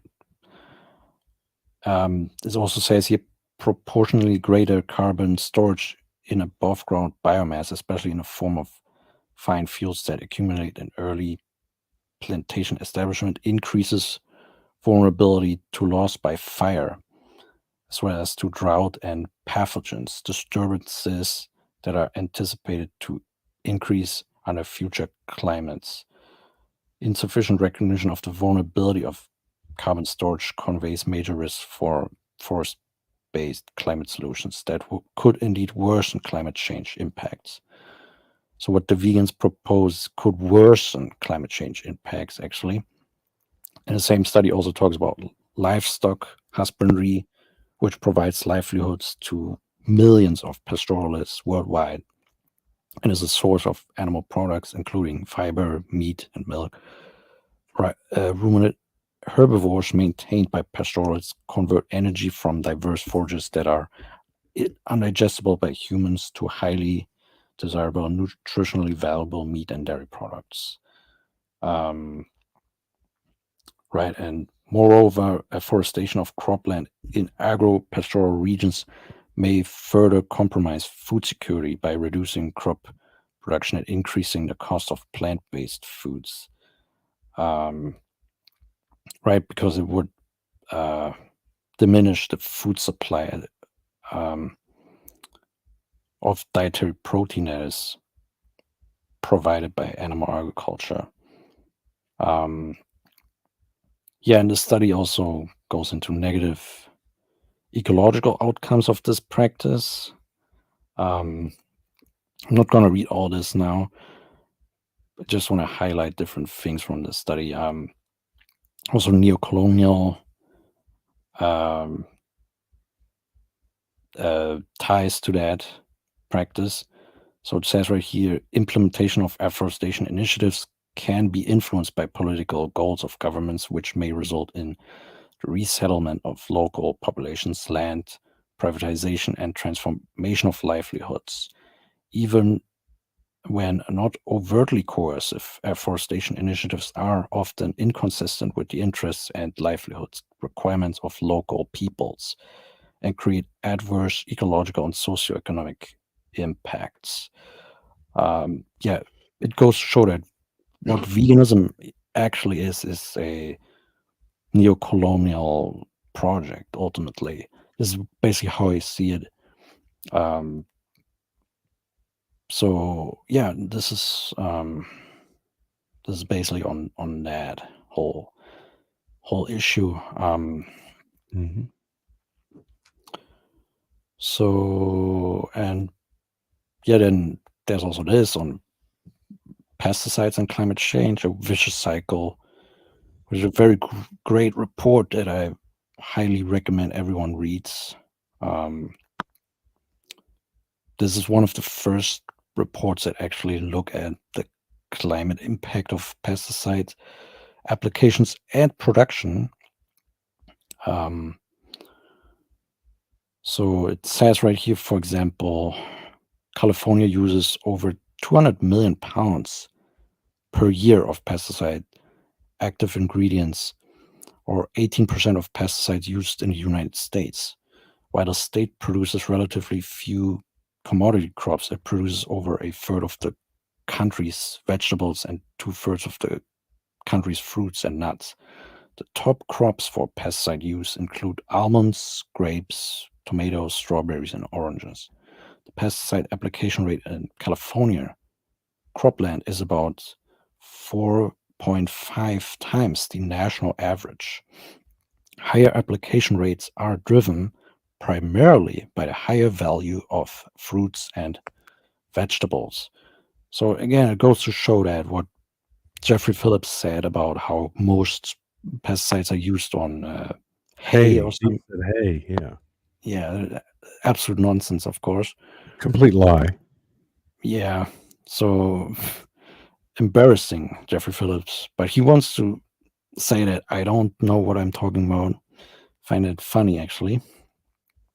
And it also says somewhere here in a report that most of these pesticides don't even reach their target animal. Yeah, it says right here. Often less than 0.1% of applied pesticides reach their target. This is crazy. So, Oh, wow. So like 99.9% of applied pesticides end up like as pesticide drift and pesticide runoff. And yeah, only 0.1% reaches its intended destination. yeah. So it's not even efficient. This is Kind of like chemo, you know, you kill the patient to kill the cancer.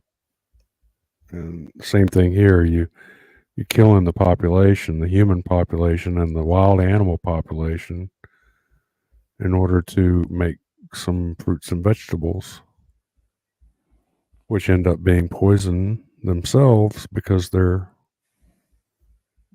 laden with these pesticides. It's getting into even the baby food, like we showed earlier. About 40% of the baby food is contaminated with these pesticides that are used on the fruits and vegetables that vegans are constantly championing as the alternative to regenerative ruminant agriculture. right. I mean, if vegans really were like concerned about animals and ethics and sustainability and all of that, they would just eat grass-fed beef. They would eat a diet that what was Well, yeah, primarily centered they on. could they could grow some potatoes at home.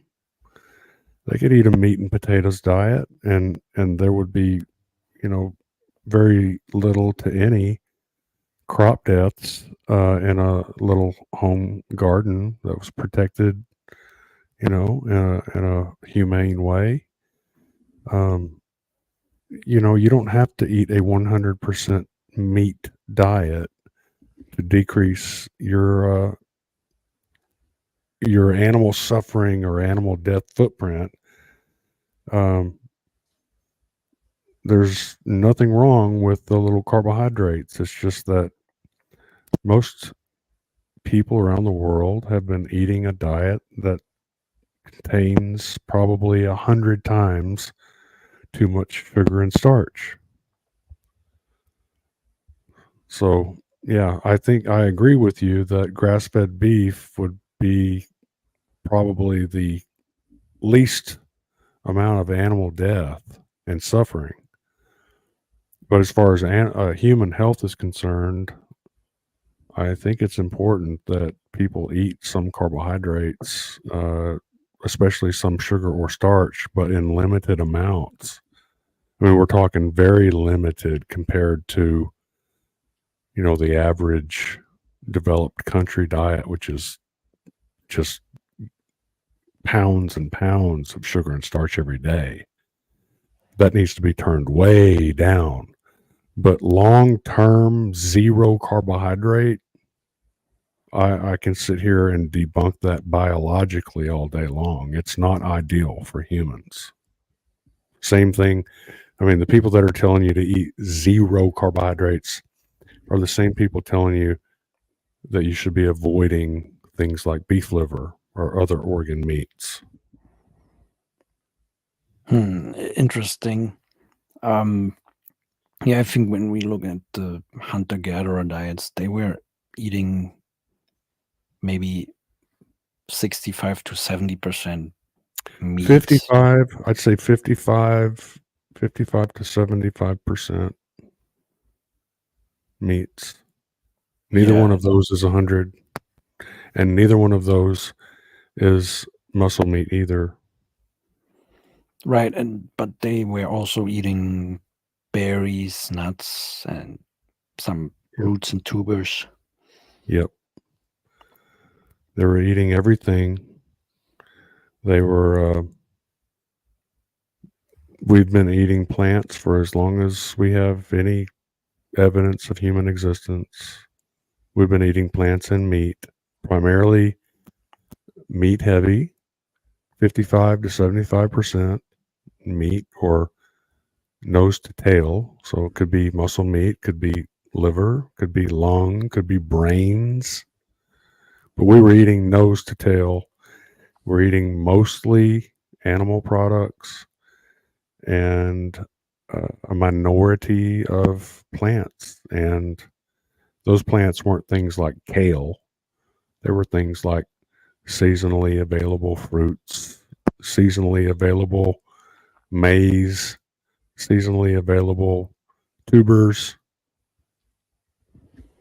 So we've always eaten a certain amount of carbohydrates. It's just that in all these countries, Germany, United States, Canada, all these countries that have been Americanized, and I say that because we were the first population to be fattened up like pigs for slaughter. All the other first world countries kind of followed suit. And so Americans were obese and diabetic first. And then shortly after that, Canadians and Britons and Germans followed right down the same path. And a lot of that is because people are eating too much sugar and starch, as well as the seed oils. But yeah, way too much sugar, way too much starch. But say, okay, since we had too much starch, now we need to cut that to zero. No, that will not work for, like a blue collar worker that's really working all day. They need some carbohydrates. If you are, say you're a soldier and you're expected to be able to, win in a hand-to-hand combat, you're going to want to have some glycogen. If you're eating nothing but meat, then you're going to have a truncated glycogen, which means that if you were to get in a knockdown, drag out, fighting for your life situation, you'd be good for maybe 2 minutes. But after that, you'd consume all your glycogen, and you wouldn't be able to compete with your opponent, because that type of high intensity exercise requires glucose. To unlock the device. Requires glucose. And so that can happen real fast when you've got some glycogen stored. And the other thing is that, anyone that's got a background in athletics or was a bodybuilder or even amateur, bodybuilder at any time that's tried things like creatine monohydrate as a supplement.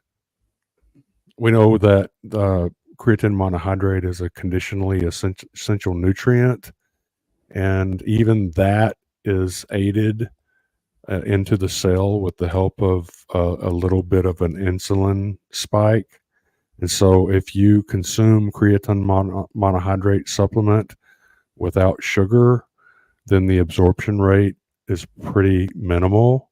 But if you consume the creatine monohydrate with a sugar, then the sugar will cause an insulin spike. The insulin spike will shuffle that creatine into the cell, and you'll get a much better absorption of the creatine into the cells.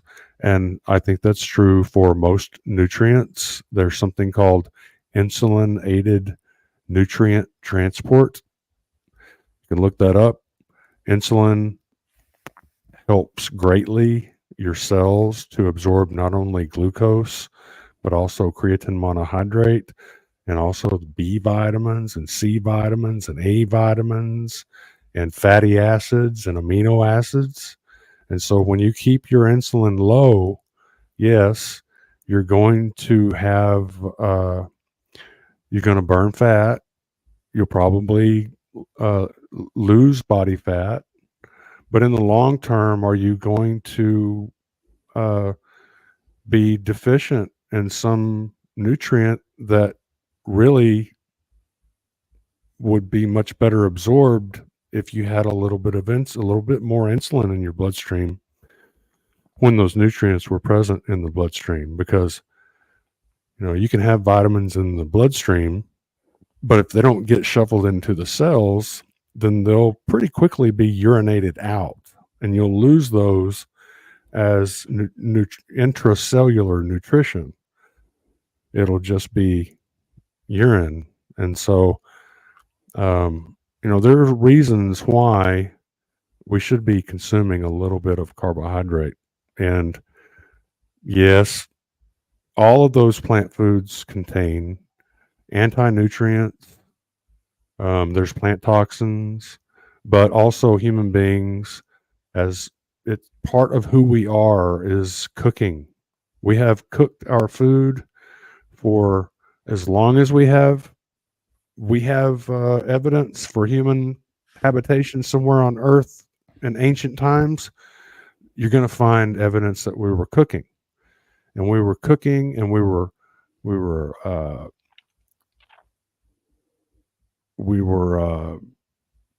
what is it when you ferment? We were fermenting foods. We were cooking foods. Human beings, what makes us so amazing is our brains, and our brains have figured out a way to be the top predator and the top omnivore. Nothing at all has ever escaped us as a nutritional source of sustenance. And if there was anti-nutrients there, human beings have found a way to either cook it out or ferment it out. So every time you hear about a with the exception of something like the calcium oxalates and kale or spinach, I don't think those can effectively be cooked out. But tannins can be leached out. The anti-nutrients in potatoes can be leached out by boiling, peeling, and slicing, and then boiling. There are ways to decrease the toxicity of plants, and if you look into it, you'll find that all of the Paleolithic, from 1,000 years ago, going all the way back to a couple 100,000 years, we've been cooking, we've been fermenting, we've been eating mostly meat, and a minority, somewhere between 45 and 25% plants. But never was there a population of humans that was eating zero plants and zero carbohydrates. That was never a thing. And like I said earlier, another thing that was never a thing was people eating just muscle meat. So one of the reasons why they want us eating only muscle meat here in the United States is because the meat packers have export deals for the things for the organ meats. So the organ meats are exported to poor countries, so they're getting most of the nutrition, and then the muscle meat is being set aside for Americans, and Americans are being taught that they should only eat muscle meat, whereas other populations around the world still acknowledge the nutritional superiority of something like beef liver over something like muscle meat. And yes, I know that no one is advocating that someone eat 10 livers every day. That's not what we're talking about. We're talking about countering the idea that you would eat 0 liver. So the option, the alternative to eating 0 liver is not eating 50 pounds of liver every day. That's not the logical alternative. The logical alternative is to eat either a tiny serving of liver every day or a pretty big serving of liver once a week or every 2 weeks. Because when you kill an animal and you're eating it nose to tail, there's no way that whole animal is made of liver. And so, yeah, it doesn't make sense for someone to eat gargantuan amounts of liver every day. You might get a copper toxicity, but who's endorsing that? Certainly not me. What I'm saying is that a little bit of liver here, a little bit of liver there, get that big boost of B12, and then get your cortisol down, get your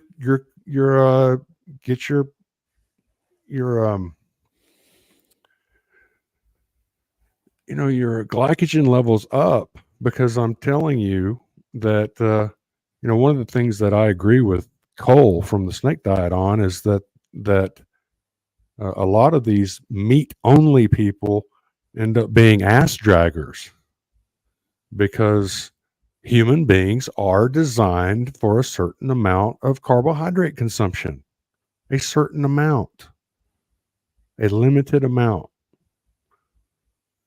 That's why we have amylase in our saliva. We have amylase in our stomach. What is amylase? Amylase is an enzyme that breaks starch down into glucose.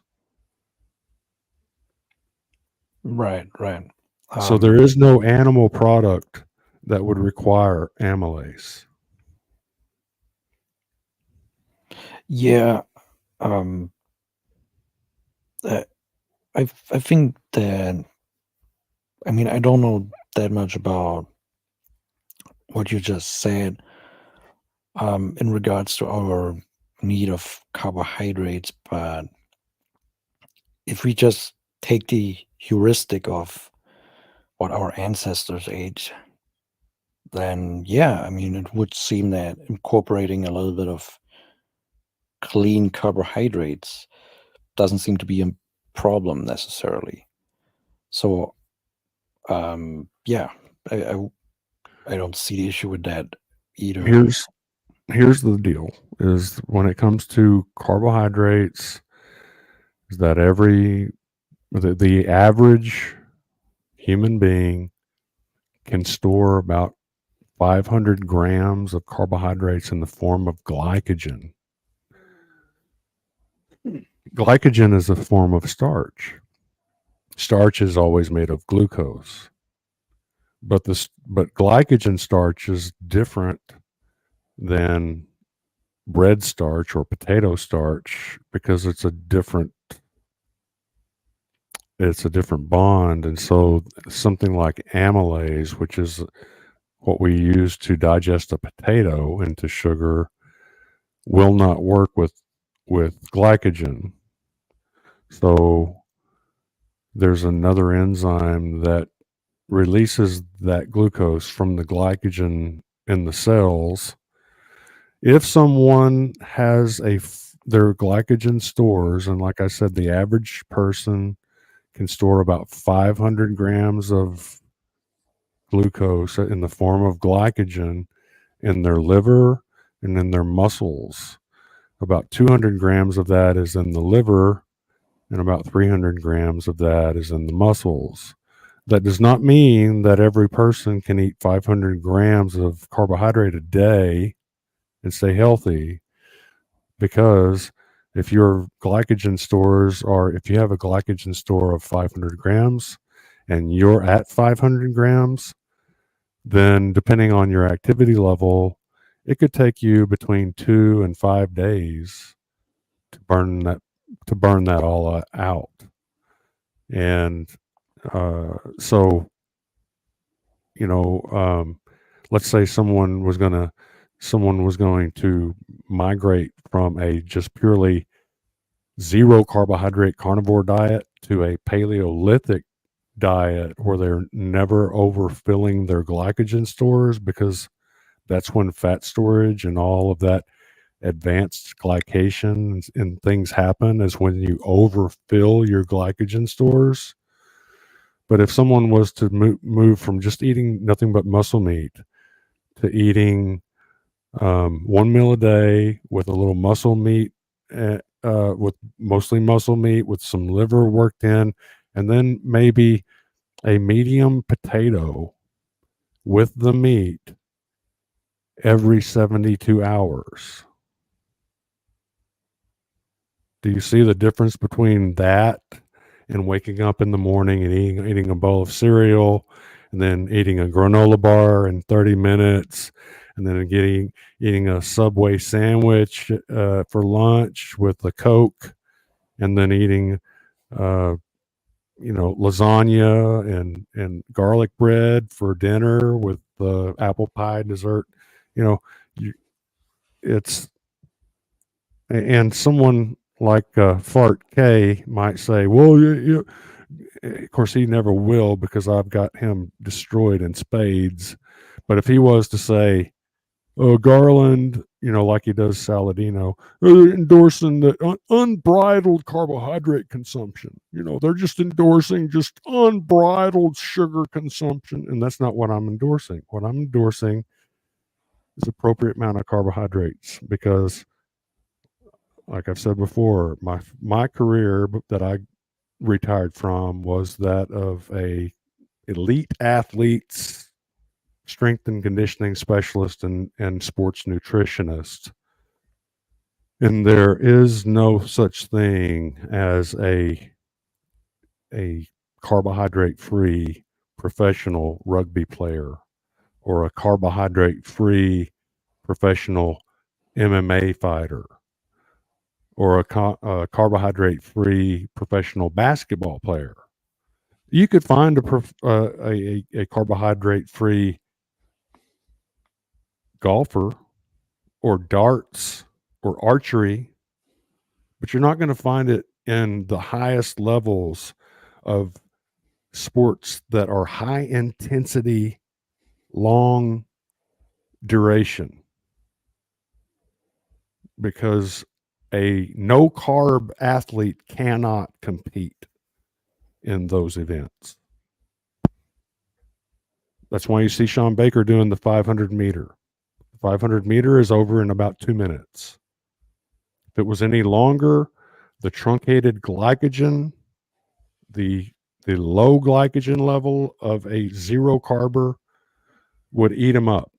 If he was to try something like the mile is pretty fat. It's still a pretty intense race. It's only the very slowest, low intensity sports that can benefit from fat adaptation. And the reason for that is because glucose has oxygen in the atom, or in the molecule. The molecule already has a bunch of oxygen atoms in it. So you only need a couple of extra respiratory oxygen atoms to be able to metabolize the whole glucose molecule real quick. Whereas the fat molecule, regardless of how readily available it is to burn, it doesn't contain any oxygen atoms. So all of the oxygen required to metabolize that fat molecule has to come from respiratory oxygen. And that's just fine if you're sitting or playing golf or practicing archery. But if you're in an MMA fight, or if you're trying to play rugby at an elite level, or even not elite but very competitive, you're not going to do it. And there's not any athlete that can step up to the table, walk up to the plate and claim otherwise, because it's impossible. It's not possible to burn fat at the same rate it is to burn glucose, which rules out these high intensity, long duration sports. That is fascinating. By the way, I have a question about like the carnivore hype, so to speak, and after that, I would like to move on to this paper real quick before we sort of then before we end this, because it's kind of late where I'm at. But yeah, I know. Right. Do you think that this carnivore hype is sort of do you think that it will sort of die down at some point, and it will drag down the meat, I guess, the anti-vegan community? Or do you think it's something that sort of harms the fight against veganism?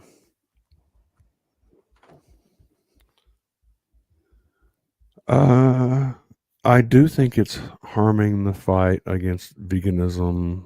And the reason I think so is because, firstly, it's not the optimal human diet. So I believe that the optimal human diet is, if you want to put a label on it, probably would call it a paleo diet, where you're eating local animal products in a nose-to-tail fashion, with limited, preferably seasonally available fruits, berries, tubers, etc. And always either fermenting or cooking the anti-nutrients out when you can. So I think that originally, I think that that's where the anti-vegan community used to reside, was in the paleo community. And then there was a book that came out called The Carnivore Diet, and that started a move away from a Paleolithic diet, which is scientifically supported and historically documented to be the human diet, to a muscle meat only diet. And not only muscle meat only, but supermarket muscle meat only, with a thumbing of the nose to grass-fed beef and the practice of nose to tail. And so that decreased the quality of the diet that was being eaten by anti-vegans. Now they've moved from paleo to carnivore. When they moved to carnivore, they decreased their glycogen storage potential. They decreased their ongoing learning about human physiology, and they started to follow dogma, which is similar to vegan dogma. Because just like you say, you ask the question to vegans, show me multi-generational vegans where someone was born by vegan parents, someone that grew up as a child into teenager and then to adult, and then had children themselves, and those children were healthy and they grew up. Show me this vegan. The same can be said for carnivore. This is a brand new diet. No human population has ever eat muscle meat only. That is not documented as a healthy thing. And I can speak scientifically all day long as to why that's not ideal. And then the fact that the carnivore leadership out there is not embracing the crop deaths issue. In fact, they treat it like a redheaded stepchild. They treat it like something that they don't want to talk about. And this is a problem. This hurts the war against a vegan mandate. Yeah, Because absolutely. yeah. Yeah, Telling people to avoid liver increase, in my opinion, it increases their likelihood of health issues. So it increases their likelihood of failure on a diet that's supposed to be the opposite of veganism. And then the fact that the carnivore community, there was a time when the carnivore community, or the anti-vegan carnivore-ish community, were very much about nose to tail and buying local meat when possible. But these WEF affiliated carnivore influencers came in and said, no, don't bother with the grass-fed stuff. There's no scientific evidence that that's better for you. So just go for the cheaper stuff at the supermarket, but eat nothing but muscle meat. Don't eat any carbohydrates. Well, what happens when you do that? Well, if you eat large amounts of nothing but meat every day, is all of that meat, all of the protein in that meat, going to be used as protein? Are you going to grow your hair out 12 inches in a day because you ate 500 grams of beef protein? No. Are your fingernails going to grow 2.5 inches overnight because you're using all this protein as protein? No. What's going to happen is that a majority of that protein, which becomes excess, because you can only grow your muscles and your hair and all that so fast. So everything that's above and beyond that, what you need, is going to be turned into glucose anyway. So now you're paying sirloin prices for glucose.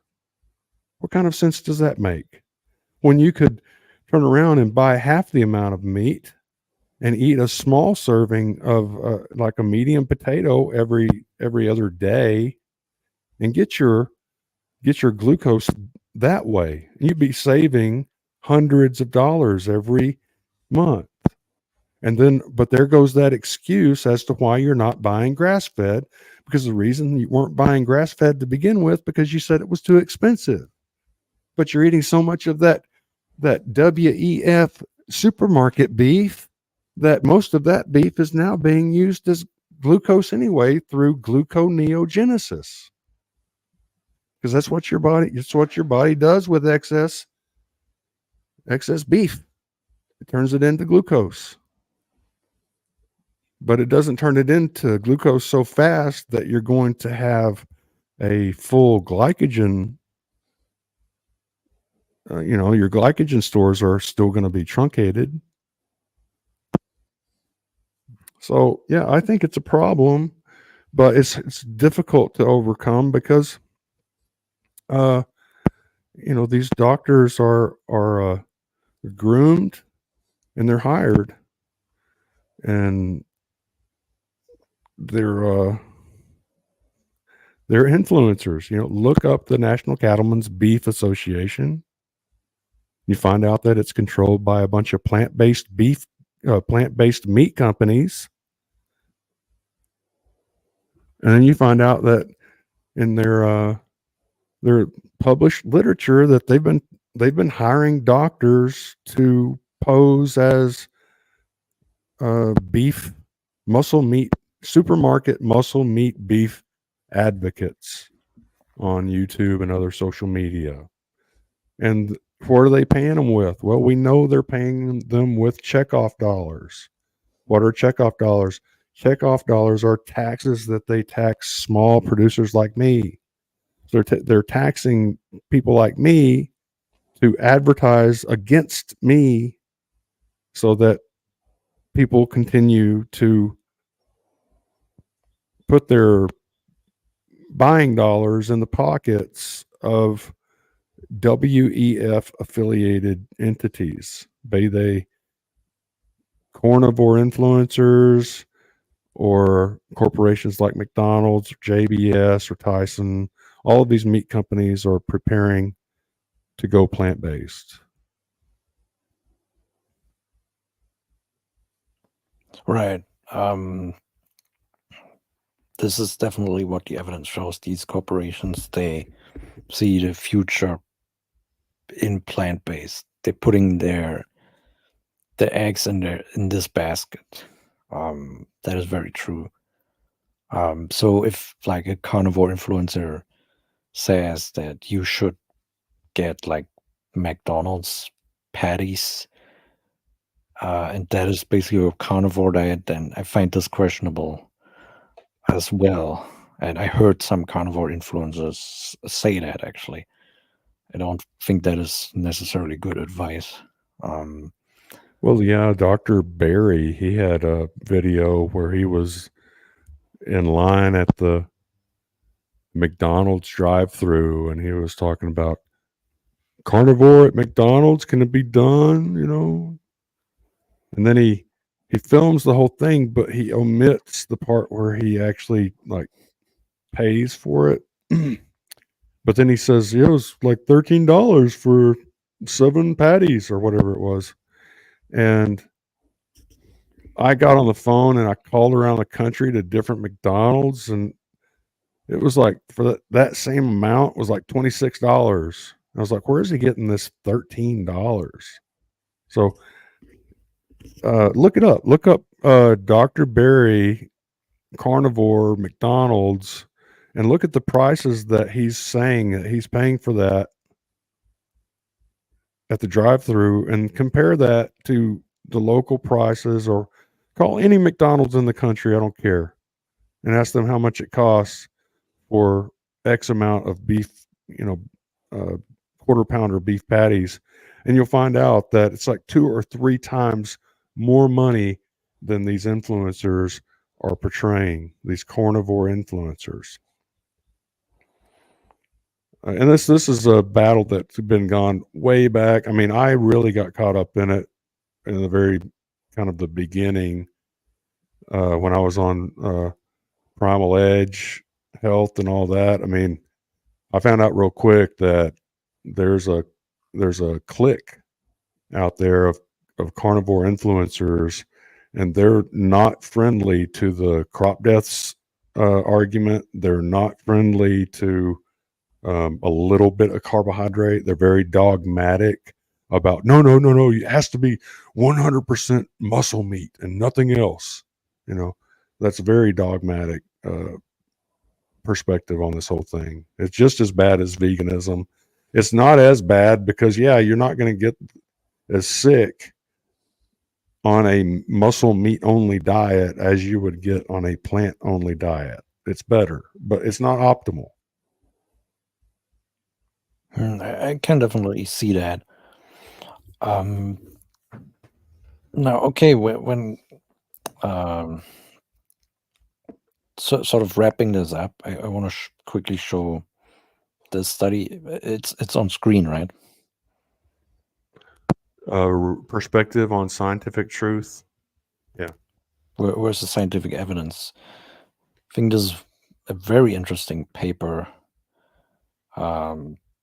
that has that looks at free cases of basically plant-based propaganda and critiques them or looks more critically at this, right? So I've not read this in full, but one of the cases is, for example,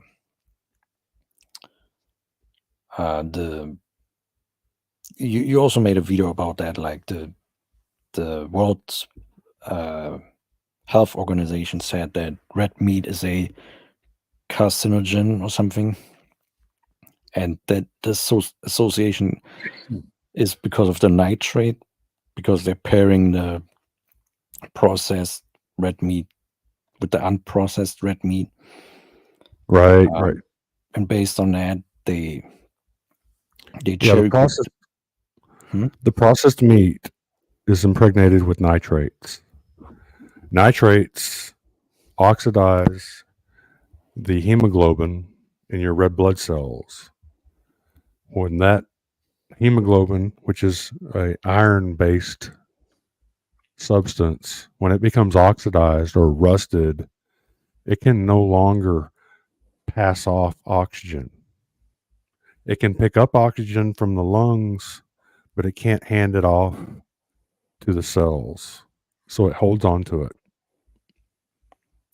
That doesn't do your cells any good if the red blood cells won't let it go.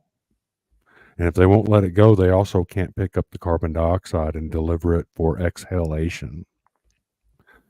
And so what that's going to do is cause at least a chronic, if you're eating processed meat on the regular and you're getting high amounts of nitrates that are decreasing the oxygen transport in your capabilities of your blood, then it makes sense that you would have a suppressed oxygenation to your tissues. And if you have low oxygenation, then that lends itself to cancer, because cancer does not like to be oxygenated. It's more like the biology of a cancer cell is much more like that of a fungus than that of a human cell. And so it's looking to ferment in the absence of oxygen. And so it makes sense that processed meat would contribute to a higher cancer rate because of the damage that nitrates do to red blood cells. So what they've done is they've done hundreds of studies where they've combined red meat and processed meat into a category, even though it doesn't make any sense to do so.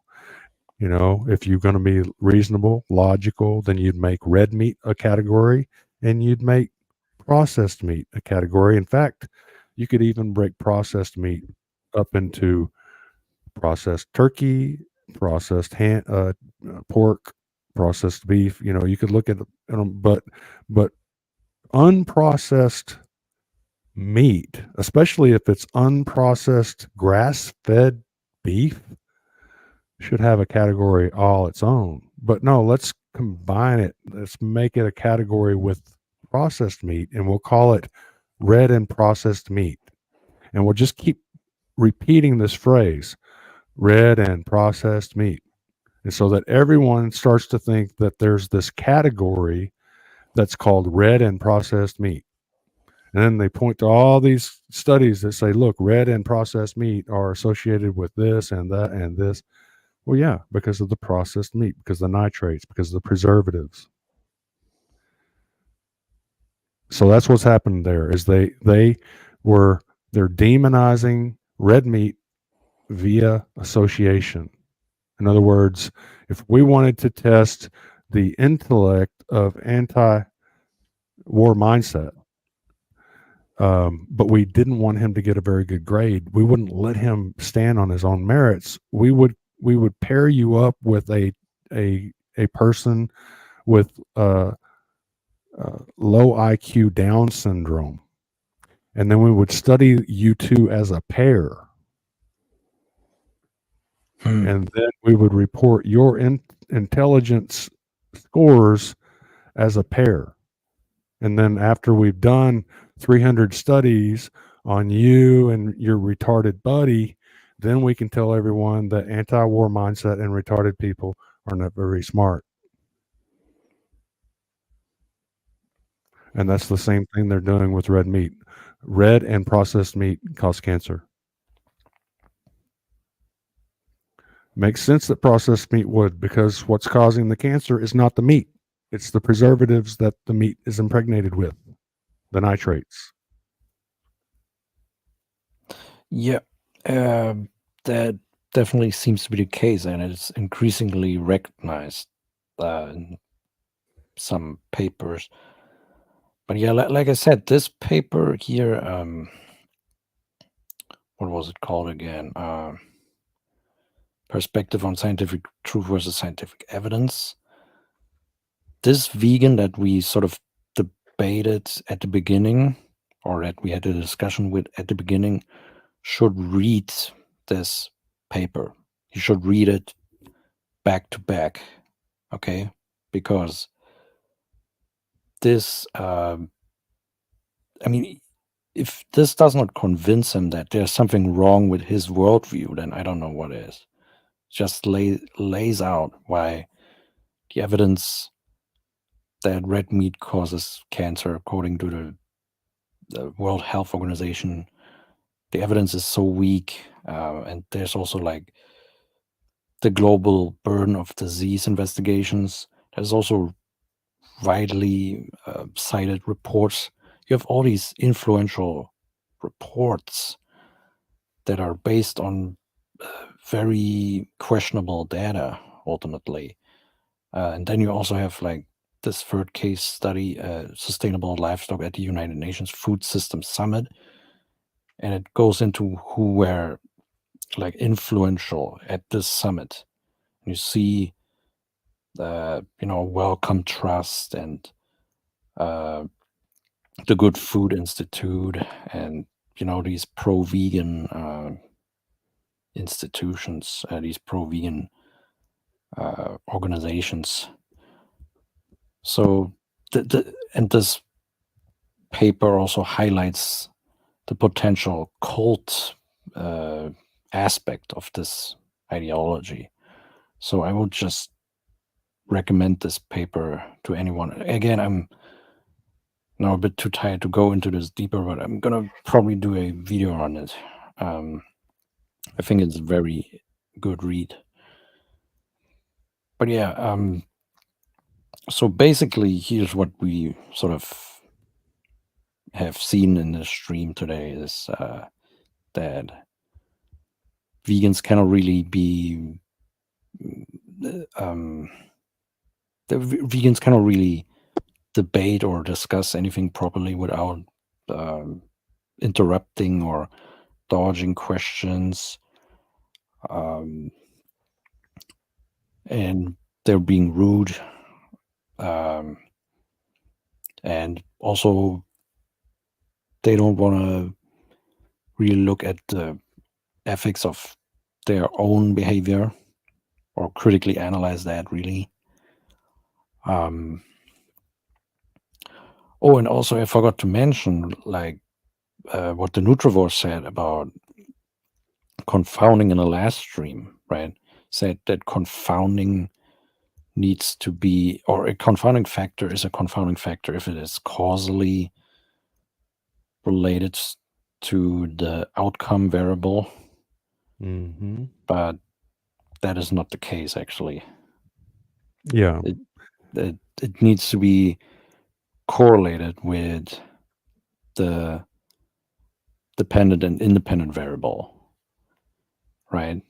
But yeah, he was mistaken. You were right to begin with. Right.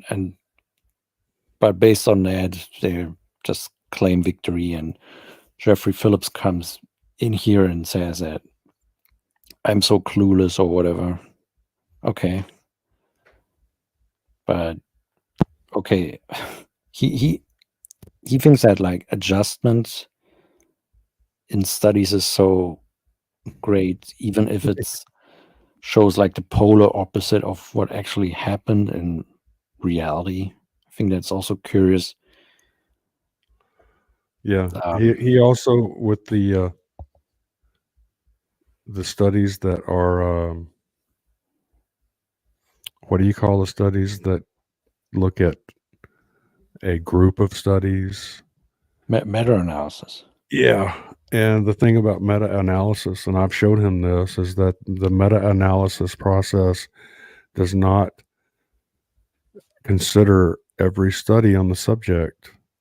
The meta-analysis is has been shown to be an exercise of cherry picking, and it's being used to communicate the biggest biases, because they're coming out and saying, well, this is this is a meta analysis, so it's all these studies, but it's not all the studies. It's left out the studies that contradict. It's the same method that Ansel Keys used when he was trying to demonize cholesterol. He had to leave out the majority of the countries that he had data on in order to portray that there was some type of correlation between the consumption of saturated fat and heart disease. So it's scientific fraud. And that's what this meta-analysis tends to be also, is scientific fraud, because the bias is exercised by choosing which studies to include. Yeah, and also you can have 100 studies, but if they're all epidemiology, if they're just questionnaire studies, then really how good is the data ultimately? It's no good. Questionnaires are always, self-reporting has always been found to be inaccurate. People do not tell the truth. Sorry. That's not science. Yeah, exactly. I mean, you can have 1,000 studies. If they're all garbage studies, then who cares? It's, Well, yeah, but what Jeffrey says to that is, no, that's the whole thing about meta studies, is that all of that bias is ironed out because all of the studies are combined into one. But again, what he's not admitting is that no, all of the studies are not combined. If there's a study that contradicts the point that is trying to be made, it will be omitted from the meta-analysis. And so once you omit one study, you've created bias in the results. And if any meta-analysis can be shown to have omitted or not considered one study or more, then that proves that its merit as what they are defining as a meta-analysis is not the case. It's just, because a meta-analysis, according to Jeffrey, combines all the studies. There can't be any bias because all the studies were looked at, considered, and combed through and algorithmed. But that's not how it works. Meta-analysis is a very cherry-picking heavy process. Let's include this study, omit that one, include that study, omit this one, so that we can get the results we want. That's how meta-analysis works. Yeah, and even if the problem is we don't even have good studies, really. I mean, we have like a bunch of questionnaire studies that are garbage, confounded. We don't know what these people actually ate. And they were living freely. They're not controlled. They're not observed. And then what was actually reported to these scientists, they're going to adjust the results anyway and tweak the results in this or that direction. Like in the Adventist Health study, the vegan group had the highest, according to raw unadjusted data, they had the highest death rate from all-cause mortality in that study. And yet what did these researchers do? They adjusted the outcome data so that the exact opposite was actually happening. Mm-hmm. So how does this make sense? How can you actually, you collect the data, right? And then instead of reporting that data, you go, oh no, I don't like that data. I have to adjust it so that it looks differently. But Jeffrey Phillips wants to tell me that this is like legit science. This is Yeah, good no, stuff. it's good when they adjust the data. It's good when they do that. Okay. Oh, yeah, I so you mean, got a study based on questionnaires, and then you got some results, and then you adjusted that data and moved it so that your premise is supported. So, in other words, scientific fraud. yeah, I mean, I can probably pull up some adjusted data that shows also some things that he wouldn't like as a result. You know, I mean, I personally don't like adjustment, but he says that he thinks this is like amazing or whatever. So I recently found a study that shows if you adjust for different things, then all of a sudden it's not so clear whether or not meat is unhealthy anymore, right? But he probably wouldn't like that study. Let me just quickly show it. Not gonna go too deep into that right now, but let me just quickly show you what I mean.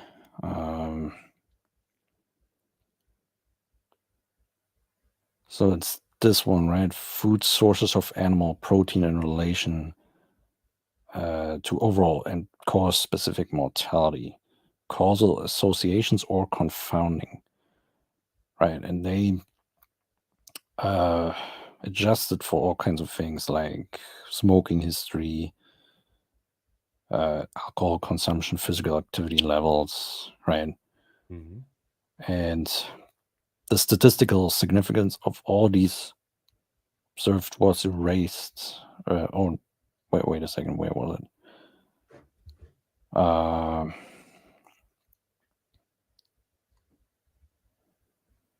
Right, it reduced risks for poultry, milk, and cheese.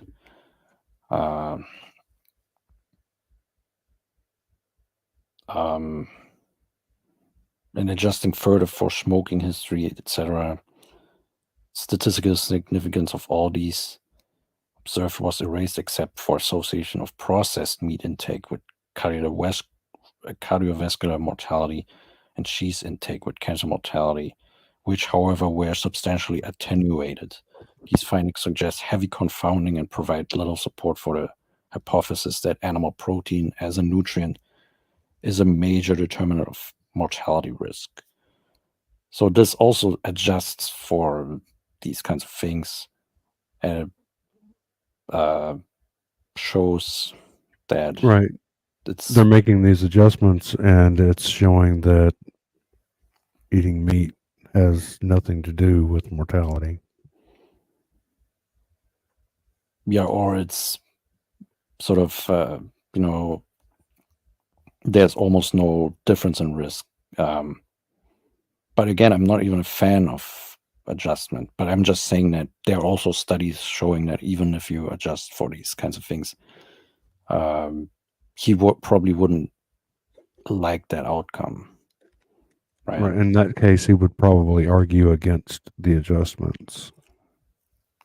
Right. But again, no matter how much you adjust, you cannot adjust for everything. And as far as I understand, adjustment is also based on correlations or on estimations. So like the covariate of, like, let's say age or smoking history is sort of estimated what kind of effect this could have on the outcome variable. So it's not actually directly measured. So we don't know what these individual variables would actually mean for the outcome variable, as far as I understand. So yeah, it's again, when it comes to his original claim of more meat means more death or something, that is not really supported by any causal evidence. Well, what we know about with what we know about pesticides, we can safely assume that the fruits and vegetables are responsible for more animal deaths than any other kind of plant food or animal food.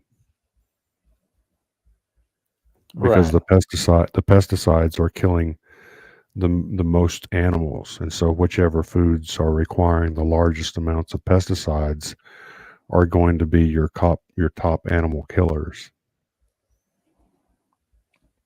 Yeah. And you had the data on that. It was the fruits. Yeah, pretty much. The plant foods in general, but yeah, especially the fruits seems to be the food with the highest pesticide toxicity footprint. Yeah, I mean, it makes sense because these fruits are they need to look good in order to be sold. Yeah, and also that's there's a compared to grains, there's grains come with their own when they're growing out there. There's a certain amount of natural defense. It's got the fibrous shell around the grain or the seed. It's got the phytic acid. It's got the the anti-nutrients and so things just aren't drawn to grains like they are fruit. The fruit is not necessarily saturated in natural plant toxins or anti-nutrients. A lot of the fruits are a cleaner source of carbohydrate, and therefore, um, you're going to have a wide range of wild animals that are going to smell those fruits downwind, and they're going to come with the intention of getting some sustenance, but they're going to be met with a minefield of pesticides and guns and trapping and gassing and a whole barrage of different lethal crop protection measures that intentionally kill quadrillions of animals every year for the vegan menu. Yeah, I just think that if vegans say that this doesn't matter, then it shows that they don't care about animals ultimately. It's I don't like the term speciesism, but according to their own logic, that is speciesism or whatever. Correct. But yeah, I think that we have covered a lot of good ground in this stream today. We have debated some random vegan or talked to him. I don't know if you can call it a debate or not. Probably not, but we had a discussion. Yeah, and of course this vegan absolutely failed on every point, pretty much. Oh yeah. He and failed. then Jeffrey Phillips came in, said some nonsense about hay being mostly sprayed with pesticides. Got also destroyed on that. Yeah. We didn't. We were able to get through the whole live stream without being sabotaged by vegans like we did last time. Yeah, that is good. Yeah, we let the vegans have their say. Once they got to the point where it was nothing but belligerent insults, we had to let them go. But let them on just enough to let them speak their piece and lay down some lies for us to debunk. Yeah, I mean, this is actually sad because I actually do want to have an honest discussion about these things and what the future of the food system should be for humanity, because I think this is an important question. I think this is not a trivial question. This is an existential question that can, cause mass chaos and destruction if we don't resolve it. And yeah, I mean, we have to talk some sense into people, but again, if they're like honest vegans that are not just there to ridicule people, but that are actually interested in helping animals and humans, and then they can discuss these kinds of things. I would just like to hear how a vegan world would look like, and if it would solve like these issues of topsoil being destroyed, pollinators being decimated, drinking water being polluted, Oceanic dead zones, yeah, nitrates in the drinking water. yeah. If we could find, if there's a vegan out there, if there's a vegan listening right now, and you can have an honest conversation with us about this, leave your insults at home, leave your vocal fry at home, your if you want to just be arrogant and condescending, just don't even bother coming on. We are looking for that one vegan that might be out there that's actually sincere about caring about the animals. So far, we have not found a sincere vegan. And so if you're out there, you're a vegan and you're sincere about your concern for the animals, then come on the live stream with us, talk about crop deaths, let us show you the evidence, and let's discuss it.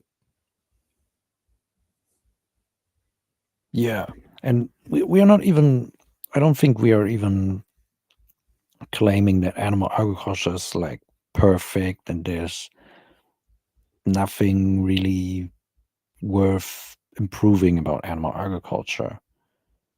I don't think you have ever claimed that, and I wouldn't claim that either.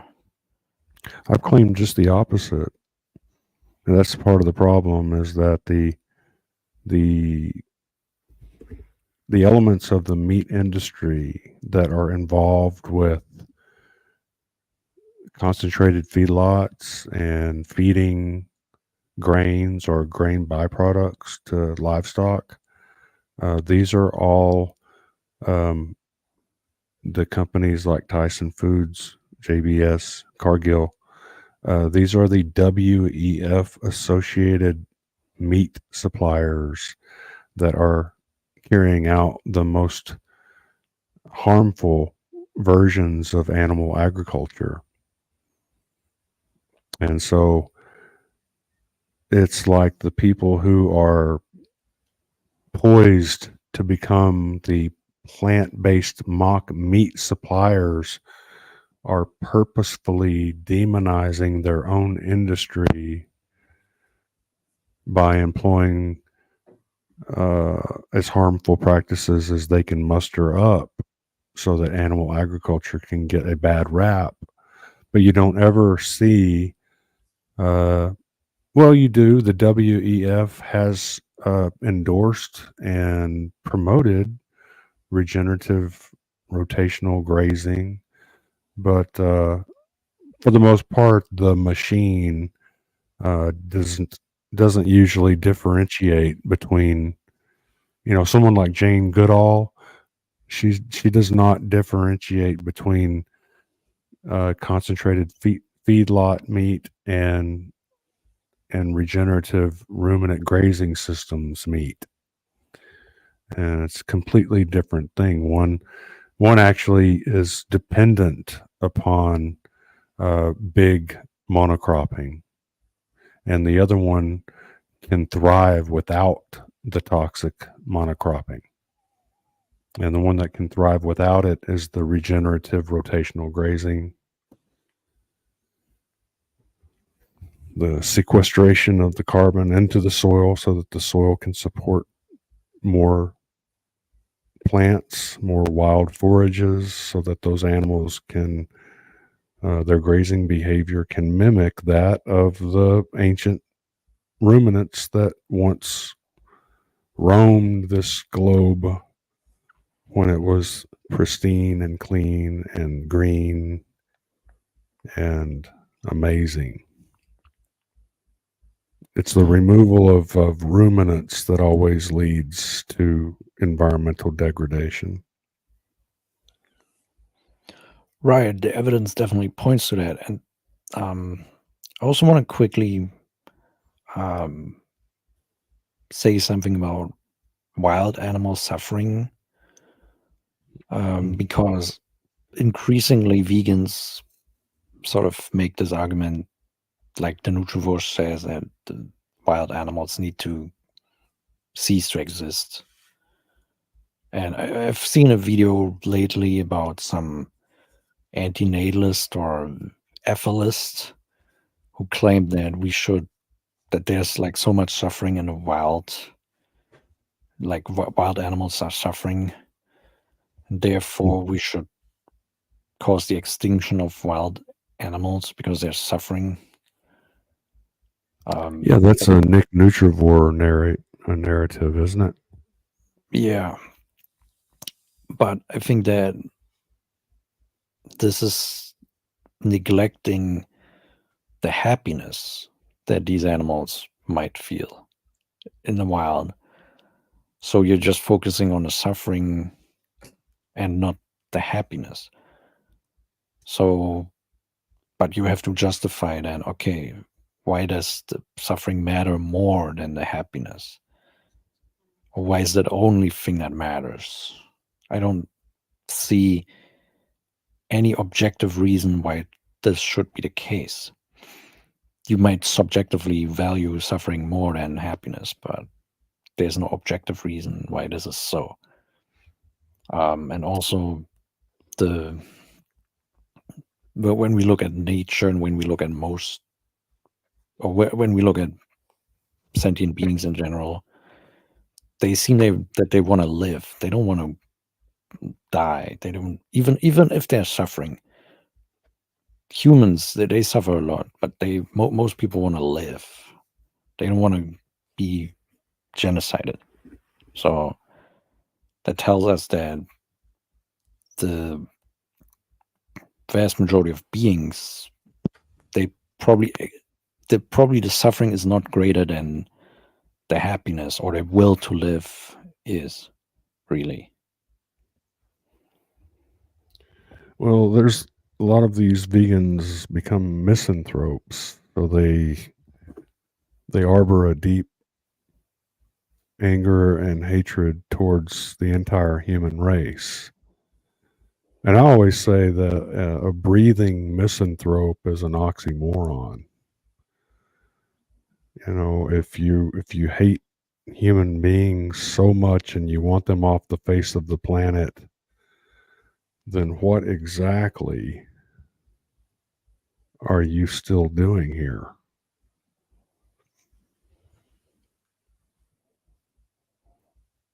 I don't think that I mean, maybe some extreme vegans, but I don't really think that they actually believe in a lot of these things. I think that I don't know, they probably they want to shock people, probably, and they want to be like deep and profound in a lot of ways. But yeah, like we can probably speculate all day long about the psychology of vegans, but this is probably not getting us anywhere. the point I was trying to make is that vegans make this argument about wild animal suffering, but they're not proposing, or they're not making an argument that is actually objectively valid, really. They're just saying, okay, there's a lot of animal suffering in the wild, which obviously there is, but you cannot say therefore that this logically leads to that we ought to end these animals' lives or anything like that in whatever way that would happen. This is not following logically. This is just your preference, really. This is not right. There's no objectivity to that at all. right. Especially if you're not considering the happiness or potential happiness that these animals might experience. And there's probably also no way to really measure in an objective sense whether or not the happiness or suffering would be greater than each other, right? Yeah. And that's at the very pretty shallow level of talking about that subject, because you can get into trying to define what is suffering, what is pleasure, what is joy. Is it something tangible? Is the suffering being stored in a tank somewhere and the pressure's building up and we're trying to prevent an explosion? Is suffering objectively a thing that we have to address on a species by species basis? Do we have to micromanage biology? Do we have to micromanage the ecosystem? Do we have to turn the world into a parking lot so we can control the amount of suffering that's going on? And again, what is this suffering that you speak of? I mean, yes, I'm not for just torturing something for the fun of it, but suffering is not a tangible thing. It's not like, well, we've got to reduce the suffering in the world so that we can reverse climate change. It's not like, the suffering is in the atmosphere or it's building up in the soil. It's just suffering. And, suffering is a part of life. It's just the truth, Sorry. It's just a way that the universe is made that way. It's just the way it's made. You can imagine being on Earth when one of these extinction level events, like a big meteorite, landed in the ocean and caused tidal waves that wiped out the majority of the land animals at the time. There's just been so much suffering. And now all of a sudden, now that we have electric bicycles, we're going to try to micromanage the suffering in the world and somehow turn everything on its head based on suffering. So now suffering is the only thing that matters. Like you said, what about the joy? What about the happiness? Well, very good point. What about the joy? What about the happiness? Because I imagine most people have suffered, and most people would still say that regardless of the suffering I've experienced in my lifetime, I still appreciate my opportunity at this life. And I'm glad I'm here. And I don't want anyone taking that away from me just because I might suffer. Yeah, I mean, we cannot decide for them also. This is also another thing. It shows you these vegans have some kind of hubris, really.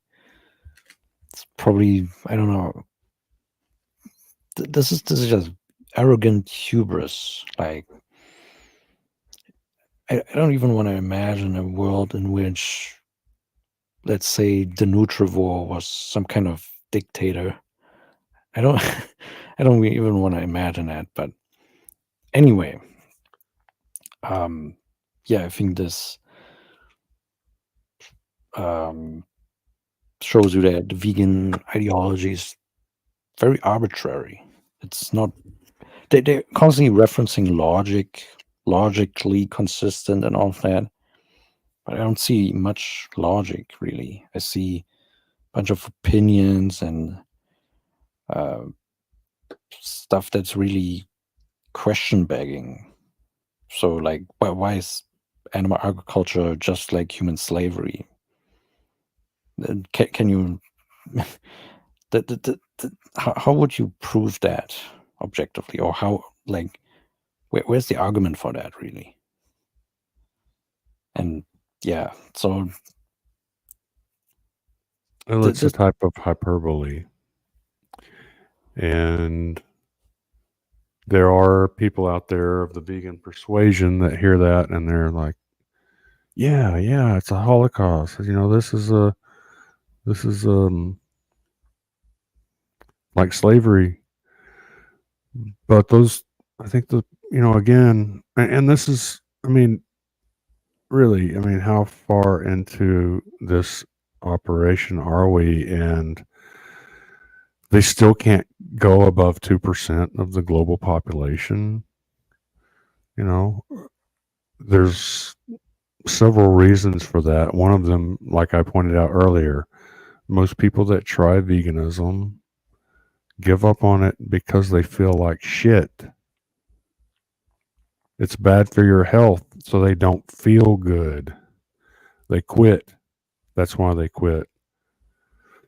But regardless of that, their propaganda is so piss poor that they can't overcome even short-term deficiency syndromes because their propaganda is so weak.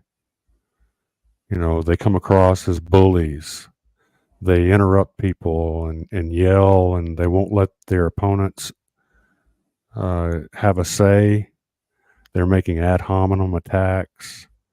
And I really think that we're getting upset because we're getting insulted by these vegans, but they're really shitting the bed in front of everyone, and they're showing everyone what assholes they are, and how dishonest vegan activists can be, and how they bully people and argue with intellectually dishonest garbage.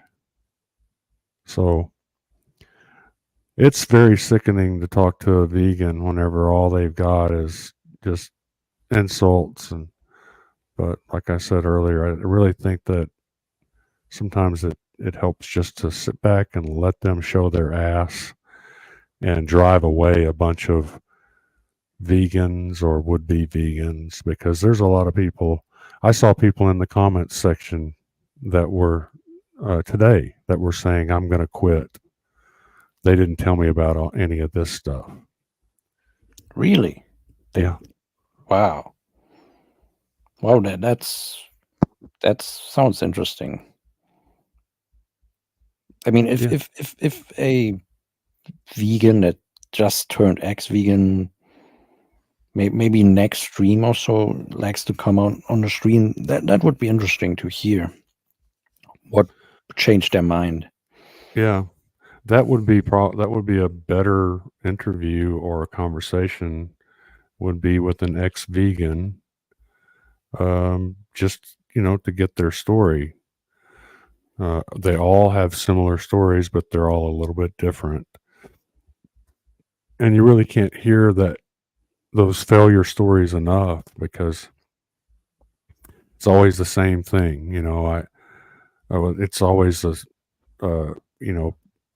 pick from 10 different symptoms. They start getting a rash. I got psoriasis on the back of their neck now. It's on their scalp. They can't sleep. They lost their libido. Can't get an erection. Can't get wet. You know, there's just all kinds of health problems that come along with being a vegan, and all kinds of things that cause people to quit. And those ex-vegans are the ones that really tell the truth about how unhealthy a vegan diet really is. Yeah, and it's just impossible that they all quote unquote did it wrong. Right? There's just no way that literally every ex-vegan just quote unquote did it wrong, or Yeah. whatever the excuse is. So, but yeah, this is probably for another time. I think we have to wrap this up because I'm really tired. So, Yeah. Well, thanks for great live stream. Went much better than last time. yeah, As far as being sabotaged, we didn't have any of that today. Any ex-vegans out there, contact me. Come on the live stream with us next Friday. Let's talk about it.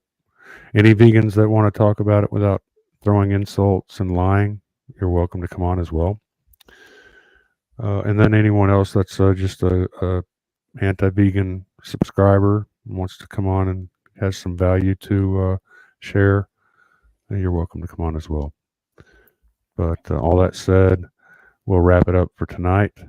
Been a long one. Thank you, everyone, for showing up and watching. We'll see you next time. bye-bye.